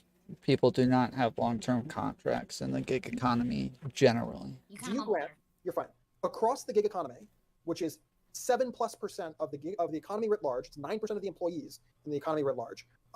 Do you grant that there are very few, if any, long-term contracts in the gig economy? Contracts between who exactly? Anyone. Let's in the narrow gig it down. economy, the way that the gig economy is Where's the designed contract between is such there aren't Destiny and these long-term people? contracts. Okay, wait, hold on. Okay. Every man Destiny hates on is sexier and more manly than him. Why is that? Well, you're not setting a very high bar there for that one. Bob 7. Boom. Gotcha. Leo, he means like you're. Crisscross. Before I answer that question, okay. He means like your fast food worker or your retail Because worker. To you, I'm probably a boomer because of how much older than you I am. What is the gig economy? Define The gig economy is the gig economy is any kind of work that doesn't have permanent employment. So an Uber driver is a gig economy worker. Freelance. Freelance. Walmart employee. Yeah. Gig economy freelance is the same thing. Yeah, Freelance employees have contracts. but they don't have long-term contracts. They still have contracts. Well, okay. What Quibbles There means is an is agreement His question is about long term. made. There's a signature agreeing to something. what Quibbles means is like nobody at Walmart like has any like guarantee that they're not going to be fired next month, right? No, they don't. Walmart is actually not quite what I'm talking about. I'm talking more about Uber. I'm talking about the kind of environment where you are on paper not employees of anyone, and instead you're a contractor. So Are you talking about bartering? What? In this situation, he's talking about streamers. Come on, let's get realistic. You're talking about streamers. No, I'm not exclusively talking about streamers. But I'm talking about other things too. Okay. I feel like this is all an aside from like the moral. Should you have a contract? Should Destiny have a contract with people who appear on the show? Yeah. Okay, so I have a contract with a guy who's going to be responsible for my down. No, I think his point is that people who work at McDonald's don't generally have long-term contracts. Yet still, we would expect some sort of expect some sort of like ethical boundaries as to the types of relationships that they can have with their bosses. Downstairs bathroom for the plumbing, right? Lord. And it is only to do with the downstairs bathroom plumbing. But if he's good at it, maybe when I do my next home, he'll be But they still have contracts. Of course, they have contracts, but the point is that they're not long-term contracts, meaning that you can easily fire that person soon after, right? involved in that process too, right? So if I am a massive person in the building industry, that means that, yes, on paper, ours is a relationship, a financial relationship that has to do strictly with the downstairs bathroom right now. And 6 months from now, it will have to do with a different bathroom, right? But if you talk about the broader context of how he is operating in relationship to me, he ought to have an understanding that more generally, there are things that are not contracted, but are potential future income. If they don't, then the point is kind of irrelevant in this situation. It's not irrelevant. Whether or not it's a good point is different, but the point is not irrelevant. So if I have an employee and I have sex with that employee, and we break up or like have a falling out or whatever, I can fire that person soon after for just about anything, right? I can fire them for showing up late. I can fire them for mouthing off. I can fire them for being rude. I can fire them for, messing one little thing up. I can fire all of the little things that all of the little mistakes that we all make that we don't get fired for every day. You can now fire the person for that thing. And so, yeah, so generally, this is the point that he's making. My boss can't fire me because we smoke together. True. How does this relate to Destiny if everyone operates and manages themselves? Because he's saying that the power imbalance is still there. The way that people interact with him, meaning the financial incentives are still there. He maintains the relationship with me. Yes? Absolutely. Cool. Okay. So if I, after Give me having 1 second. Don't let them get wild. had paid No, I'm off just for gonna whatever step it is out for the one downstairs quick second. bathroom, I would argue that there is a reason for him to believe that if I ask him for sex, that there is a potential undergirding difference in his financial future based on whether he does or doesn't want to have sex with me. Oh, Leah, go ahead. Yeah. Yeah, go for it. Okay. I need to explain something to you. Okay. in the type of industry that you're talking about. Well, it's actually not just that industry in general, but Yes, it is the power level thing where you're saying, hey, they have this massive financial incentive to come onto stream. If all of a sudden you say you can't come onto stream anymore, now you're cutting off this financial incentive. So the power differential is there while having a sexual relationship.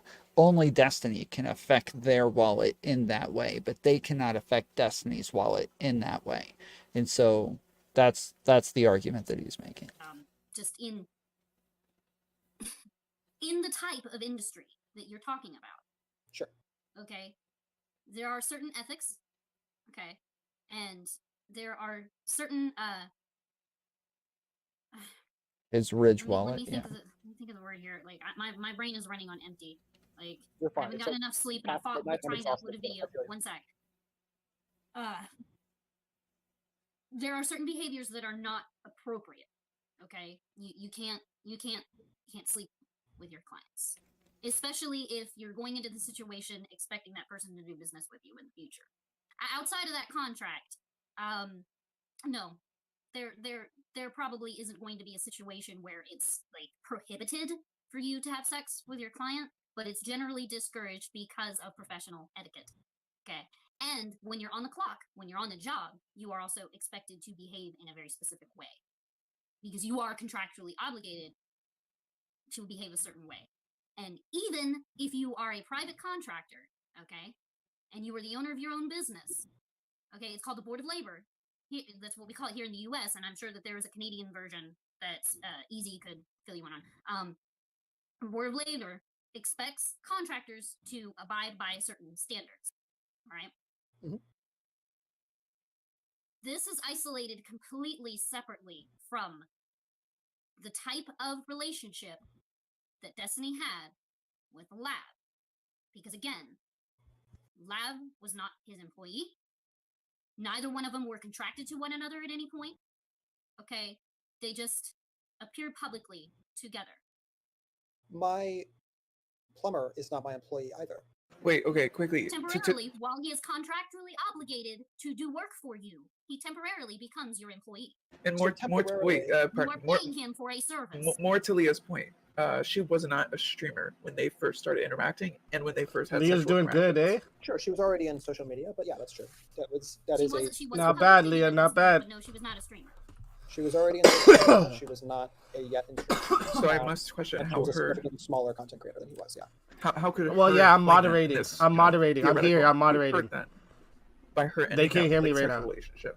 When I Was say it- hurt, yeah. It was my debate, and it turned into Leah and White She was Nervosa's. not impacted by this, and anything. It made But it more I'm with complicated, it. We're all talking about. Okay, so hurt means a couple of different things. So in the case of either Steven or the person who's got a massive contract, a massive building company, construction company, you can imagine that certainly I could write a bunch of negative reviews about my plumber, and that could hurt my plumber's capacity to make an income with people other than me. So that's one of the types of financial power that I have over my plumber. There's a second kind, which is also just the lack of future opportunities with me, which are not something that void the sexual relationship they have any right to at all. But when you start to combine those two types of relationships, all of a sudden it becomes very different, and all of a sudden it becomes much more morally complicated. I would absolutely agree with you, but I feel like the hole in your entire argument is who ended the Wait, you're relationship. saying Leah's better at debating than me? True. I don't know In about your that. hypothetical situation of you and your plumber, if you are the person in the scenario that is contracting this plumber for a service, okay, you are the perpetrator, damaging his income because he refused to have sex with you. Okay. Okay. He refused to have Well, no, sex hold on. with you, so Actually, he I decided can't to write a write- bad review. No, the writing the bad review is the retaliatory behavior. The writing the bad review is the equivalent of going on stream in front of tens of thousands of people and talking about how much of a piece of shit and a bitch she is. Right? That's what it is. Wait. If I go in front of tens of thousands of people and call her a dumb bitch. Wait. Okay. That's a false premise, though. Quibbles, you know that. Okay. Why? Because he didn't call her a dumb bitch because of sexual shit. He called her a dumb bitch. Because she was being a dumb bitch. Okay. He called her a dumb bitch in the background, but the backdrop of calling her a dumb bitch included a sexual relationship. If right now, having had no like relationship, sexual or otherwise, with any of the three of you, any one of you were to call me a dumb bitch, or I were to call any of you a dumb bitch, that would just be normal sexism, right? Which we're all in favor of. But it'd be very different if like there was an actual relationship, a sexual relationship. Now all of a sudden it's a very different situation. Yes? No. Okay. Firstly, no. But secondly, again, Quibbles, who ended the relationship between? Okay, Quibbles. I would agree with you if this is not the par and course of Destiny. She doesn't have to go on stream and argue with Destiny. If you're going to go on stream with Destiny and argue against him, like I have many times, he's called me similar things. I do not know what she would have expected. I feel like you're infantilizing her to the degree that. Okay, where does your income come from? It's kind of a long story, but. What kind of question was that? A basic overview of where your income comes from. This guy's insane. System. Okay, so your capacity to make an income broadly has to do, at least in part, with your relationship with other streamers. Is that fair? Okay. Oh my okay, God. let me tell you a little example. No, Quibble, you're right, and yes, let me give you an example. My main source of income comes from Bosch. Sure. Bosch has said to me directly on stream, this was public. He said that because I'm religious. You're that white Nervosa. Yeah, love you, Leah. You're a great person. I hear about you everywhere. I think you guys are great. Thank you for having me. But yeah, so Bosch has said on stream, unironically. Leah just realized who White Nervosa is. That's awesome. Why does White Nervosa hate me? Why? Why does she hate me? And why is she cool with them? I'm a cool guy. I'm nice. Why? Why she gotta hate me? He said this seriously. Now, would you argue that that was abusive? To suggest that he would hit you on a brick if he was actually being serious? He said that was the only solution to me. Because you're a Destiny simp? No, I'm not. I'm a laugh simp. I guess that still gets it. I guess that still gets the block too. Being religious. I've got a ton of bricks for him. I don't know the context of this. I don't know if he was serious about it. Okay. He was serious. He seriously suggested in front of his audience of thousands of people that people should genuinely attempt Okay. He didn't say he was saying it sort of in a utopian sense, right? He was saying if Well, at least you got the feet pics? Yeah, the mid-Jew feet. True. If I could control, right? He was saying like sort of in my society, I would hit all religious people with a brick, and I was like, hey, by the way, Bosch, I'm religious, and he said, Roxy, I'd hit you with a brick last. That's like really sweet, actually. Okay. In its own fucked up way. I must take a step back now and wonder how you can say that's really sweet, actually. No, because the implication of his statement of I'd hit you with a brick last is that he wouldn't actually hit you with a brick. Okay, that's an extreme level of charitability that you're not extending towards Destiny. That's what I'm saying. How can you do that? How can you just do that right there? That's even more. That's literally saying something violent, and Destiny's is a joke. Literally a joke. I don't think that there's actually evidence of a pattern of behavior that leads me to believe that Vosh is considering being physically violent to his code people. But where's the evidence? Wait, sorry, Leah. Where's the evidence? If Destiny means everything he says, and there was no point that he was being sarcastic or facetious or joking about anything, and we're taking everything as fact. Obviously, what he said to Lab. Sarcasm doesn't exist in your universe. Okay. Do you know what toxic codependency is? Yes, I do know what toxic codependency is. What is toxic codependency? It's a form of sexual relationship wherein both people are abusing one another and are desperately the relationship is like totally fucked, and they're both abusing each other. He has the brain! Good job. Okay, I'm done now. Wait, Leah, if your claim is that many of these situations are abusive to Steven too, and that these are bad, toxic situations that he shouldn't be putting himself into either, I agree. Yeah, of course. I think an example which obviously was bad for his mental health. Clearly. I think you disagree with yourself then. How am I disagreeing with myself? Well, because sorry, I think our point is that it's like you have to show intent for this pattern to therefore exist. Like otherwise you're saying he's just self-destructive, which Yes, exactly. Yeah. Which is what I would say with the Anna scenario, where people bring up the Anna scenario is like, oh, look how abusive he is. I'm like, yeah, but like, isn't she pretty abusive in this scenario too, though? Like, I think that both of them are just kind of back and forth with this crap. I mean, I think he's self-destructive, and I think that his behavior is such that he is putting other people at risk of destructive situations as well. Okay, and in 11 years of streaming, you have welcome to the Orbiters Club. Nervosa, I flatly don't believe you if your claim is that you aren't aware of other situations that are not public, because even I do, right? So like, the idea that like you are certainly more tapped into this than I am. Yeah, okay, I am, but at the same time, I also know people he's had sexual relationships with and nothing, and nobody's ever going to see the light of day of it. Sure. Really, the only pattern that you're showing here is just a pattern of just being a toxic person on the internet, and that's not. Okay. Yeah, exactly. That's our point. That's our point, Quibbles. Yes, people. Okay, so yes, if we all agree that he is toxic, and we all agree that he is engaging in a toxic way with the people around him, what are you disagreeing with me on? That it has anything to do with sexuality. Yeah, that he uses his power to make these girls say yes to having sex with him. Okay, so your claim is that he is a toxic person who is engaging in inappropriate ways, utilizing his power Consensually with other toxic people, yes. Yeah. I don't agree with that. We have to establish a pattern of coercive behavior. Yeah. Like, to be clear, I engaged with Destiny knowing he was a toxic motherfucker. Okay, I didn't enter that arena thinking, oh, this is going to be like rainbows and sunshine. It was the same thing with Lodge, okay, to be clear. So like, I must question, for somebody like Lav, who's seen his content. Remember, Lav was introduced to Destiny through Anna, the Anna drama. So she absolutely knows that Destiny's going to say these things about somebody that he's had a sexual relationship with. This was literally my argument with Quibbles. This is what I was saying. This is my argument with Quibbles. When I had the same exact debate with him, this is exactly what I was saying. I was like, bro, literally everybody knows when they get into this arena, when they get into the Twitch politics space, they know what it is. They know what it is. They all know. Every time. Still chooses to engage with him sexually, then chooses to start streaming, then chooses to start streaming with him and arguing with him. And you're telling me that he cannot call her a dumb bitch.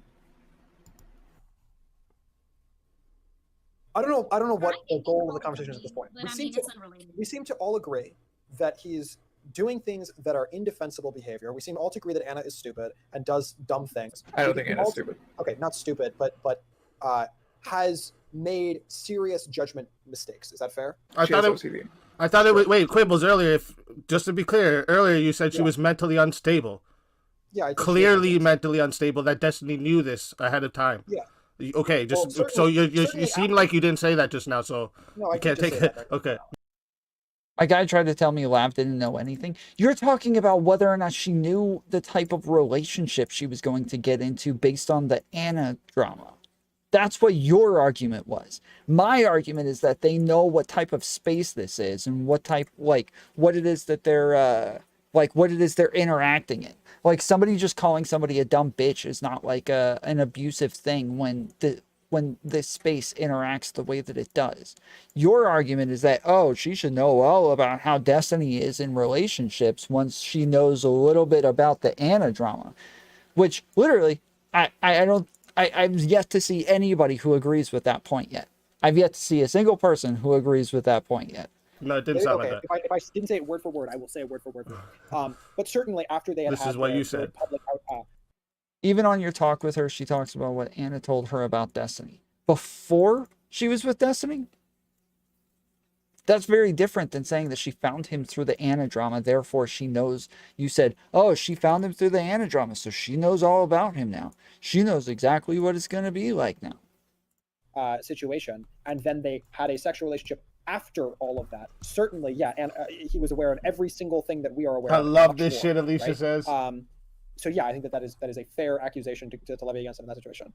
Roxy, yeah, I don't know what else we I know want to you say. think I was soft on Katie, but we all know where we all stand. You're tripping. Sure, I guess I need y'all to hit that PayPal link for me, okay? At all linked the toxicity. I'm hosting a dope ass fucking debate right now. Before you now. answer, let me get on clarify that. Because again, he's like toxic the stream, to people he sub to the argues channel. with. You'd agree with that, right? Everybody, fucking everybody. So therefore, if he's having sex with people who then want to argue with him on stream, it would therefore. I just don't see any link here. So my contention is that I think that when you are just being combative and a bit of a jerk on the internet, that it's different to be combative and a bit of a jerk on the internet to people like the people on this call, who I don't think any of us have had sex with any of the other people on this call, comparative to being disrespectful and rude to people who you are having an active sexual engagement with. I think it's arbitrary, but that's just my point of view, to be real with you. Okay. I don't think that it's arbitrary. I think that sex is different. I don't think just because you have sex with somebody, you can't call them a dumb bitch. I think that, yeah, do you think that, just generally, do you think that sex is a different, it's more intimate, yeah, surely.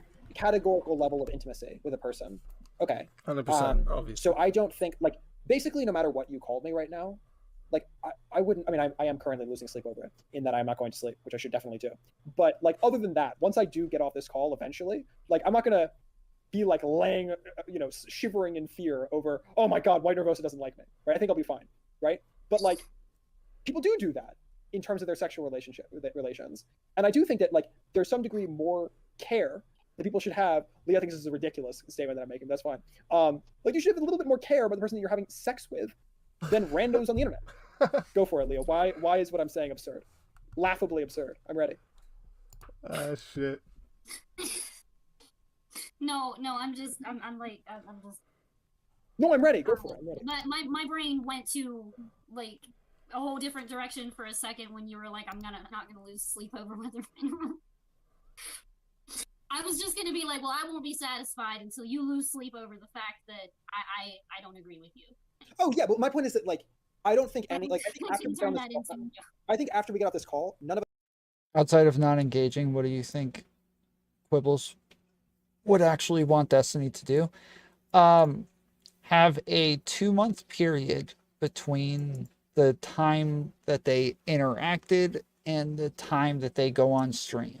So that's what he says, is either like he shouldn't have a sexual relationship with somebody at least 2 months after the last time that they've been on stream, or he shouldn't have them on stream 2 months after they've had a sexual interaction.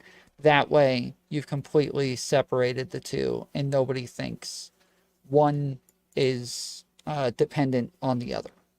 Of us are going to be, like, emotionally wounded by virtue of this call.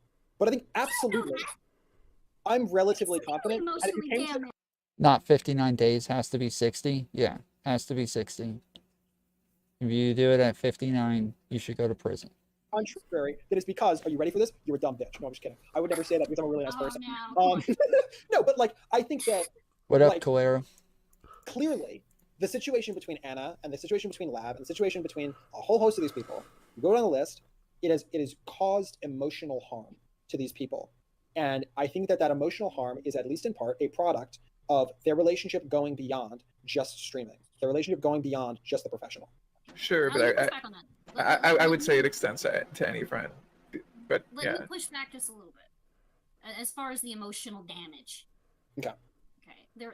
There are a lot of situations that I've seen going back through clips and suffering the article that I really Sorry, I gotta look at this see more of a pattern. I'm so done with YT chat. I know, Zyrax, sorry, I know they don't let you say some shit. Help your man eat. For themselves. That's what's up. Of actively choosing to engage with I know you were extremely soft towards Katie. I hope you don't turn. I could have taken offense to you calling me a dumb B just now. I mean, I didn't do that. That's not a thing that I did. The guy I was in a toxic and actual abusive relationship with used to call me that, and I do have issues with that. So I could take offense to that, and I could explain to you all of the reasons why you might have triggered my complex PTSD. But I'm choosing not to because I understand that we're all just being facetious here. Okay. You're not always going to be able to control what people choose to take offense to, and sometimes people don't even choose what they take offense to when they're triggered by something. So we can't put all of the onus on Destiny for causing the emotional hurt. The point is, even if I did offend you or you did offend me in this call, this is not a job for either one of us. It is a job for White Nervosa, although certainly not the relationship with either of us, right? Number one. Number two, it is not a relationship trying to make this a job, guys. That is, genuinely ongoing, long-term, even friendship, let alone sexual relationship. It's not a relationship that is. So if it's not either professionally legitimate as a relationship or sexually real as a relationship or even a friendship, then whether or not you are frustrated by my words, they don't have the same weight as were we to have one of those relationships. Even if they did, Yeah. I still have to make. I have to make it offensive. Okay. Okay. All right. That's how the brain works. Okay. That's just. Oh, what the hell? We're just gonna look at this. We're gonna take all of the meta speak out, and we're just gonna look at this as common sense. People can choose not to take offense to something or not hold something against someone in the heat of the moment. Okay. As a domestic violence survivor, let me tell you, there was a lot of stuff that I took offense to in my relationships. However, That's a good one, Vincent. I can choose to let that affect me or not. Okay? Mhm. All right. Now, what people get offended by is going to vary depending on their experiences and depending on their morals, their values, their ethics. Okay. What one person finds offensive, another person won't. Sure. Okay. So when we're breaking this down here, at the end of the day, we're arguing how Lav should get offended. Well, really quickly, We're arguing her levels of offense here. Well, I think Lav is entirely within her right to think it's friendship earning to be called a dumb bitch by Destiny. I think the false leap that's being made that I think Quibbles has said, and I think that we won't be able to build this bridge, is I don't think there's anything to suggest it relates to sexuality at all. Yeah. I know you said that there's a sexual relationship that has more weight to it, but So my point is, And the sexual relationships seem to be so fickle that it's hard to say that there's some sort of contract there when the sexual relationship barely exists. I think that if Vosh said something about you, who works for him, that was exactly equivalent in the degree of intensity or rudeness as he were to say to me, that it would be better for him to say it to me. Because I am not reliant on him in any way, we have no relationship in any way, and like I can both literally and figuratively log off and it will just have no effect on me whatsoever. sure, but like this is like so far removed from like sexual impropriety. Sure, but my point is that like that is a form of it, and I also think that like more so that if you are in a sexual relationship with someone, I don't know if you are in a relationship with Vosh, but like that's not really relevant to the story. But yeah, if you are in a sexual relationship with a person, and there's a mixture between the work and the sex, that is a space where abuse can happen. But at this point, I feel like we're just talking in circles, so I feel like we all understand each other. No, yeah. I appreciate y'all. Thank you, SpeakeaZy and Leah, for having me on. Yeah, no problem. Anytime. Come around anytime. I'm down. Seems like there's a disagreement on whether or not this happened. Let me see if I can pull it up.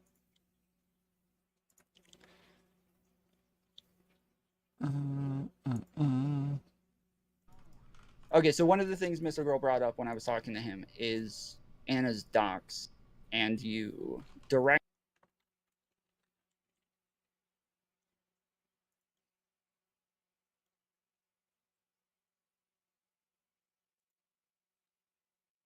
So some of them have been like supermodels, and then I think I was sent something a while ago where he was like showing up with random younger girls that nobody even knew who they were at first. But I don't keep up with him, so I could be totally wrong. Okay. And so you've said a number of times that like if there was a streamer who wanted to have sex with you for clout, that they should just hit you up. You're like, yeah, just hit me up. Sure, if somebody wants to, yeah, fuck it. So is there? Yeah, there you go. Do you think that?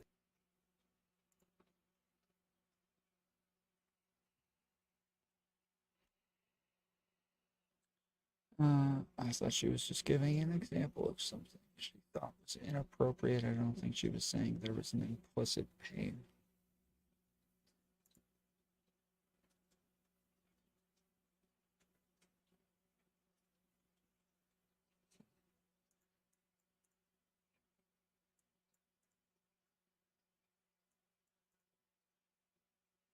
I just can't picture Destiny holding hands with Lav IRL. It's visually disturbing.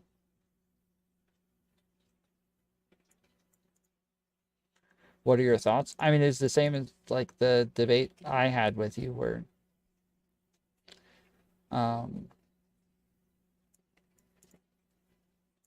Or like, yeah, I think when you're talking about the dynamics and what actually happened, I think that the sexual relationship was barely there at all. I think that when we look at the messages, there doesn't seem to be any real implication there. And I don't think that there's like any evidence of anything that anything improper happened.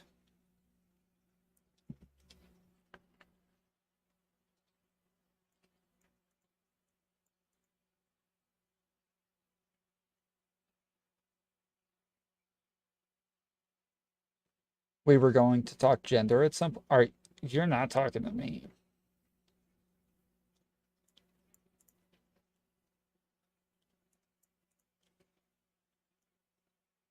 We were not going to talk gender at some point.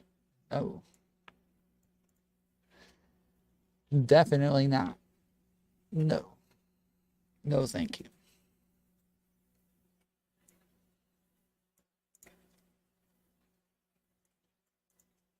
Sounds excruciating. It was.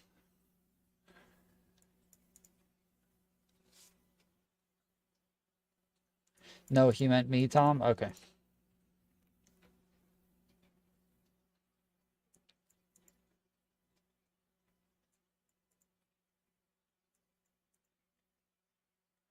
You were deeply silly. Well done. Got him.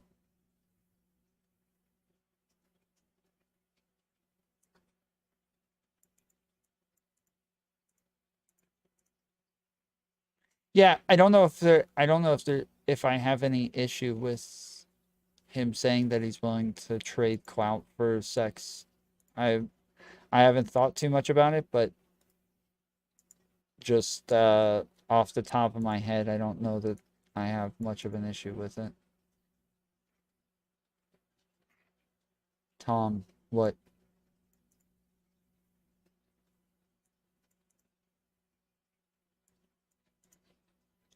Tom, can I hop on and yell at Onslaught for like 2 minutes? Does Onslaught want to hop on too? If Onslaught wants to hop on, then sure. Sorry if I busted out your eardrums screaming about my name. Oh, hopefully that was before you boosted the sound. It was before. There was no issues with you being too loud. Tell Katie I want a rematch. I have it all written down. Okay. Just the two of you debating is really excruciating. It is. Because both of you debate the same way. Where you're asking questions with like the hopes of a gotcha right after. And it's so hard when both of you you ask your question and the other person doesn't answer the way that you want them to, and then you guys like pause for a minute and you're like, crap, okay, I gotta reroute. Where do I go? How do I fix this? Oh man. And then like neither one of you are actually like going in any sort of like linear direction. It's imagine me versus Katie. It's hard. It was. That's why I had to keep like redirecting you guys, because you guys would get like stuck on something pointless because you had some. I have all the answers. Okay. All right.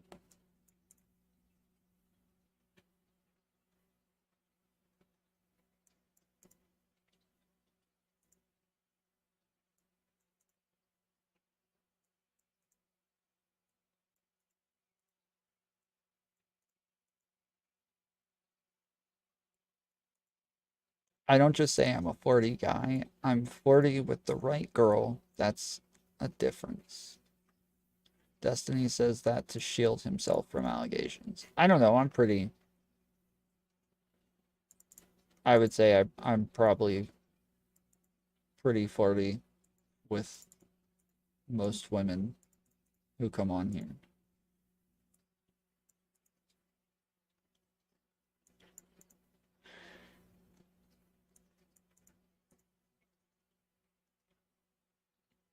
Destiny isn't looking for the right girl. He's looking to get his...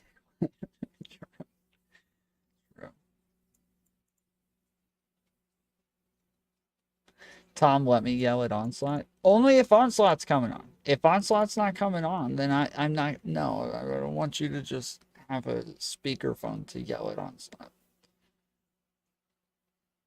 Okay, yeah, Onslaught says they have. All right, fine. They said go ahead. All right, fine. Yeah, Onslaught says they have. All right, fine. Hey, can you hear me? Yes, I hear you. All right. Unfortunately. So I have like some etiquette questions about how people watching your content works. Am I supposed to be in chat while you're watching it? That feels like dirty somehow. It does, doesn't it? I feel weird when I'm in chat when other people are watching my stuff. I don't like doing it. It feels super dirty. Yeah. And then the problem is like I'm listening to it. I'm watching it, and I'm like, there are people who are saying things, and I'm like, oh, you're saying this stupid thing, and I want to be able. But you don't want to say anything because then you're there. Yes. Because then I'm there saying a thing. Yeah. And it's just like it's a very strange experience. Yeah. Yeah, that was I don't think it's weird. Like for me, it's not weird to have people in chat while I'm reviewing their stuff. Like I think nothing of it. I think only the person who is on screen feels weird about it. I think everybody else doesn't think anything of it, but the person who's on screen feels weird while it's happening. But that's it. I just feel like I feel like I'm trying to influence you in a way that I feel dirty about. Right, exactly. SpeakeaZy said not for me. That's because you're a clout shark, SpeakeaZy. Yeah. No, but yeah, it just feels like I don't want to like be exerting a pressure of like, I don't know. It's just a weird thing to do. But yeah, my other thing was, okay, so I got into I don't know how much you've been following my Twitter fights of the last 48 hours, but I've gotten into a bunch of Twitter fights in the last 48 hours. But like, I don't know how Yes, I know. I wish you guys didn't tag me in that because now I'm getting tons of freaking notifications. Yeah, I am sorry. I just opened it again and I goodness. have like another 32 notifications right now just sitting in my Twitter. Which I haven't looked at and I don't really want to, but I definitely will, which is an error. Yeah. But like, I don't know. Okay. Here's my question. Last year, which is the last time I did like any like substantial stuff online. I got into a bunch of fights with Nazis, and obviously, unsurprisingly, there's like a good deal of like, you know, mean stuff that people say online. Wow. Right? Shockingly enough, right? And I don't know. The thing is, it doesn't really affect me that much. I don't think, like emotionally. But I feel like from a clout perspective, like I notice other people like are able to like build themselves up by like being like, oh my God, these people are so mean to me. But I don't know. Should I do that? Is it like I didn't do that.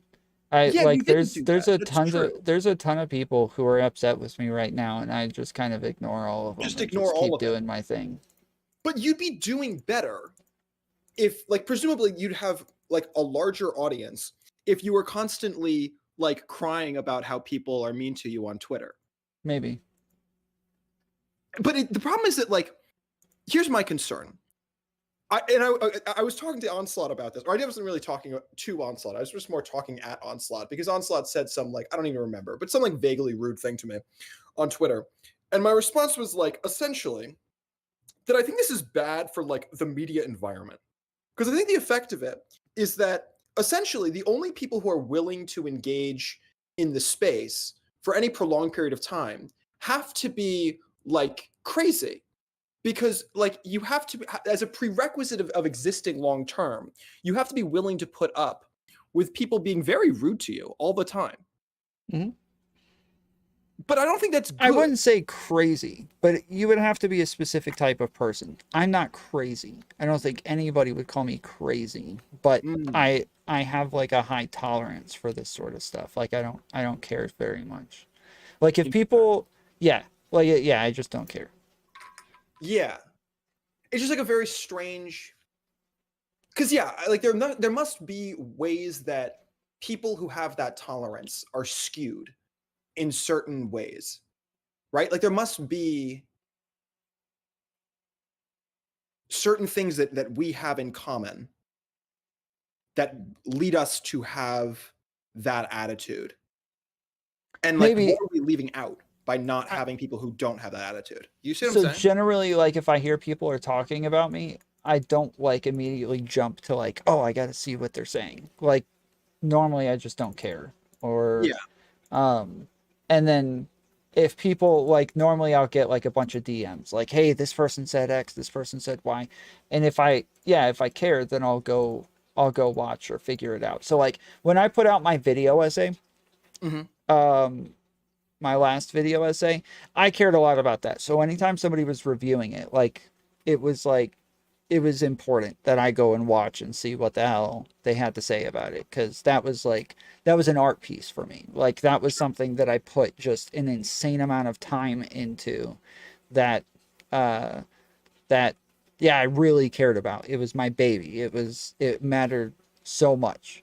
And so so if people watch that, I wanted to see it. But like reviewing me, like saying the same thing I've said 100 times on stream, like I don't care so much about that. Interesting. Yeah,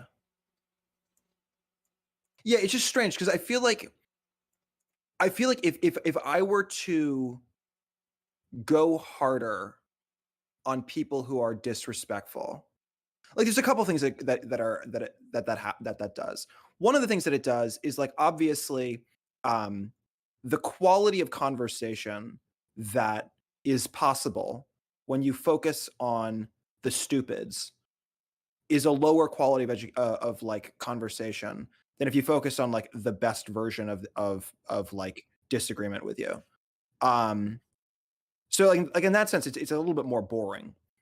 But like in terms of like building an audience, like it's not that hard to just like feign offense at various like stupid stuff and like retweet, oh my God, he's so rude to me. Oh my God, how dare he say that to me? You know? It's just like a strange. But then I feel like by doing that, like you're increasing, like you're suggesting to trolls that like that as a strategy, even if it's not working on you, is a successful strategy to, one, get their own name out there, and two, to like shut down people who disagree with whatever that it is that they agree with, because even if it didn't work on you, potentially it could work on other people, if that makes sense. What the hell does this say, Subri? Tom equals, hey, remember that cool thing I did on Coast on that and not be remembered for the word takes I had about the emotional, unstable chick who I am trying to protect like a old school white knight. That's not even the right knight. And I was about to say, and they misspelled the knight. wrong knight. Yeah. All right, it's time for me to go to sleep because my speech to text has given up and I don't want to type things. Y'all have a good night. Okay, it was a good attempt. But Have a good night. You just read that thingy, right? And you're like, okay, you're making fun of Subri Keller. But now Subri Keller has received attention. And so what you're doing by reading that is you're teaching everyone to be more stupid, more like Subri Keller, in order to get attention from you. Wait, Leah, you're going. I didn't say I was getting off. You're going, right? I was reading somebody else's text saying they're going to sleep. Don't bring me into your preachy bullshit. True. You were supposed to go after Onslaught. Why are you going after Subri now? That's a good point. Yeah. So I think, should I be livid at Onslaught? I don't know. Do you care to be livid at Onslaught? Well, I don't know. If like, I haven't decided yet if I actually want to like become a streamer. If I do, it feels like the right strategy to claim that I'm upset with Onslaught.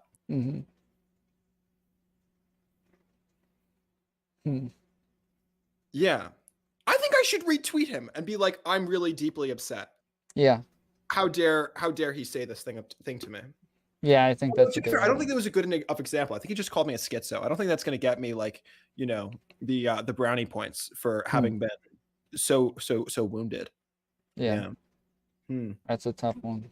I'll have to wait for the next person to insult me. Steffi became a member. Let's go. Challenge him to a duel. Interesting. All right. Well, if we have no further memes, I'm going to call it a night because I'm tired. Enjoy the rest of your stream. Appreciate it. Have a good Later, one. buddy. So he decided not to be mad.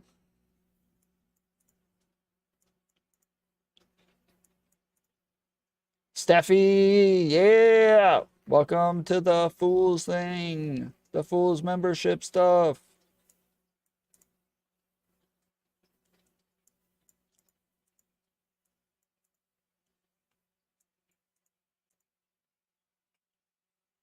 Sounded pretty mad, though. I don't know. He's going to decide. Better watch out. He's going to think about it and figure out whether or not he's mad.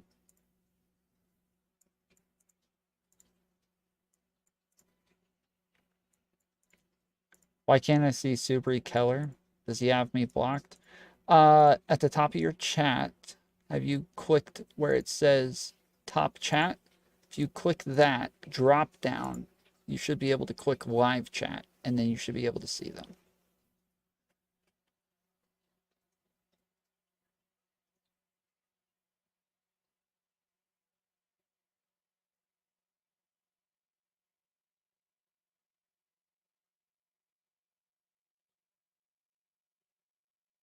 Why aren't Destiny and Brittany Simon friends anymore?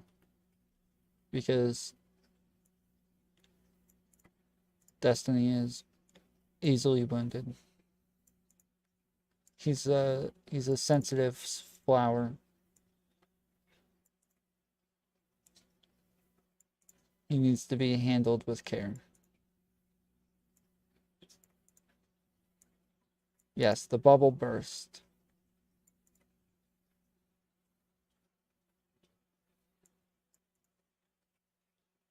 Blue hair SJWs don't do well with criticisms.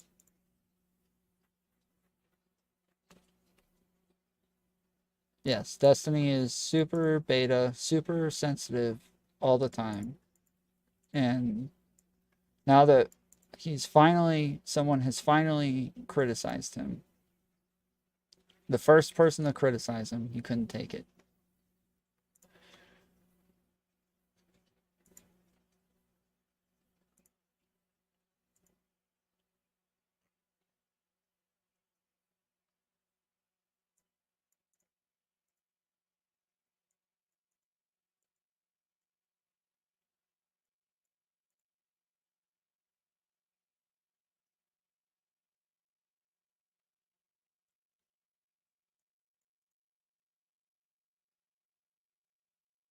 Because when Brittany talks to Destiny, she talks to a caricature of him and not really with the things Steven actually says to her. That's why he doesn't see the value in talking to her again. Yeah, she overcategorizes everything. She overly boxes everything into boxes. Yeah. And then she starts talking about like, oh, you just don't see the nuance. Like, you don't understand the nuance. But it's not like she doesn't understand nuance. Nuance is not overly categorizing things. Nuance is like being able to see between the categorizations, being able to see the overlaps, being able to see between the lines. And instead, she doesn't. She categorizes people. And so when this person says like, yeah, they're arguing with a caricature of Destiny's because they put Destiny into the box. They know this is Destiny's box. This is who he is. This is the type of person he is. And this is where he belongs in my head. And then they argue against that categorization. Tom Foolery show, you need to get out of your bubble and recognize that human's gonna human. You're not wrong. You're not wrong. Truer words have never been spoken. Humans are gonna human. You know what? I think I've come to terms with the fact that humans are gonna human. Yes.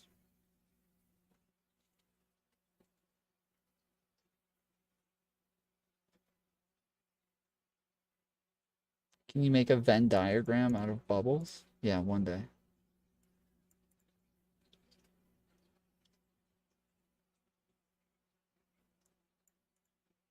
Folks gonna dude.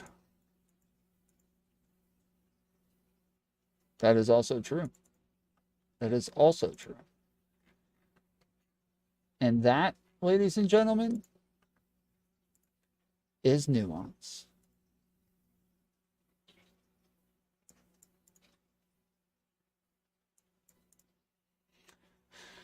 All right. Here's SpeakeaZy's channel. Y'all go like the video. Go subscribe.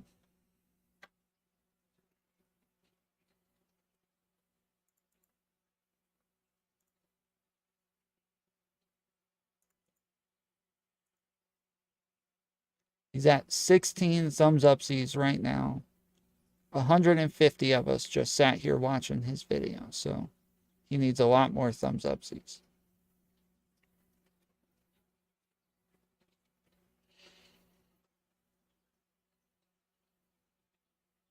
Yeah, Clout Shark, Clout Shark trying to eat over here. True. What is your favorite shirt material? I like Under Armour shirts.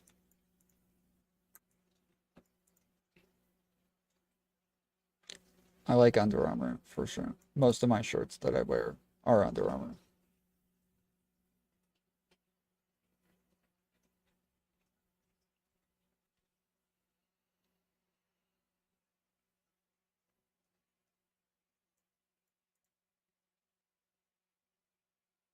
Farah, be careful, girl. After Lav, Destiny is into Farah. Yeah, he was bragging to her the other day that he knew me.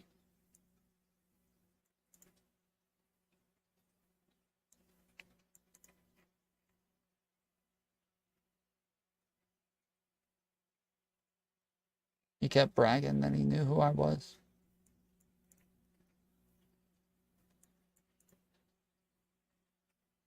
Under Armour is expensive, but very high quality. It is. It is the best. I was really upset the other day, man. I went into a store and they had buy one, get one free, everything.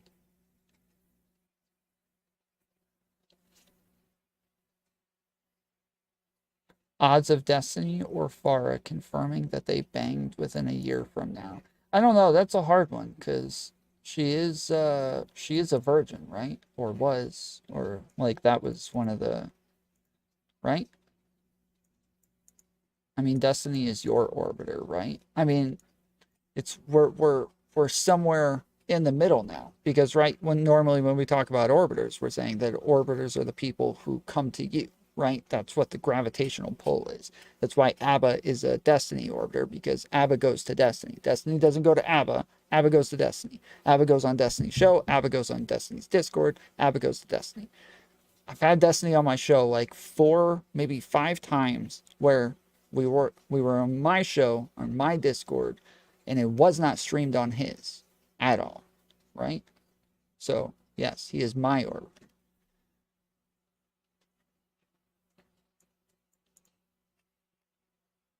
Her? Virgin? Doubt it. Yeah, she, Farhah's virgin.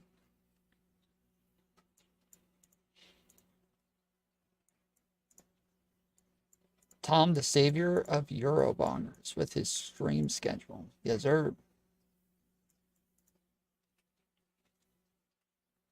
Tom is coping? You're coping.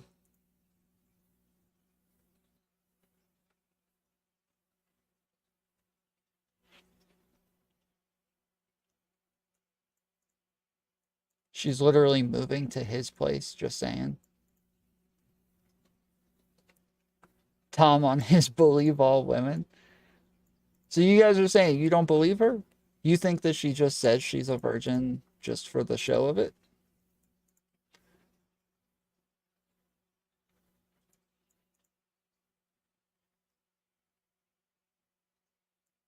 Are we supposed to stop Farha from moving like giant shrug? What? Wait, what? Stop her from moving? Why would we stop her from moving?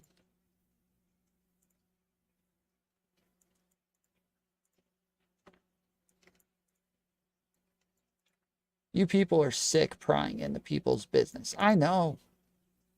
I know. What is wrong with you guys?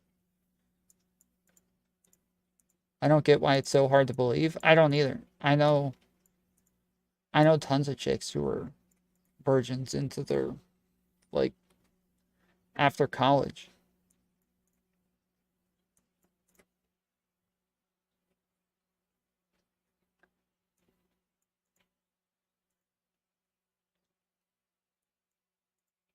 So I took all of their virginities.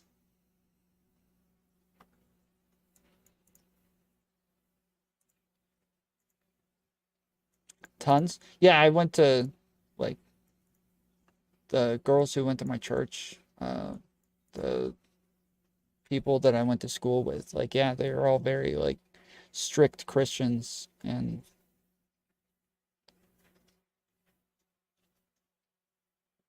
yeah.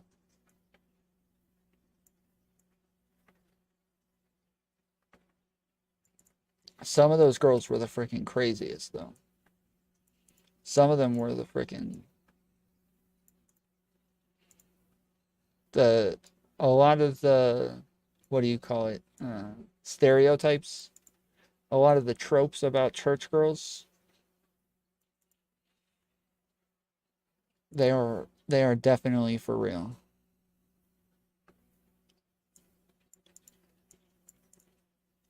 Soaking? I don't know what that is. What is soaking?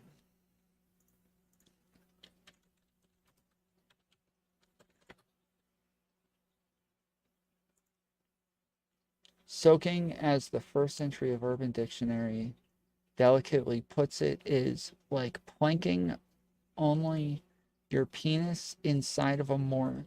Oh, okay. So they just put it in there, but they don't move.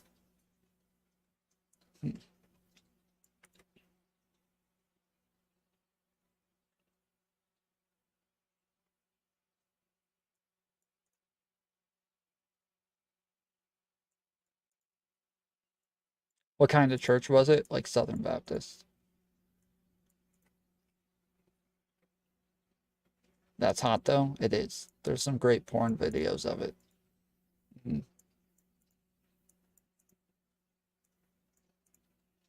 I thought they just did anal and pretended it wasn't sex.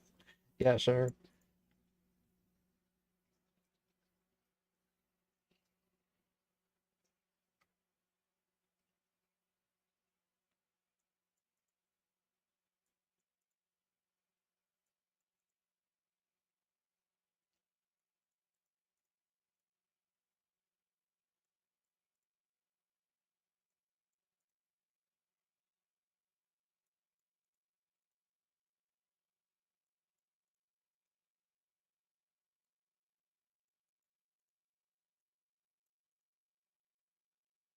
I didn't go to sleep. I ran to the store. Wasn't sure if Tom would still be on. I mean, generally, normally, we're still like, right now, we're normally only like halfway through stream, but I said today would be a short stream, so we're probably in the later stages. Because, yeah, I've got freaking allergies. So do you think Destiny wants to F Farah? Sure, why not? Does he have a penis?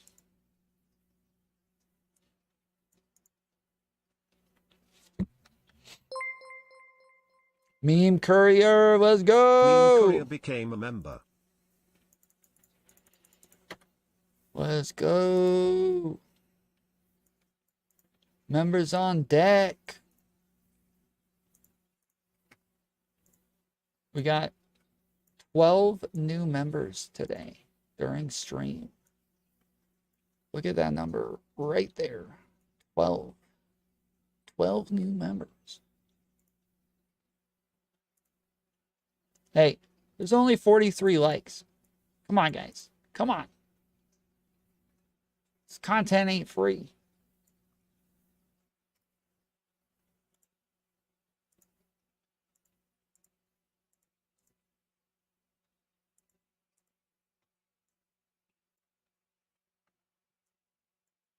45. Nice. Okay, that was a good jump.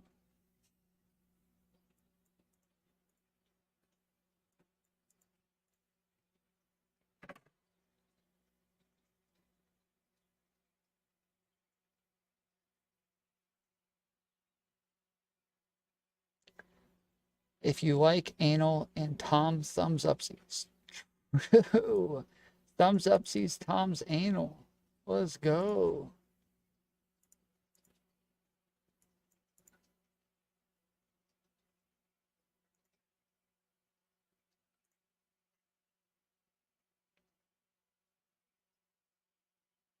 Tom is the black version of Destiny.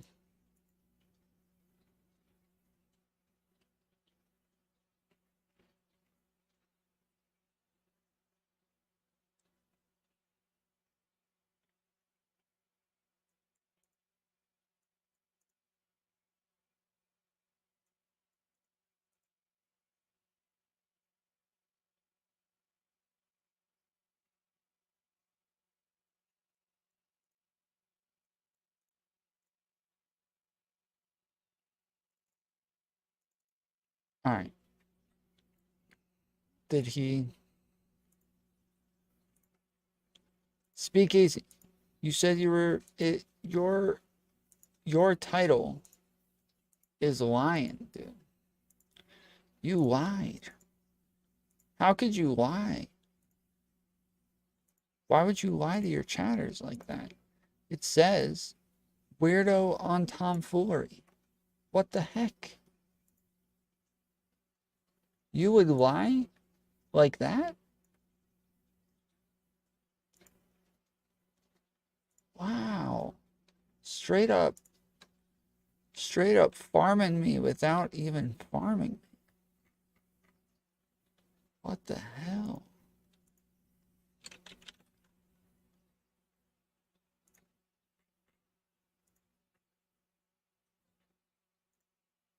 Hassan doing it is bad enough, but Sneako too? Like, come on. Yeah, it surprises me to hear Sneako say this because he's the guy who always says like everything the red pill people say in regards to like women is generally pretty good on an abstract level. People try to destroy my life. They don't exist. So like, do you understand why this framing is so stupid? Fine. I would say it to Brittany's face too, so I really don't care. I think she fellatiated him after that whole incident. And there's not many emotionally intelligent men anymore. Yeah. I wonder if Sneako push back on this because this is usually like a feminist talking point, and I feel like when I bring that up, I feel like red pillars get. It's your time to shine. Why are we talking crap about Brittany today? Sneako's girl uses feminist arguments in front of Sneako during Brittany Simon interview. Oh no! Oh no! Oh my goodness! No! They're talking about feminism! This is my favorite! Get really triggered. when you go into Fresh and Fit, like I watched that one episode you did, I think the most recent one. The entire chat, it doesn't take you seriously because Brittany Simon exposes the dark realities behind Sneako's mind. oh, you posted that?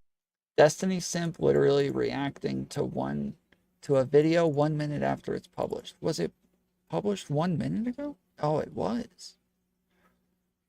See, Sass is our resident Destiny Simp, and she sent it to me. And she said that I have to watch it, so. This, okay. You did, yeah. Okay, ready? Hello, everyone. Welcome back to today's podcast. My name is Brittany Simon, and today's podcast we are guested by Sneako. Hi, Sneako. How you doing, Brittany? It's good to be back. Good. So happy to see you. And his friend Danya. Danya, we were on the Pearl show yesterday. She's Awesome. she's well spoken and she makes a lot of sense. She's actually has a similar worldview to you, Brittany. Yeah. But she didn't really get the chance to speak that much on the podcast because there's some loud feminists who just talk over the whole time. So, Is this the same girl who was... Is this the same girl who went with, like, Destiny and Erudite and Sneako and all of them to work out? No, it's different? I think Did it ruin it? Well, I'm excited to hear from you guys then. Go ahead, tell me. Yeah, it just gives me a headache talking to these people, but Danya is a woman who makes sense. Okay, I'm excited about that. How did you guys meet? We met on the show. Yesterday. Like literally yesterday. Yeah. Oh, okay. Well, here's to new friendships, I guess. Wow. You have any opinions about that? Oh my goodness. That they met yesterday. Yeah. Yeah, he did make it sound like they were a lot closer. Maybe what did he they're say in close. that one clip that he has like 5 girlfriends right now? I think that clip was from oh no, wait. He couldn't have been talking about her on that show. There's no way. You guys have girlfriends providing value to you as you speak? And if so, what is the value? Are your women actually helping you build your empire? How so? Yeah, I have a couple girlfriends right now. I know it's Haram, but one of them runs my Discord server, and she's on top of things. When I was getting in a lot of drama, she was there, and she was able to take care of it and make sure that it was running properly. I have one that wants to become my assistant, and I'm training her to run my accounting and do the taxes and do the paperwork. When I get tickets, I'm going to try to get her to quit her job and be my assistant. The other one, working on traveling with her, and she recently got a big payout, so I'm going to go travel with her, and she's there. She helps me find other girls as well. So, and the other one needs work, but all of them add something to my life, and all of them help. So she heard all that and then felt compelled to join the I guess so. Yeah, she wanted to be girl number 4 or 5. Yeah. Nice. Okay. Yes. Okay, that's exciting. How old are you? Well, tell us how old you both are. I'm 24 and Danny's 22. 22. Okay, awesome. So I wanted to have you on the podcast, Sneako, and of course I'm happy you're here as well. I want to talk about being exceptional. It's come up a lot, and I think because of where you're at in the world, I would argue that you are quite exceptional. But I know a lot of people don't like want in to love think with that him? of you. And What? Is she in love with him? No, her statement is fair. So he is an exceptional person. No. No, but I'm just confused because isn't her thing like you guys had a falling out because she's hyper feminist and she felt like your takes weren't feminist enough or something? So I'm just confused why Sneako meets her benchmark. I wouldn't describe her as hyper feminist, but we'd have to dig into a whole bunch of stuff to get into all of that. Don't worry about our stuff. That has nothing to do with this. Okay, that's a totally separate thing. All right. I was more so talking about them, but yeah, continue. so I wanted to ask you, why do you think people have a hard time seeing you as exceptional? I think a lot of people have their own agenda and they have a lot of ego. I think social media has done that, and we see it like in the podcast we were on yesterday. Everybody wants to be that voice of truth and thinks that they know everything, and I don't think people are willing to put themselves in a vulnerable situation, to be completely honest. People don't like being wrong. People don't like being curious. And I think I add something to the social media space that's pretty uncommon when it comes to being curious. And can we just go watch the actual interview? Do we have to watch Destiny review it? Open-minded and being extremely honest. And I've been doing it for so long. I don't really come on acting like I know everything. I come on with a mindset of seeking truth, which is rare. And I think I think a lot of it is jealousy. And also a lot of it is also arrogance and a lack of understanding. But this is why I like what you do, is that you come in with a lot of empathy, and not fake empathy, which is what I think a lot of women do now. Thank God, no, Tom, I'm with you. Wait, no. Wait, yes or no? I'm so lost as to what that means. It's on Brittany's channel. It doesn't matter. I got sloppy seconds. That's rough, Tron. Brittany's channel.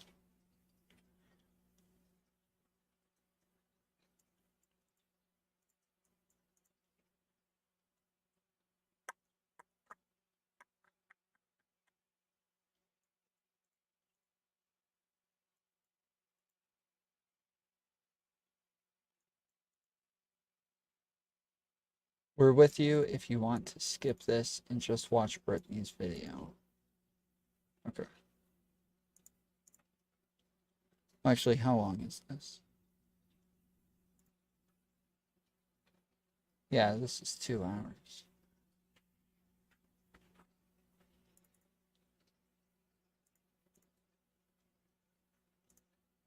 Media has done that, and we see it like in the podcast we were on yesterday. Everybody wants to be that voice of truth and thinks that they know everything, and I don't think people are willing to put themselves in a vulnerable situation, to be completely honest. People don't like being wrong. People don't like being curious. And I think I add something to the social media space that's pretty uncommon when it comes to being curious and open-minded and being extremely honest. And I've been doing it for so long. I don't really come on acting like I know everything. I come on with a mindset of seeking truth. That was like her entire thing. That was her whole thing that she said with Destiny, is that she thinks Sneako actually has this, you know, thing where he doesn't know, he doesn't think he knows everything. He's always questioning. He's on his journey. And then but Destiny knows. Destiny knows what he knows, and he's telling you. He's telling you what is true. Which is rare, and I think I think a lot of it is jealousy, and also a lot of it is also arrogance and a lack of understanding. But this is why I like what you do, is that you come in with a lot of empathy, and not fake empathy, which is what. Can we add a filter? Yeah, sure.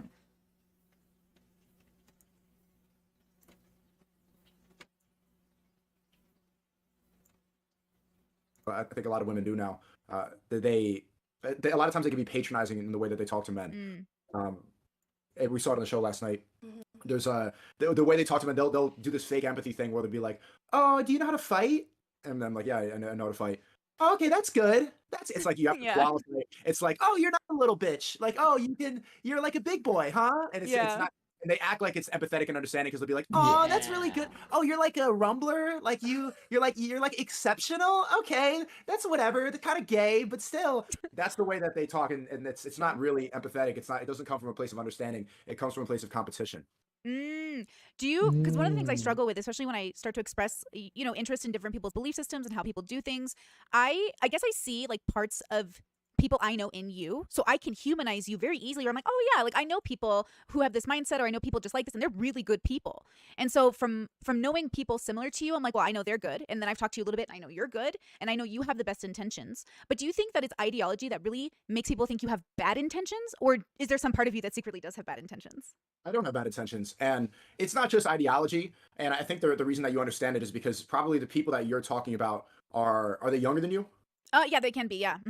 Yeah, so what you are understanding is when I sound aggressive or when I sound straightforward, people will get off put by that. They're like, why is this guy like yelling at me? Like, calm down. Yesterday we did the show and this girl said that I was vibrating with misogyny. And I've never heard that before. He's like, your vibrations are misogynistic. And it's I've never heard that in my life, which I thought was extremely stupid. But I do understand it because of people with the same ideology as me, but they come off and they explain it in a different way. And I come on pretty hard-headed and aggressive and debate style and loud, which they see it as like a personal attack. People get really off-put by that. I've noticed in my life that people always explain to me that the way I'm speaking is off-putting to people, but I think that you kind of see past that and you don't really consider that as aggressive as other people do, which I could probably do better at articulating myself in that way to get through to more people. I can understand why women would say that I'm vibrating with misogyny, but in some sense, I don't really feel the need to go and change up my tone of voice for these people because I think that they're already going to disagree with me regardless. The reason why I like Danya and why I like you, Brittany, is because I don't need to go and shift that up. I can just express myself properly and not have to readjust. Do you think that makes sense? I think it's more about listening to what you actually have to say rather than how you say it. Yeah. Absolutely. Honestly, I run into the same problem. And maybe you guys too in your life, but people always tell me that, Brittany, change the way you talk differently, do it different. But the idea is that I'm supposed to be authentic, right? Isn't that the goal? So why would I switch it up? Now, I want to be a good community leader. So sometimes I'm not the best, but the way I talk, and maybe it's my Middle Eastern genes over here, but like it feels aggressive to people, but I don't mean it to be. It's just, that's just who I am personality wise. But I also am trying to reach a very specific audience. I know who my audience is, who I'm trying to talk to. So the question is like, when you make content, who are you trying to talk to? Do you know? I mean, the thing is that aggression is always going to be subjective. Like, being aggressive is never like an objective thing. It's always a way that somebody perceives the way that you are and categorizes it. And if tons of people are perceiving you as aggressive, then you're just aggressive. Like, that's just what you are. Oh? Yeah, I know exactly who it is. So Later, I like easy. talking to the whole world. I want everybody. So I like having input in all types of conversations. I have a specific point of view, and I do have my core audience. I'm on Discord right now, and I just had to go put an announcement because we were getting warnings for anti-vaccine content and violent. So my audience is on the same page as me. They understand it, but I like being a part. Ay, dude. Oh my goodness. Do you guys remember the first time Destiny told Brittany that he was a Democrat, and she flipped her lid? She's like, what? Wait, what? You're really a Democrat? No. Seriously? You're joking. No, you're messing with me. You're trolling.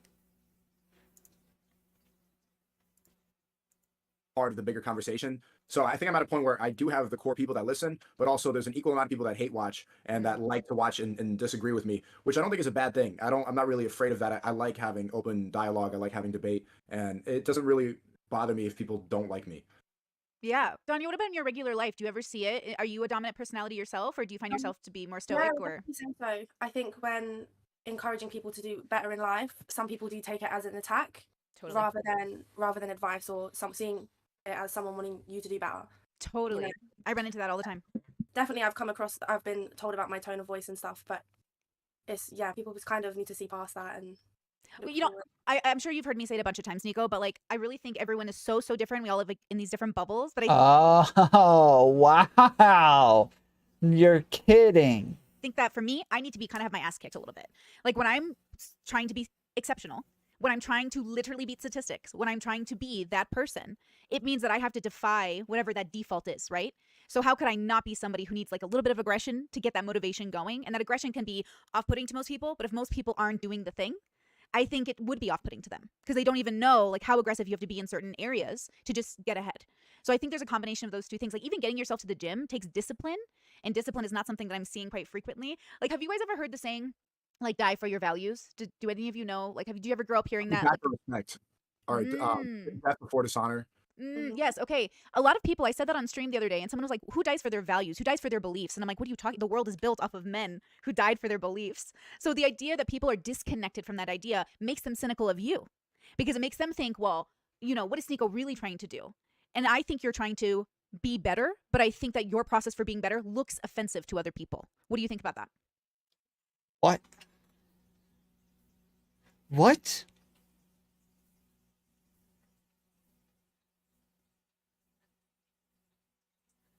What? What was that? You ever heard the saying, you should die for your values? The world was built on men dying for their values. And I think that you are trying to be a better person and you should just want to be better. What do you think about that? What? What is... What am I supposed... I don't know what I think about that. Yeah, you said it perfectly. And I want to thank you for defending me and saying that how authentic you think I am. Because, yeah, I think you got it spot on. It's just about, but at the same time, you need to figure out a better way of communication, like the most effective form of communication. My way of doing it, and I think. Thank God the world moved on from values, eh? True. True. Our way is similar. It can be off-putting and aggressive to people, and it does add entertainment value when it comes to understanding. Yeah. You're gonna have a hard time changing people's minds because they're so off-put by how you're saying it. They're focused on the way you're saying it rather than what you're saying. So your message does get lost. Absolutely. And if you want to be the most effective communicator, you would get past that. But that's a constant thought process I have. It's like, are these people even really worth trying to get through to? Are these people are they really stuck in their ways, or are they worth changing? You know, if the Yeah, I'm glad that all of the stupidity that comes from this guy is authentic. At least we know that much. The people that are capable of change, they have to want to change. Yes. And I think the people that want to change would understand it, but the people that were never going to change, they won't be able to hear it. So it's this balance, and but eventually, I think that is the best form of communication. Yeah, there's something to be said, you know, growing up in a house, I have 9 siblings. And so I'm used to all these personalities and and I'm the oldest of 7 of them. So I have 2 older brothers, and then the rest are like my little siblings. And they come to me and they'll say things like, hey, what do you think I should do with this? And how do you think I should do this? And every time I give them advice, they still pick their own path. Ultimately, I can only give them my advice, and then they have to do the journey they're going to do. And do I sometimes get insane anxiety over the like mistakes my brothers make sometimes? Yes, but they are learning the same I learned. Every time I messed up, every time I did something poorly, every time I didn't understand why it didn't work for me, I had to reconstruct my perspective to actually attain my goals. I had to change. I had to radically change. And that was very difficult. Honestly, sometimes I felt like I wasn't going to make it through the change. Have you ever felt that way, like through a transformation where you're like, I've really got to do this, or I'm not going to make it? No, I never have a defeatist mindset when it comes to that. I always know that I'm going to come out as a better person. It's just sometimes I wish I could, well, this is a stupid thought, but I'm like, I wish I could just fast forward to the end part where I already figured this part out. Totally. But you have to enjoy the process of the work. If you don't enjoy it, then it's going to be grueling, and you have to enjoy it to the best of your ability every moment of life. I agree with you. Yeah? If you don't enjoy what you do, then it's going to feel like a chore every day. And if you love what you do and you do it for free, then you never work a day in your life. So yeah. I don't know why I keep uploading videos, but here I am. Like, and you know what? I just hit my first 6 figures, so I was pretty proud of myself. It finally happened. Congratulations. Thank In a you. month? But no, God, oh please, Sneako, please. I'm poor as hell. No, in a year. No, I just finally reached my first 6 figures, and that's a big deal for me because I was a person who like struggled with like being financially set, thinking about business, being business minded, and I feel like I'm just starting that. And you're so young, you've already succeeded way past. Like, do you ever feel intimidated by your own like where you are so young? No, actually, I never feel that way whatsoever. I just compare myself to people that are more successful. Like I listened to Central C a lot recently. I think he's in London too.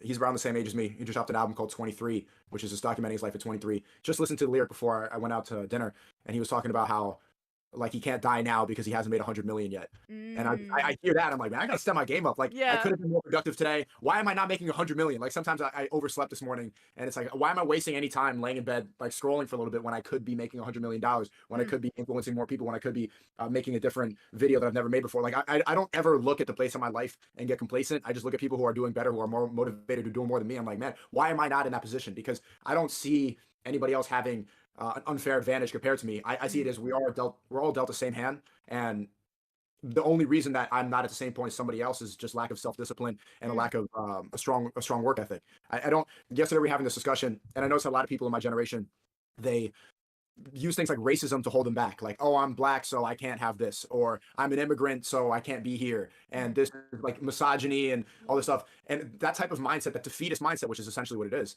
that will hold you back more than any other circumstance in life. So I think that if you detach your mind more than any other, there's nothing else that could hold you back more than a defeatist mindset. From anything that's going to hold you back that you have no control of, even if racism does exist, your belief that is holding you back is stronger than the racism that's actually out there. Yeah, he's not wrong. Like, there's tons of people who overly make excuses for things and want to blame like every little circumstance on why they're not succeeding, or you know, why they're crazy, or you know, their interactions with their mom or their dad being mean to them, or you know, the patriarchy. All right, I gotta grab some food real quick. I will be right back. I'm gonna take my phone with me so I can still listen. So I like to separate myself from that and never get complacent, and just anybody who's doing better than me, I should be there too.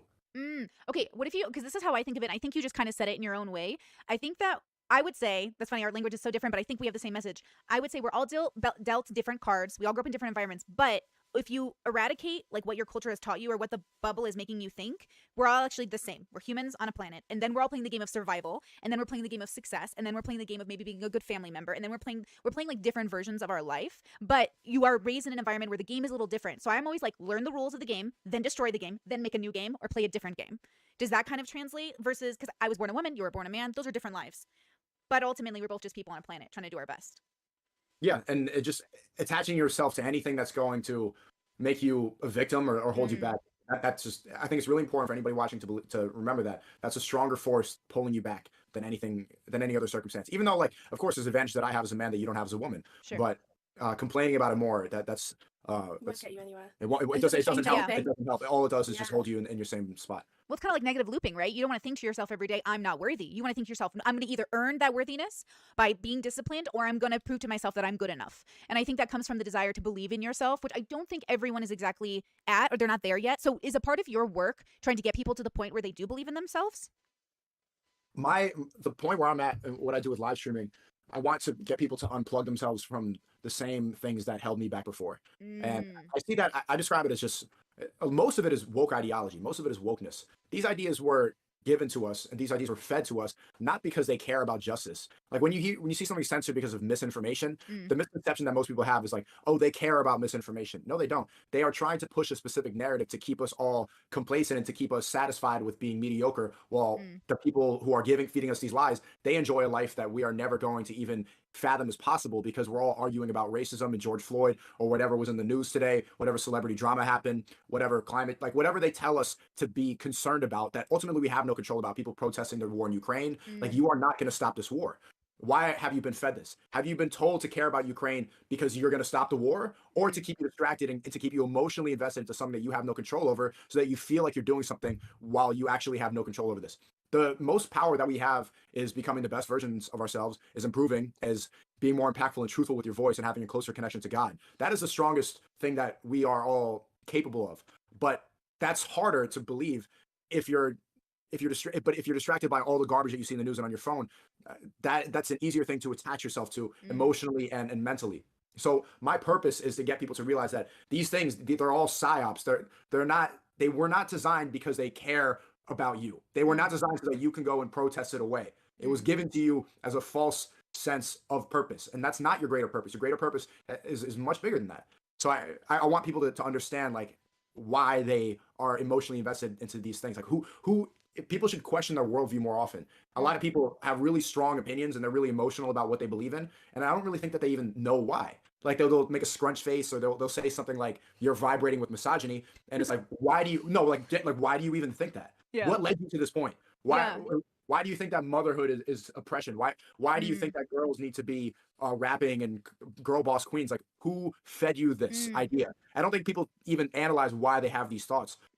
It's hard to get to that point, but and when I explain this to people, they get aggressive because I challenge them, and sometimes it can be really personal because some people, they really construct their entire identity around these beliefs. So when you call that out, it feels like you're calling them out personally, but I think it's effective. Right. Now, okay, this is so interesting. You know, the way you talk about wokeness is how I felt growing up in the 90s and 2000s about the conservative movement of that era, where I was like, why are you telling me to be this way? Why are you saying this is the only way I can be? I want to be any way. I want to be successful. So how do you define success? You know, what is success for both of you? I'd love to hear what you both think is, once you reach it, you'll be like, I am successful. Or are you successful now? You know, how do you view it? Well, I think I agree with Donnie, and this is why I like her. I think success is just happiness. Success is quality of life. A lot of people have this idea that success is directly correlated to monetary value, and that's not really it. Success is just happy. I think the most successful person is a person who's happiest, because that's the point of life is creation, and also to live the happiest existence and live the fullest life possible. Yeah, do you I agree with you. I think a lot of people have this mindset that if they make more money, then they'll be happy or they'll be successful. But happiness isn't something you can really chase. It's something that you find within yourself. And I think it takes a long time for a lot of people to realize that, because there's millionaires, billionaires, and they have all the money in the world. They can buy whatever they want, and they're not happy. Right. And when I compare myself to the person making 100 or wanting to make 100 million, it's not because I really want that much money. You don't need that much money. It's the pursuit. I think that's the masculine imperative, is to constantly pursue towards more and towards conquering and towards achieving as much as possible. I think that pursuit of that makes you happiest. And yeah, if you're working on something and if you have a specific goal and mission, then it's hard to really veer off in the wrong direction. Okay, I'm so happy you guys said that, because there is this assumption that when people view, especially your work, Sneako, that there's some sort of goal to be the richest in the whole world, as if money buys you, happiness or joy, So how do you sort of change that narrative around your image? Because I see you that way. That's how I see you. I see you as somebody who's reaching for something deeper and more meaningful, but for some reason, like, people can't see that in you. And why do you think that is? I think because most people don't go into social media or go into the space with that intention. That's always been my intention. It's been creation, it's been artistic, and that's why I'm kind of shifting away. I haven't been live streaming as much, because I'm just trying to create the best videos possible. I want to make the same stuff that I was making in like 2018, 2019 when I was making these masterpiece videos, because that's the happiest feeling I ever got. Like, of course, I'm making like good money now, but the most successful that I've ever felt is after making a video like Everything Happens for a Reason, or Fake It Till You Make It at 20 years old, finishing the video, rendering it, after like a week of making this, and then pressing upload, and then just letting this idea, this baby that I created, and then putting it out into the universe. That's the happiest feeling that I have. And so that, I think you understand that, but a lot of people get into this and this is why it's become so oversaturated, and there's so much noise and back and forth and drama and clickbait and extreme headlines, is because people get into this like, okay, I can make money off this. I can get influence off of this. They don't go into it with pure intentions. They see it as a business. I saw it as a way, and that's why I started YouTube, like when it was in the golden age. I see this as a place of self-expression. I don't view it. I had to like retrain my mind to view it as a business, because when I was living in Harlem and I was making around like $2,000 a month, and I was just like feeding myself and paying for my rent based off the YouTube videos, that was like the coolest thing of all time for me. The fact that I can create what I want to create and then pay this. I didn't care about the rest. I had to go and talk to more business-minded people, and they were showing me how much they were making with less subscribers, and I had to retrain my mind to be like, okay, money can get you to a different place that you hadn't seen before. You recognize that, but I think it's because people don't really go into it with pure intentions, and it's hard to, because you'll get shot down so much. There's so much negative feedback. There's so many negative comments. There's so many people that will try to bring you down, that like to go into it pure intentions is almost stupid, because why would you risk your reputation? Like, you've seen people try to destroy my life. You've seen people try to ban me. They try to get me, like, they accuse me of all these things, destroy my reputation, lie about me. I'm getting the fake news is writing about me saying all this. It's difficult to go into it like and just try to be honest and vulnerable and authentic because they'll eat you alive. But I've developed a thick skin without doing it for a long time, so it doesn't really affect me anymore. But anybody else seeing that and the way that the people that hate on what I do talk about me, why would they go into it with pure intentions? That's a stupid thing. It's better to see it as a business and not as an extension of yourself, which is how I see it. It's better to see it as something that you just do separate, because then you put your entire reputation on the line. Now I didn't ask you, what do you do for a living? So I can, are you allowed to say it out loud? Yeah. Oh yeah, I'm a dental nurse and trained to be an esthetician. Okay, cool. Oh, that's a great job. That's a great paycheck right there, girl. Good for you. Okay, that's interesting. Are you doing it for the money? Partly just for more freedom so I can travel. I love, but it does feel good to be able to make a change in people's lives and make them feel more confident in their own skin. So that's cool. Yes, okay, that's the most rewarding thing. Yeah, it's funny when you're in the game of survival, you have to pick a job that pays you so you can feed your kids and support yourself. Like that's you have to do that. So then it's really funny. Like just a minute ago, he was talking about how he's got to get to 1 billion. Like shouldn't have slept in. All that matters is getting to 1 billion. Got to work harder. Got to do more. And then just a couple minutes later, it's like, oh, money isn't everything. What matters is happiness. You just need enough money to pay the bills. That's it. That's all you need. Just enough money to put food on the table. Question is, you said it earlier about, you don't work a day in your life, picking something you're passionate about, but not everybody gets that luxury. We're pretty special. At least, being a YouTuber in general, content creator, I feel like I really worked hard to do this 2 to 3 jobs at a time until I could. And now I hope I always keep it going on forever. But then I have to be more business minded. To keep this going, I do have to think about business to some extent because the way I talk pushes a lot of people away. And so I have to think to myself, okay, that's not the message I meant to send, but that's what they heard. So what do? Do I act differently? Do I just change my words? Like I have to ask myself those questions. Now, what do you guys do when you're having this moment where you have to decide which version of yourself do you show the public? I guess more in Sneako's case here. So what is that like? What is that conversation you're having with yourself? Because for me, it's always back and forth. Do I talk differently? Maybe I can say it this way. I'm thinking about not cussing in my videos so I can get that bag from AdSense. I'm like, should I do this? Like, I do cuss. Should I pretend I don't cuss? You know what I mean? Yeah, it's hard to be authentic in that way. Rumble gives you a lot of freedom where I can be. When I'm live streaming on Rumble, I don't care. Like, when I'm just talking to my chat. When it's just me in the chat, then I can be myself. And that's actually, I find myself even be more authentic than in most conversations because it's free flowing, it's entertainment. People. Not me. Not me. When I'm in front of my chat, that's when I lie the most.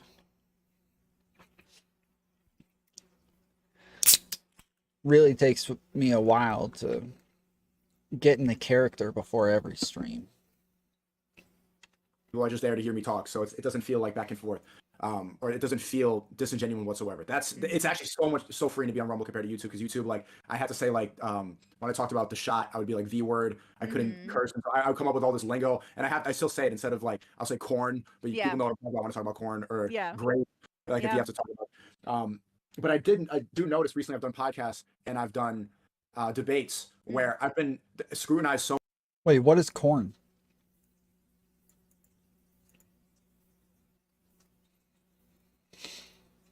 What is corn?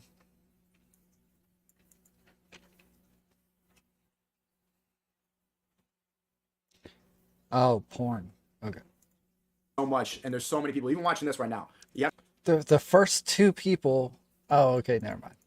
To be aware that there's probably 20 or 30 reaction channels watching this conversation, ready to find a sentence where I slip up so that they can make an entire video. Sneako's on the sun vibe. I hate you. Yeah. That's what's happening, like literally right now. Like even as I say this word, say the sentence. And I did a podcast with Pearl yesterday, and I was talking about. No. No, what a victim. Nobody's doing that. Something about how like Japan is successful because they're a homogenous society, and I was thinking while I was saying it, people are going to try and say I'm a white supremacist. Like while I'm just expressing an idea that I had while in Japan, people are going to try to find a way to call me racist. Right. Or I was in a debate with Aiden Ross, and I was talking about World War II, and I was very aware, like, this is going to be a clip on Twitter. Like, I know as soon as this is going to go, and it was, rightfully so, but then you just have to be aware of that now. And it's crazy. It's crazy how self-aware he is. It's really a talent. Really, he can predict the future like that. That's crazy. I just see it as part of the game. I don't let it, like, I'm okay being scrutinized. It's some people say like I've seen some people say like Sneako has a humiliation fetish, and that's absolutely not. Tom, fix your title. I like my title. It's a good title. The case. That's absolutely not the case. But I just don't really care about the scrutiny on social media because it never manifests in real life. I've never seen it. I just get positivity. Like the people at the front desk of this hotel, they shake my hand. They like ask if I need anything extra. People always take pictures, and well, you have to be realistic. The same people who talk about me online, they probably see me in public and take a picture with me. So I see it as entertainment. I see it like people like to engage in drama content. People like to scrutinize. People like to like they like doing it. So fine. Like I'll be I don't care. Like that will help me get my message out there more. And in a way, it's really got to be canceled and everything. But people can't stop talking about me. I feel like I hacked the system in a lot of ways where I'm banned off of most of the platforms, and my name is I was trending on Twitter worldwide for like. Farha is here in spirit.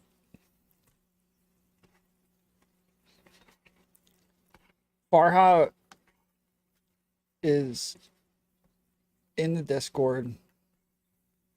She's listening. She just doesn't have anything to say right now. Weeks straight, just people. I saw you.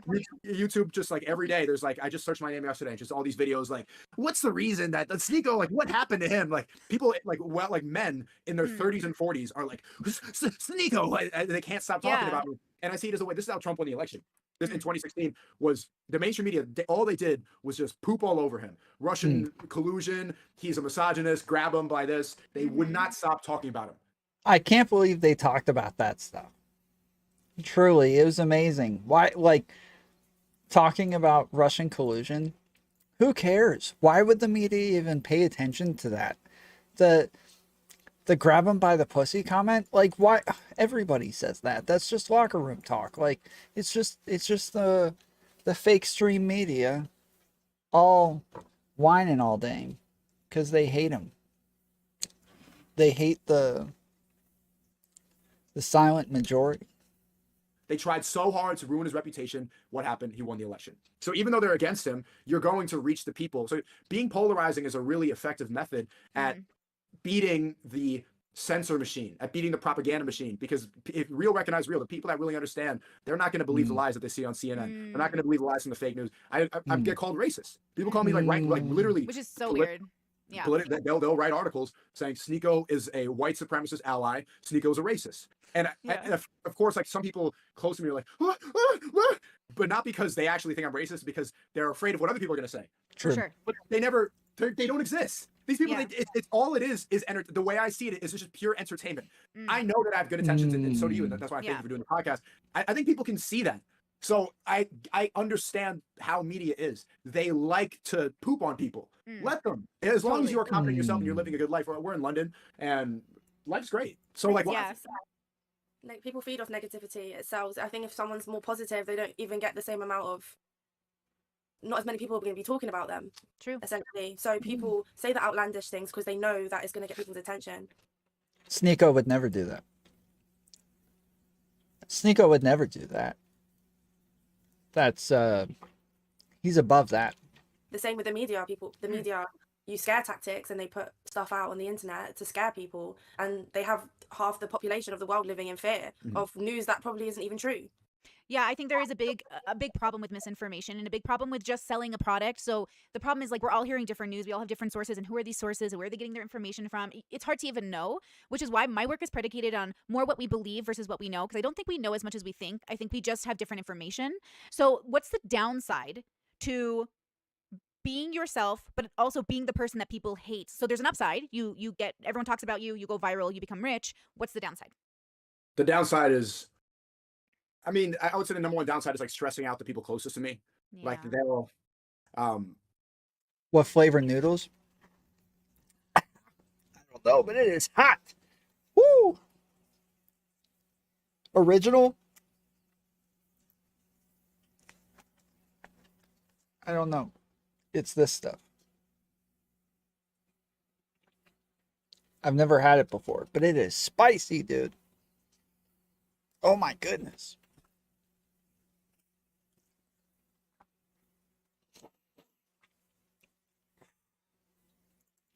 This is about to be rough. Oh my my goodness, dude. It's like burning my eyes just sitting there. Yeah, I don't want to say too much because it's gonna, but like, yeah, they'll see the conversation that you've had, or like the debates, and like they're like, "Ugh," and they start reading the comments, and they get, they get just stressed. It's just stressful for them. I'm used to it, but it's just like the people that care about you, they get worried. So that's been the number one detractor. Other than that, that's no big deal. You'll get slandered a little bit. People will lie about you, and people see you as a brand risk. Like there's some business opportunities that I've missed out on, definitely because people think like don't associate with him, and it's not because they actually think I'm a racist. It's because there's articles calling me racist, and they don't want their brands. They don't want to associate with that. So I get it. It's like being a brand risk will close a lot of doors, but at the same time, it's freeing because once those doors are closed, then you're not held back the same way that you feel like you're held back on YouTube by certain words. Like if I'm never going to get a brand deal with this water bottle or this water company, then I don't need to go and change my language or pretend like I don't think certain things. I can just be as honest as possible. Ye said that to me. Like he never was more free. Like once his bank account got frozen, he's like, I'm a free man now. Now, what else? They have nothing else to take away from me. They took my family. They took my bank account. They took everything there. So I'm a free man. Yeah. You know, there's nothing holding me back from being authentically myself. Do you know the philosopher Diogenes? No. He was during Alexander the... Go ahead, you've heard of him? Yeah, I don't know too much about him though, but... There's this funny story about Diogenes during Alexander the Great's moment in time. Diogenes was this philosopher. He had given up all his material possessions, and this is an alleged story, of course, right? Like this is what we've been told throughout history. Yeah, Ye's still gonna win. Still gonna win. But he's laying on the grass. He's given up everything, guys. Just everything. He has one single bowl. But then he sees a child using the cupping of his hands to feed himself. And he's like, well, why do I even have this bowl? So he gets rid of the bowl. And as he's laying on the grass and the sun is shining in front of him, Alexander the Great comes to him and says, what can I do for you? Tell me, I'm a war hero. I have everything. What can I give you? And Diogenes says, move. You're blocking the sun. There's nothing you need except your joy, your happiness, your fulfillment and meaning and purpose in life. And that's not going to look the same for all of us, right? So for Diogenes, it was to know that he's the freest he is when he has nothing holding him down. For the rest of us, we need to eat and have shelter and go to London. So we do need some money. So realistically, when you're sending out this message that people are hearing and they look at you and think, I'm never going to be Sneako though. I'm not going to risk my family being, anxiety filled. I'm not going to risk my reputation. I'm not going to risk this and that. What message would you send to them if they're not willing to take those big risks? What risks could they take? What message could you send to them to give them hope that they could find their own path without becoming one of the most talked about negatively people on the internet? The reality is most people are not really even in a world where they feel like they need to go and challenge the status quo like that or engage in those type of conversations. I think that's a very specific type of person that wants to put themselves out there like that. So people can find themselves in different ways. We're similar in that this is the way that we find ourselves, like being able to have open dialogue and talk online. But most people, they'll find it in their own personal lives. So for those people, it's like, I don't really think that that's a challenge for them to go and risk that. People, ignorance is bliss is true. A lot of people like to live in the comfortable lives that they're fed. They don't want to challenge their worldview. They don't want to think that they've been fed a lot of lies. They don't like to think that the government doesn't actually care about them or the powers that be have a different agenda. And that's okay. If they will live, a lot of times they'll even be aware of that, but they'll push it out of their heads just so that they can just go to their yoga class and go home. It's just too much. And I get it. So, but I don't think that's a problem for most people. Well, hold on. Since you work a normal people job, girlfriend, you got to tell us, what is it like being a normal person with a normal job, normal goals, but yet here you are with Sneako. Here you are on my podcast. So tell us. I don't know. It's very different, I would say. Yeah, I do see a lot of people every day, just average, normal, everyday people, and people that work normal jobs, and they just believe everything that's given to them, and they just take it for what it is, and they just get on with it. I mean, some people are comfortable like that. I mean, ignorance is bliss, I guess. It is. It totally is. Now, okay, so this is what my work is about. But here's where I feel like I've come through with radical acceptance, that I don't think my job in life is to change people. It's to give people the option to change. Like I'm saying, live your life, go to your 9 to 5, come home. That's great. That's beautiful. Have a family, do your thing. But if you find yourself asking, why aren't I joyful? Why aren't I happy? Why can't I feel that satisfaction, that meaning in life? Maybe I could find the answer, I don't know, on YouTube. Maybe I could find it in a book. And that's what I'm trying to do. I'm just trying to send a little beacon to people that are trying to do something a little more unorthodox. My life is not normal, but I feel normal every day. And that's something that I struggle with. So what do you have a relationship with that? Because you must feel normal, right? You must feel like a normal person. Yeah, I am a normal person. And I think it's just that's how I'm able to separate the negativity online or trending or like people nonstop talking about me. Is like I said, it only exists on the computer and on my phone. I've never seen it, not once. And you would think trending worldwide after being canceled for weeks straight on Twitter, being like you would think that there'd be something happening, but it does not exist. And that's been the best way for me to not care about it. It's just like I just see it purely as entertainment. People like to engage in a certain way. Isn't it interesting though? Because like, okay, this is a thought I have, and it sounds like it's a contradiction.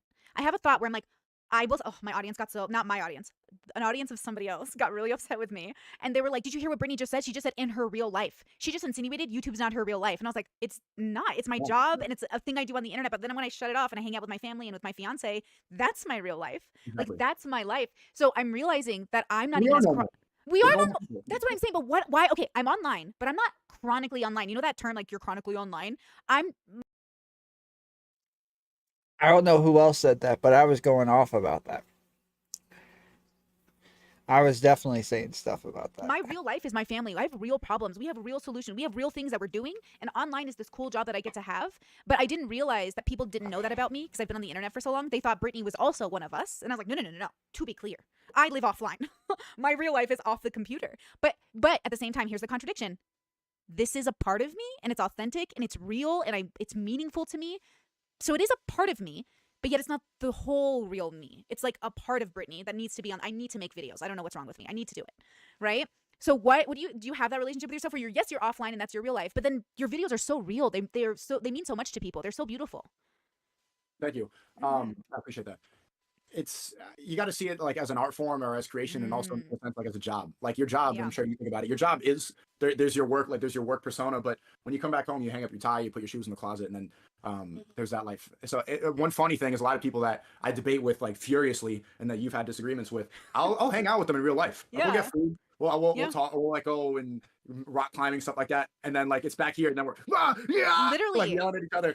And then people like are so confused and like, oh, I like that you guys could, because I know how to separate it. It doesn't have to be your whole thing. Like I'm sure we would get along, and I'm sure we'd have like if we met in real life, we'd have a completely different conversation than what we're having right now. For sure. It doesn't have to be your entire existence. And if that's where you derive all of the meaning from your work, then you're gonna have an empty existence. So this is why I'm putting a strong effort in traveling the world and meeting different people and training every day and just having a life that is really separate from this, because I see the effect that it has when everybody that constantly talks about me or tries to bring me down or accuses me of all this stuff, they're just in their room. Like they are the chronically online people. And I think that that's a really important point for the people watching to see. It's like, how much of that do they actually hate me, or how much of that is just because they exist chronically online and they attach so much of their self-worth from that? Everybody who hates me so much, that they have a lot of things in common, where they're a talking head in the same room all day. A lot of them are much older than me, and they just sit there, and you never see them anywhere else. I think it's important, and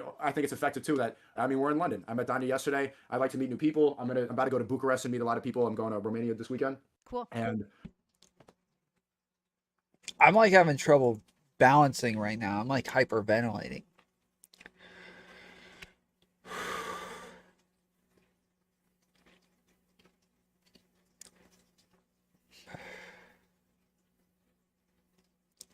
It's good. It tastes good. But damn, dude. I eat spicy food all the time. I don't eat this though. Like, I don't eat anything without, like, hot sauce. I get, like, buffalo wings. I'll get, like, the hottest version every time.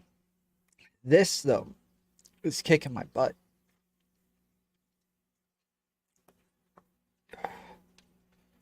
Gonna go to South America and just continue seeing the world. And I'll continue making my content, but it's important for people to, I think it's important for the next generation of young men to understand that if you make money online and if you have a business online, you don't need to just game and watch porn and like have just YouTube be your whole, or like TikTok. That doesn't have to be your life.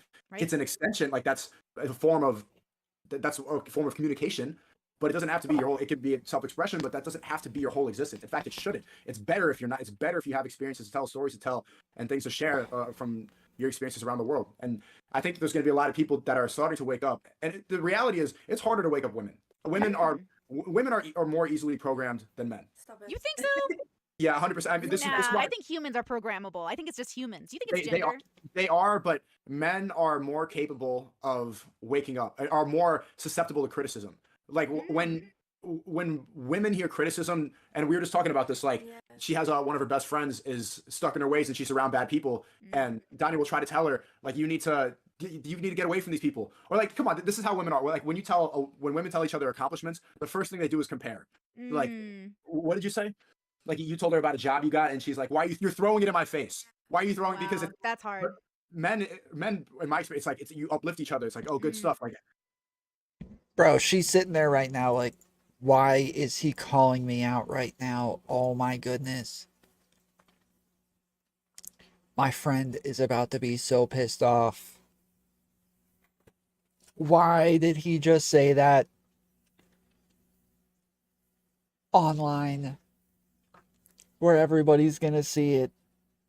You can see it in her face, dude. She was like, because that's hard. Like you told her about a job you got, and she's like, "Why you're throwing it in my face?"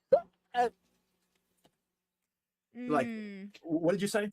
Like you told her about a job you got, and she's like, "Why you're throwing it in my face? Why are you throwing?" Because that's hard.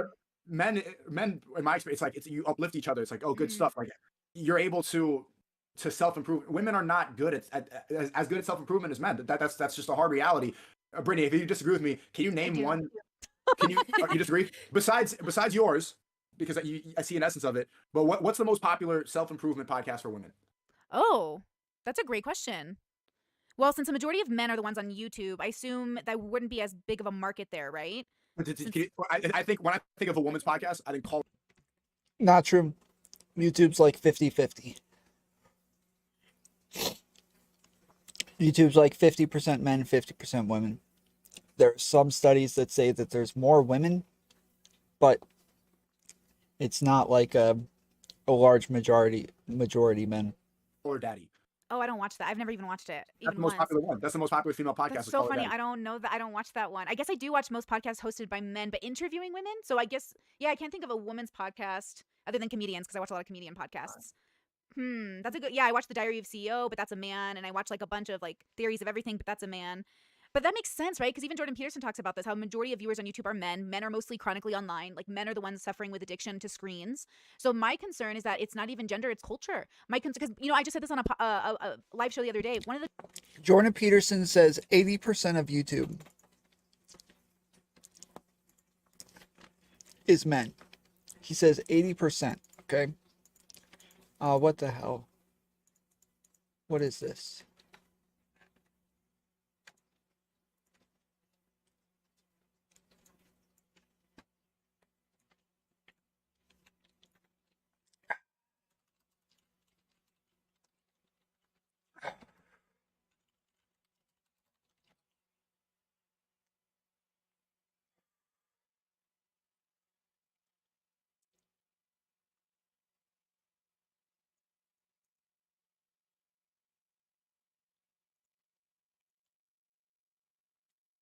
Females are 44%.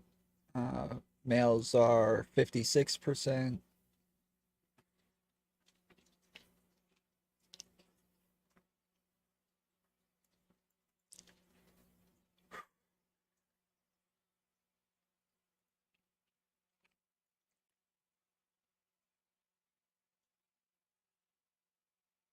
So yeah, 54%. Yeah, this is 6% of, I think this is saying that like all of YouTube users are American females. 6% of the YouTube users in the US are male. 4% of YouTube users in the US are female. So yeah, I think that they're wording this incorrectly. I think that they're saying that like that's like the overall percentage that they hold.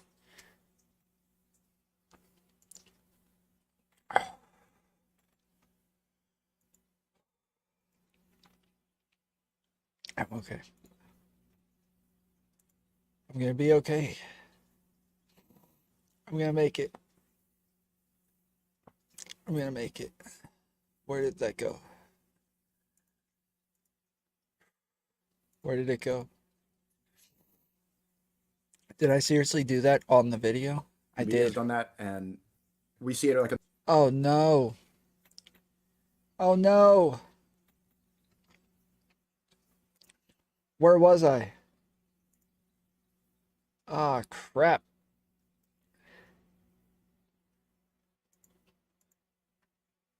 I was thinking while I was saying it, people are going to try and say I'm a white supremacist. Like while It's very different, I would say. there's that life. So one funny thing is a lot of people that I debate with like furiously and that you've had disagreements with, I'll hang out with them and realize a bunch of people are men.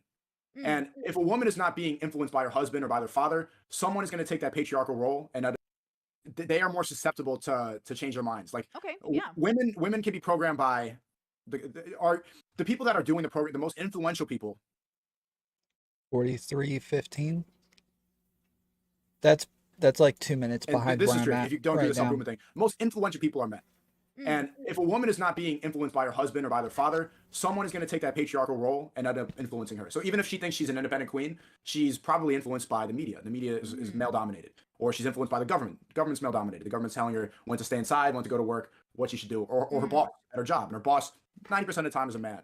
So the man is always in that influential role, whether or not we like it. And this happens in families too. If you don't raise your kid properly, what happens is somebody in the school is going to end up raising your kid, or the friends around. It's usually a masculine figure. My bigger point is that He's not wrong, because women are just stupid. They're like children. the people that I'm going to be able to reach, and this is just a hard truth, it's going to be young men. Those are the people who are going to be susceptible to understanding this. And that's why I think it's extremely important for me to travel and show a different lifestyle, because women are going to be like, they'll admire it, or they'll be like, they'll respect it, and they'll see, but they're not going to go and emulate it. They're not going to go and emulate that.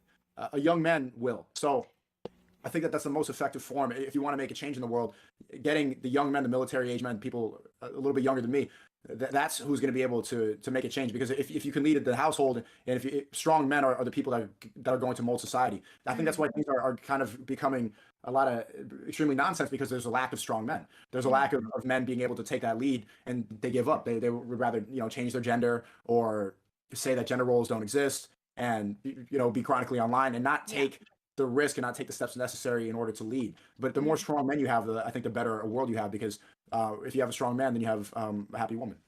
I think generally speaking, there is a lack of discipline and leadership. And I think because I work with such niche communities, gender becomes a non-issue basically, because I work mostly with queer people. Even in my relationship, I'm the breadwinner. I'm not concerned with gender roles in that regard.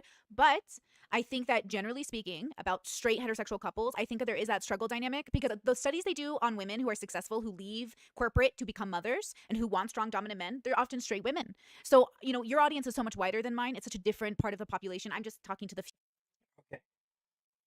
I finished the bowl. I got it all. You in between who are sitting here not concerned so much with gender roles. But I wonder, do you think that those communities deserve a place of joy and happiness outside of that particular framework, outside of the framework that works for straight couples? Of course, I think everybody deserves happiness, and I want everybody to be happy. Yeah. I just see it as the most effective way, or the most effective use of my voice. Is of course, I like to entertain, I like comedy, and that's fun. But when it comes to influencing and impact, it's reaching young men. Yeah. And I think that's the most impactful use, because if I create men that are happier, that are stronger, that have a better life, that are making more money and not programmed, if I impact them, then the rest of the world is also, and it's bigger than just straight relationships, because if you have strong men are just around you in the community, strong men create a better world. Weak men are the biggest problem. People call me misogynist all the time. I think that it's a weak emotional man. It's somebody who's unstable, somebody who's not in control. That's the person who ends up lashing out and makes people scared. The reason that a lot of women have their guard up is because they've been around a creepy guy who was too, or a stalker. Women, these bad experiences from weak men traumatize women, and that's why I think that's the most important thing to use your voice for. Okay, wait, I really vibe with this idea, because I think that there's always tell me if you agree with this, that it's not that men need to be emotional, because being emotionally irregular is not good. It's that men need to have a relationship with their emotions so they don't lose that discipline. Is that sort of the narrative? Oh, I'm sorry, girl, say it again, your audio cut out. Emotional intelligence. Exactly. Emotionally intelligent, and there's not many emotionally intelligent men anymore. Yeah. Not that I've come across anyway. Or women. I think everyone's struggling right now. I think everyone's kind of in a we're not doing too good out here. So that's why I think your voice is important for. I'm doing fine. I don't know what she's talking about. that motivation. And it's what I'm trying to do, which is to say, look, regardless of where you've come from or what you're facing, now I've got like mental illness and now I've got chronic illness, and I'm like, okay, doesn't matter, scratch it. Just reinvent the wheel in your own way. Like reinvent your life. So what? The universe sent this your way, God sent this your way, whatever it is, your cross to bear, you can still succeed. But that's really hard. Knowing you can succeed, that's why I like people who walk the walk. See, if I ever want to make $1 million, I'd call you because you did it, right? Like I would call people who have done things, right? What do you think about that? Do you think people should have to walk the walk to be respected? Yeah, I have people message me and they're like, man, I like what you do a lot. I want to start making red pill content too. Like I want to go and inspire. And I'm like, what have you done? And they're like, well, so they really want to talk about the same things, but it's like, if you don't have the degree, if you don't have the job application, then you're not going to get the job. You know, people don't take that as seriously. And that's why I'm saying like, it's extremely important to have real world experience, to have life experience. And I'm a social media guy. Like I grew up on I grew up on my phone. I grew up on the internet.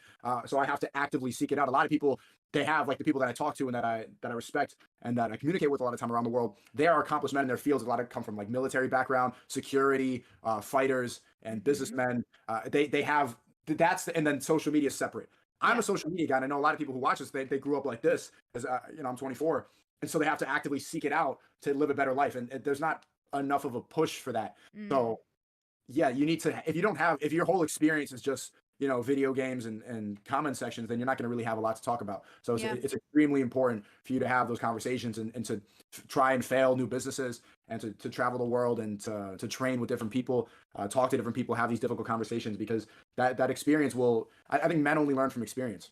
I think that men will hear what the truth is, but unless you have a traumatic, or it doesn't have to be traumatic, but unless you have an experience to base it off of, you're not going to really learn. I think men are stubborn in that sense, where you need to go through it in order to realize not to do it. Maybe that's just me. That's me too, honestly. That's me too. I want to challenge things, and I'm always very like, I was always, even as a child, and I was raised to be an entrepreneur. My dad had the hopes that I would run his business one day. Like he raised me to like run businesses, and I sat there, and I think every time I came across something that felt like a challenge, I felt excited.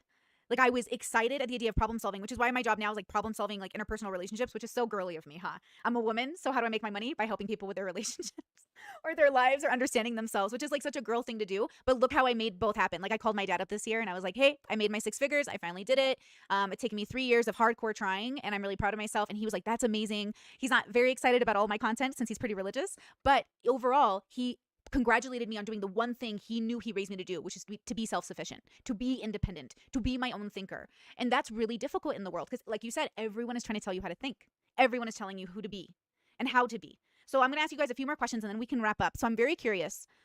You have someone come to you and they say, this is who the world's telling me to be. This is who I want to be.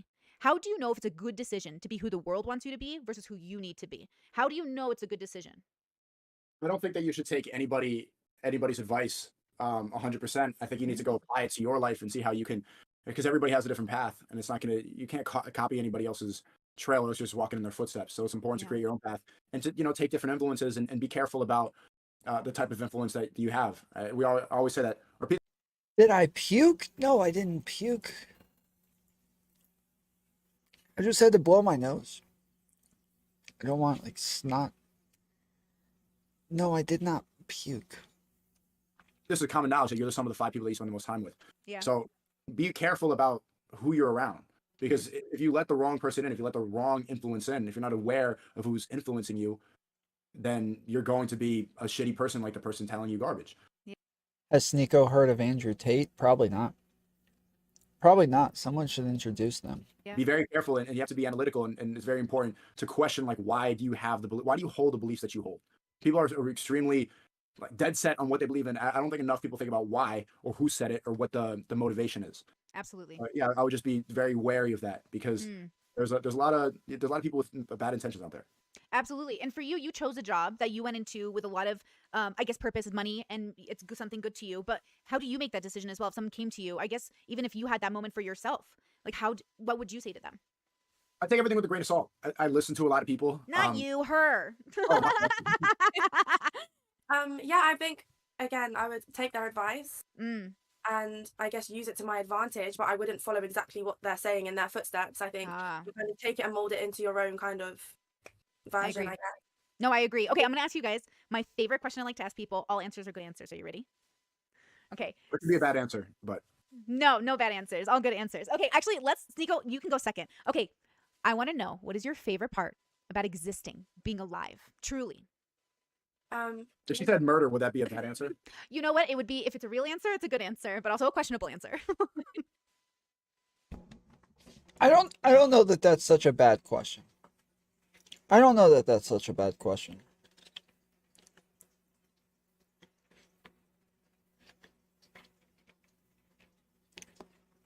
I think I like it. I think it's a good...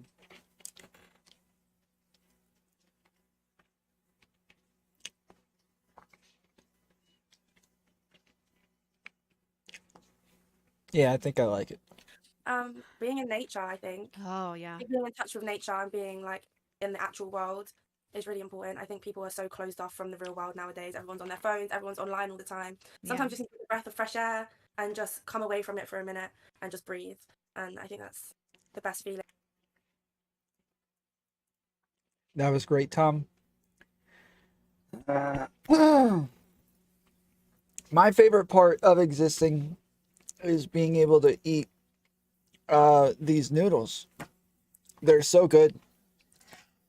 And it says they're hot. They're not even hot.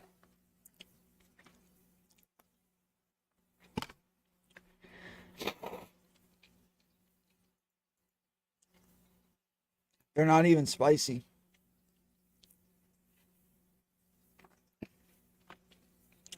We need to get... They need to make some for real men.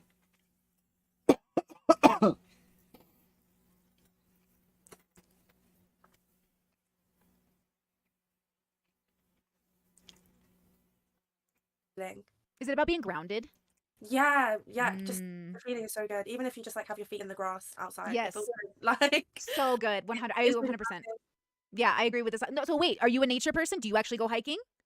I love going for walks. I mean, okay, there's not I love many that. places to hike in No, London, I love a but good walk. I'm all about the everywhere walks, is a walk. girl. No, I love that. Okay, I'm glad you're walking the walk. I'm really gonna push this for the next year. If I have anyone lecture me who doesn't walk the walk, I'm really sick of it. So I'm glad you go on your walks, girly. Now, Sneako, answer the same question. What's your favorite part about existing? Favorite part of existing is the finish line, is finishing a struggle or getting over something that was difficult and then seeing the other side of it. Yeah. That's the best part, especially after something that was very difficult and challenge. I like accomplishing something that was difficult. I like going, I like the growth, and I like the struggle. There's been difficult things in my life, and now I've come to appreciate it because I'm like, well, at the end of it, I'm going to come out a better person. I'm going to learn something. I value struggle because people who don't have any struggle, they're not worth talking to. They're boring. They got nothing to say. They have nothing to, I just don't want to talk to those people. I think as a man specifically, going through struggle will, depending on how you react to it, will mold you and also make you stronger and make you better overall and make you learn more and help you reach that point of stoicism where you're more in control, where you'll feel the emotion, but doesn't mean you need to act on the emotion. And this is actually a good answer. Like, no joke. This is actually a very good answer. A well-rounded individual. I think that struggle is important and something that I've come to appreciate more. Absolutely. I couldn't have said it better. Base. I think struggle is so misunderstood. That suffering of life comes from every great philosopher that's ever come before us, talks about how suffering and sacrifice lead to becoming good men. But good men and women, we lead through suffering. We understand ourselves when we're challenged. And then when we overcome, like, every failure is a step to success. And so, like, life is hard by default. So I think that's a really optimistic message to send, which, again, maybe I'm being fooled, Sneako. Maybe you're tricking me. But I genuinely get such good vibes from you, such good energy, such good intentions, that I do think you're trying to help the world in your own way. And that is something that I'm going to, don't tell me if you're faking it. I don't want to know. But I believe you. I think you really are trying to help people. I mean, if I was faking it, I think it'd be exposed by now. You think? Okay, Yeah, noted. there's so many people that are psychoanalyzing and investigating. I really think you're underestimating how many people are watching this with a literal, like with a microscope and waiting for one of us to slip up because of how much they need me to fail. So with all those people that need me to fail, by now, if I was faking it, it would be common knowledge. Yeah, yeah. Now let's see his application of that philosophy. I mean, it's not like the guy has it easy. He gets hated all over the place. Everybody's dunking on him. Everybody doesn't like him. Most people are making fun of him. He's turned into a lolcab. He has had the struggle to be successful. He's gotten banned all over the place. He is he is somebody who has had to struggle and has still been successful in the end. And regardless of what you think about him, like that is definitely true. Guys, thank you so much for being here. I really appreciate it. I think that was just a lovely conversation. It's also like, I don't know if it just reassured me, but I was just like, I'm telling you, this man is on a journey that I think a lot of people are underestimating. And I can't wait to see you in like 10 years. I'm going to follow your career. I expect to see you in 10 years. I expect to see you. You too. We'll have a great conversation. I'll Good. buy you a coffee. I'm so glad. That makes me so happy. Really nice meeting you, girly. I'm so glad you could come on. Lovely to meet you. Lovely to meet you. Guys, have a great day. Thank you so much. You too. Okay. Yeah, let's see. I have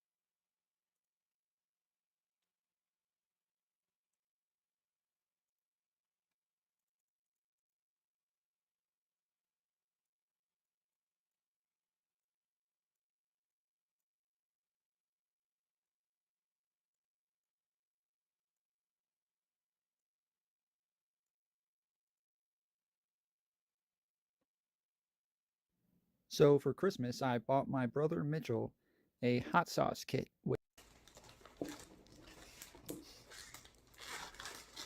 Any Star Wars movie? Absolutely. I've heard some. You want to try another one? No. Maybe it's better. Like, I think I got a good pour. You cannot intake. Yelling rat.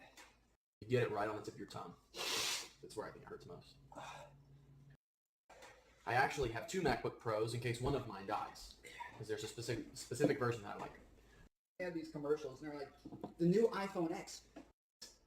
But they also provide Trying to get the tears off. whatever works. You know what I mean? And I can't leave them. A lot of benefits, and I can't leave them. You know what I mean? You might grab me a Yoo-hoo. I just took his Yoo-hoo. He asked his wife for a Yoo-hoo. He's like, you mind grabbing me a Yoo-hoo? And as soon as she puts it down, I grab it. Significant other takes advantage of me. And but they also provide me with a lot of benefits, and I can't leave them. You know what I mean? You might grab me a Yoo-hoo. I'm pretty sure numerous times I've wiped my nose and then wiped the snot all in my eyes trying to get the tears off. Whatever works. Yeah. This is so good. Yeah. The text is unread. That's so obnoxious. Yeah. That you would open a text, and if it requires some sort of action. I need to get to this later. I need to remember it. So now I have to use a second feature, which is still pretty nice, that I can ask Siri then to remind me to text this person back, but it should be within iMessage that you can respond, or that you can mark it as unread. I'm horrible about that. Like, especially I'm at work, I'm running around like crazy. I can still, it's burning so bad I can barely talk. I only eat blue cheese with wings or hot sauces. Yeah, I like blue cheese, especially like only from certain companies. Like Pizza Hut has awesome blue cheese. Domino's has really good blue cheese as well. But lots of blue cheese is gross. Tom, what part of the country are you from? I was born in New York City, Staten Island. Mostly grew up in Atlanta. Live in Atlanta now.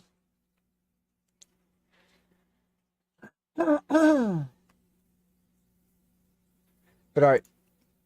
I gotta go. I gotta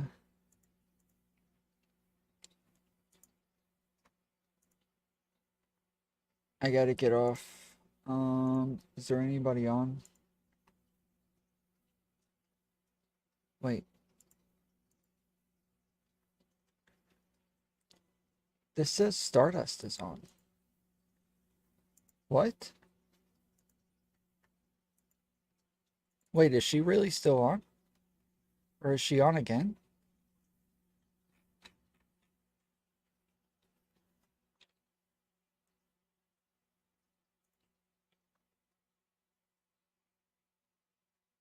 She is?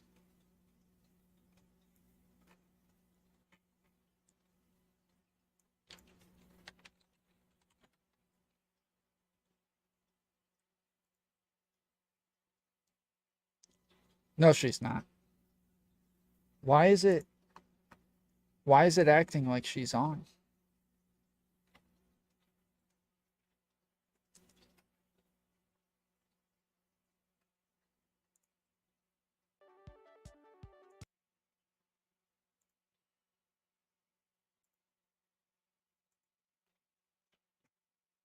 Yeah, it still says she's on. That's weird. But yeah, nobody to raid into. All right, make sure you guys hit the thumbs up button. Link to my Discord is in the description.